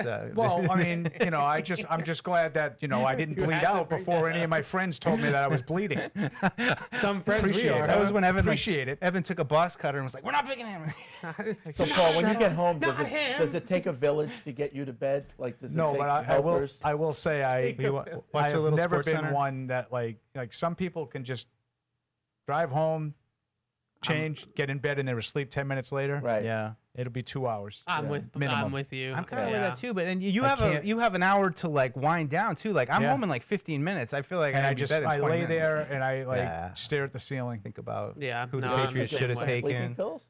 I try some stuff. Yeah. Unisom and melatonin. Don't try some stuff. Don't worry about it. Have you tried Z-Quil? Is it like it's just like the the sleep one. part? Yeah. It's not like there's no cold medicine Right. in it. It's I just did. the I sleep did part. forget to take my concoction last night, and then I was like, I was in bed, and I was like, oh, and I was like, I'm not getting up. Yeah. It's hard, especially when we do the games, we do the post-game show for night games, and you're especially with the games here, the Like, energy and stuff. You don't hard want to to wake hard your to wind wife up. down. You're like I know. tiptoeing around. Yeah. You have like a sleeping gown and a sleeping cap. I could kind of see that from Deuce, like matching pajamas, like this. Yeah. With like an this, like with a cartoon characters. with a little Yeah. MD No. monogram Yeah. on No. the, on the, Yeah, on Lane the has pocket. one too. And then No, I sleep nude. You sleep in the nude? Really? I sleep, Do you really? I sleep is nude. Lane, is Lane LD? She's LD, huh? LD. Thunderlips, LD. baby. The ultimate male versus the ultimate meatball. All right, it's that time. This is Hey, really wanted. No, Jump I the like when we shark. get punchy. Tomorrow will be a little have punchy jumped the too. It's shark. fun. Rob in San Diego via Connecticut. With all the talk about wrestling, got me thinking about Fred's other sport, tennis. How would the crew rank the following in terms of how much they qualify as a real sport? Racquetball, ping pong, tennis, pickleball, badminton, and why is pickleball below the arcade game pong? Tennis is definitely a real Oh, sport. that's a sport. Yeah. If More you of a can, sport than to golf. me, LeBron hit a 3 to send that game to overtime. He's a good player, Like, LeBron. He's if- pretty good Heard now. he's pretty good. He's pretty good now. Sorry. Sorry, Fred. Go ahead. yeah, Pickleball. it's a physical enough game and that you can affect the other opponent with what you're doing. That's a sport. Tennis? Yeah. Yeah, tennis is definitely a sport. Yeah. Tennis is more a Tennis sport. is absolutely a sport. Tennis is more of a sport than golf. Oh yeah. Like golf, you just I would stand say there and golf hit- is a sport, even though Yeah, you I don't agree, but physically it's- affect somebody else. but it's less of a sport than tennis. Oh, absolutely. Tennis, you got to move around, you got to run, you got to tennis cut, absolutely requires more Timing. athleticism. Yeah. Oh, yeah. What I don't understand about tennis, and I know this is not related at all, but when you watch these like major finals that are five setters, like how are they still standing? It's When- amazing. They're like, in such shape. The endurance is incredible. I always think, did you ever like you watch a point that goes like 20 volleys? Yeah. And you just watch them hit it back and forth, and you're not really thinking how tired they are. And then, the point ends, and then they got to do the next point. Like, I mean, they have a little time, but not much. Yeah. And it's just amazing how conditioned they are. Yeah, a guy like Djokovic. Yeah. At his age. I just doing don't crazy understand how shit. the endurance. Like I don't know how they play 5 sets like that and like they're still going. And Like it's some of the ones that they do, like in the heat of the sun, and it's like Yeah. 90 Oh, degrees. Yeah. I mean, guys throw up. They pass out. I've seen. Yeah. It's a bet. sport for life. They call it. They call it a sport But for yet, life. but you can play it until you're Yeah. older, even though You're it's just slow. also yeah. And then you go to pickleball. No, not Fred. I don't.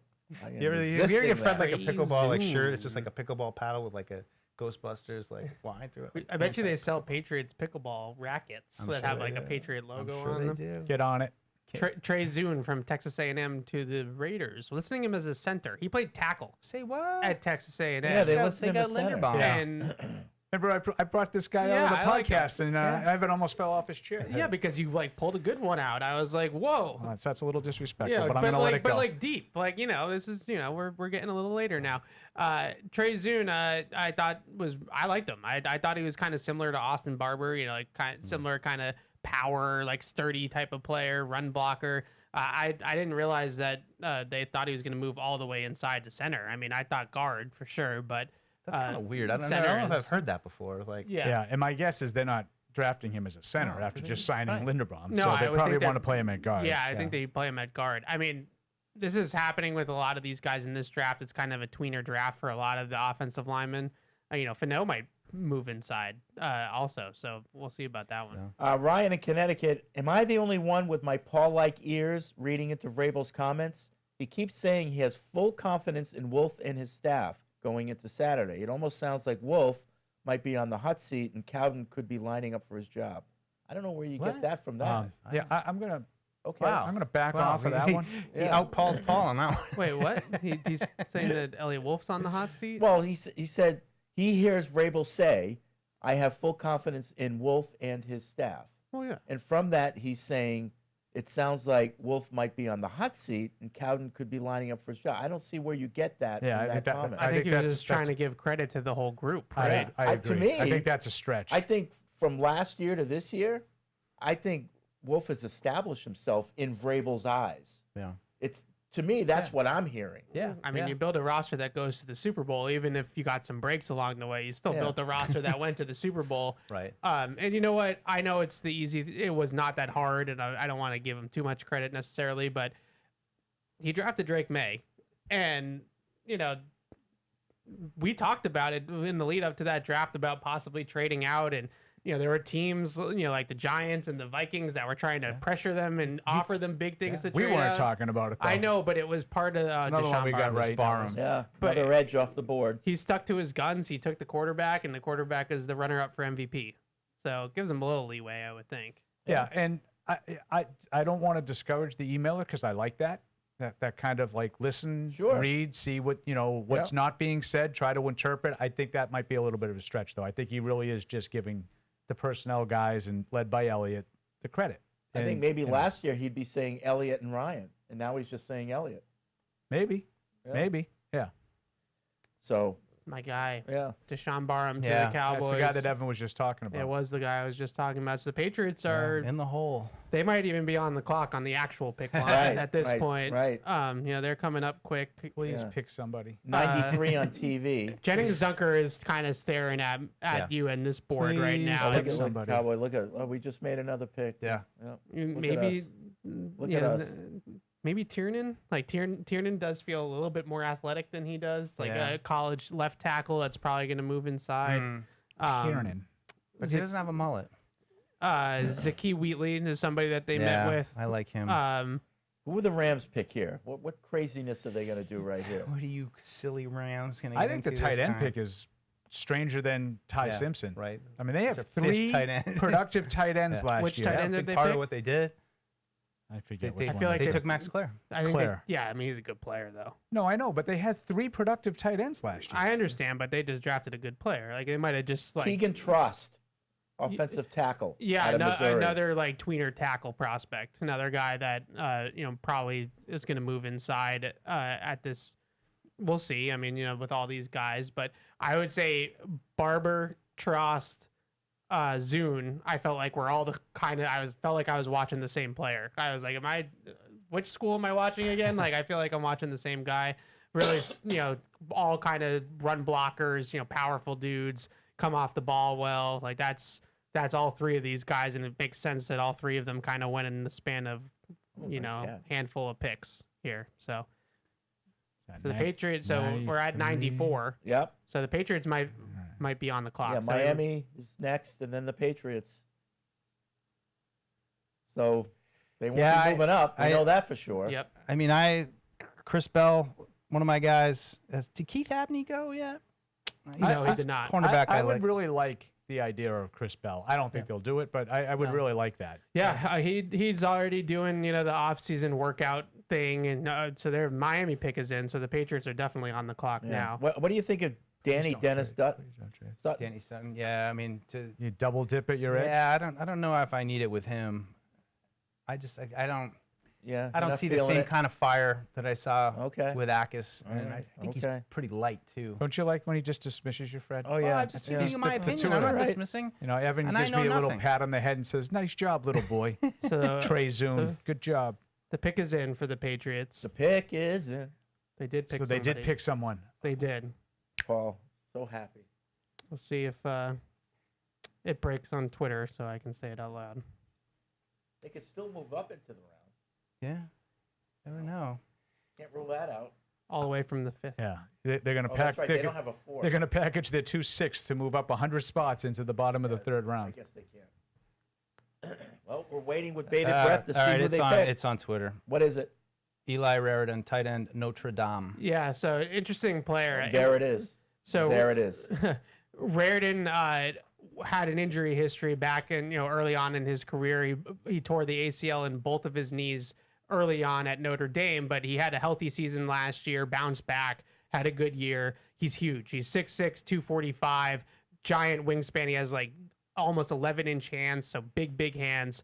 Big target over the middle of the field, 4.6 40-yard dash, really good ability to stretch the seams, get down the field, big target. And one of the things that we kept hearing about Deuce was catch radius, the importance of catch radius and them wanting to hammer that for Drake May. Red zone target. I could be a red zone target, but somebody that I thought really made some big plays. I think he averaged over 15 yards a catch last year at Notre Dame and has that ability, maybe not to change directions at the top of the route, maybe not the smoothest in that aspect of his game, but he has that straight line speed, and then he's got that huge catch radius and ability to win above the rim. Some questions about his blocking, I would say, and like his blocking toughness and like it. Another guy that got the Paul up arrow. Yeah, we'll see, but we'll obviously talk a lot about. I'm sure those ACLs will be talked about a ton. Yeah. But I thought he had upside to potentially be a starter in the league. So this is like your ball of clay tight end. He's another guy needs a little bulk too. I thought he needs a little mass, but gritty, not flashy. But I liked a lot of stuff about him. Solid. I thought solid technique, but lacked mass. This is so rare to me that we came into this day saying they got to get an edge in the tight end today, and that's exactly what they did. This is where I'm going to go, Evan, and pat ourselves on the back. It's just like I just like when we tell them what they need and they listen to us. Right.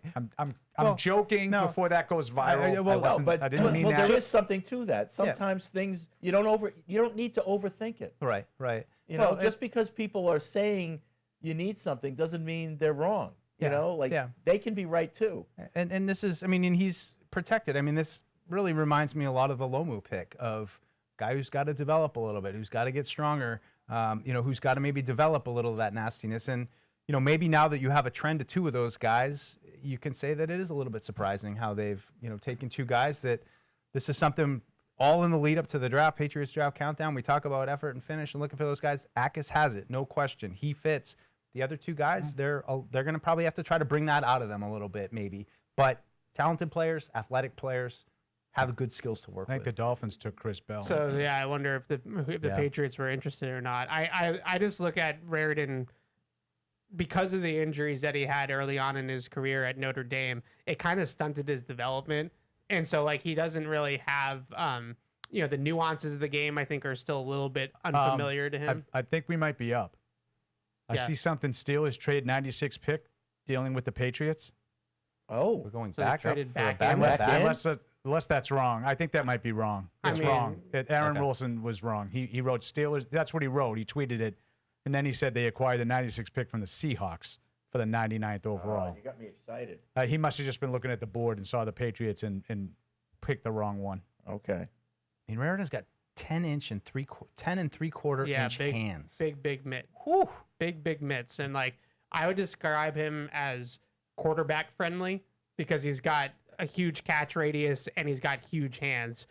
So we're talking about a guy that you can kind of just throw the ball in his general vicinity and he can make plays on the football. I think the one thing that like I was mentioning, he has those 2 torn ACLs early on in his career at Notre Dame, so it took him off the field. And so there are just some little nuances, finding the soft spots and zones, understanding how to attack leverage in his route running, spatial awareness as he's running down the field to kind of gravitate away from zone defenders, blocking things, that type of stuff. He's a little bit higher cut, obviously at 6'6", so he's leveraging and all that good stuff.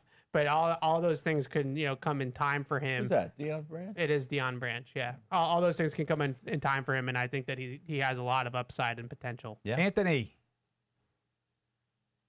Deion Branch, one of them. That I had to wait in the back. Thank you guys for being patient. Thank you, Pittsburgh. Yeah, we appreciate you guys too. I'm here to announce the greatest organization's 95th pick He's got to give him the old in the therapist pick, 2026 NFL Draft. The greatest organization select Eli Raradon, tight end, Notre Dame. He is a tall, lean tight end who, by his frame, you see, okay, yeah, he's like a big slot. He's that long strider. You'll see him get down the seam, but I was impressed with how competitive he was in the block race. More than a function. All right. All right. Well, that wraps up day 2. Never a bad idea to take a Notre Dame tight end For the by New way. England Patriots. He was the next Notre Dame tight end, and then he blew out his knee. Like he was supposed to be the next Cole Kmet, the next Michael Mayer, like that kind of guy, and then he had the injuries. Yeah. But Yeah. he's going to come here and he's going to resurrect his career. And No, it's a good day. I mean, when we do these drafts, I think back to some of these drafts when you got through it and you're like, why did they take another safety? Or why did they, you can debate how much you like the player or not, where you think they're going to end up, how much they fit. But in terms of the needs and things that we thought were important, these are the 3 positions that we've talked about all spring long, trying to find a long-term offensive tackle, replacement eventually for Morgan Moses to protect that. The tight end position, we hit on that. And, of course, the edge, that was the biggest need in a big class. They went up to get a guy as they started to go. So, we'll see how it all works out. But I think it all makes sense to me. And that's a good place to start. You're not always going to know. I mean, these guys got to get on the field, and we'll see how they perform. But in terms of checking the boxes of the needs, I think they're doing a good job. all right. That's going to be it for tonight's show. We will be back tomorrow at 2 p.m. Eastern Time. A 2-hour show tomorrow. We'll see what happens during that window, catch you up with everything else that happened overnight and during the day. And then these guys have to get to work finding out who these guys really are. They'll be talking to their position coaches and their colleges, getting their rankings in different categories, coachability, toughness, all that stuff. So a lot of work to do once this draft ends.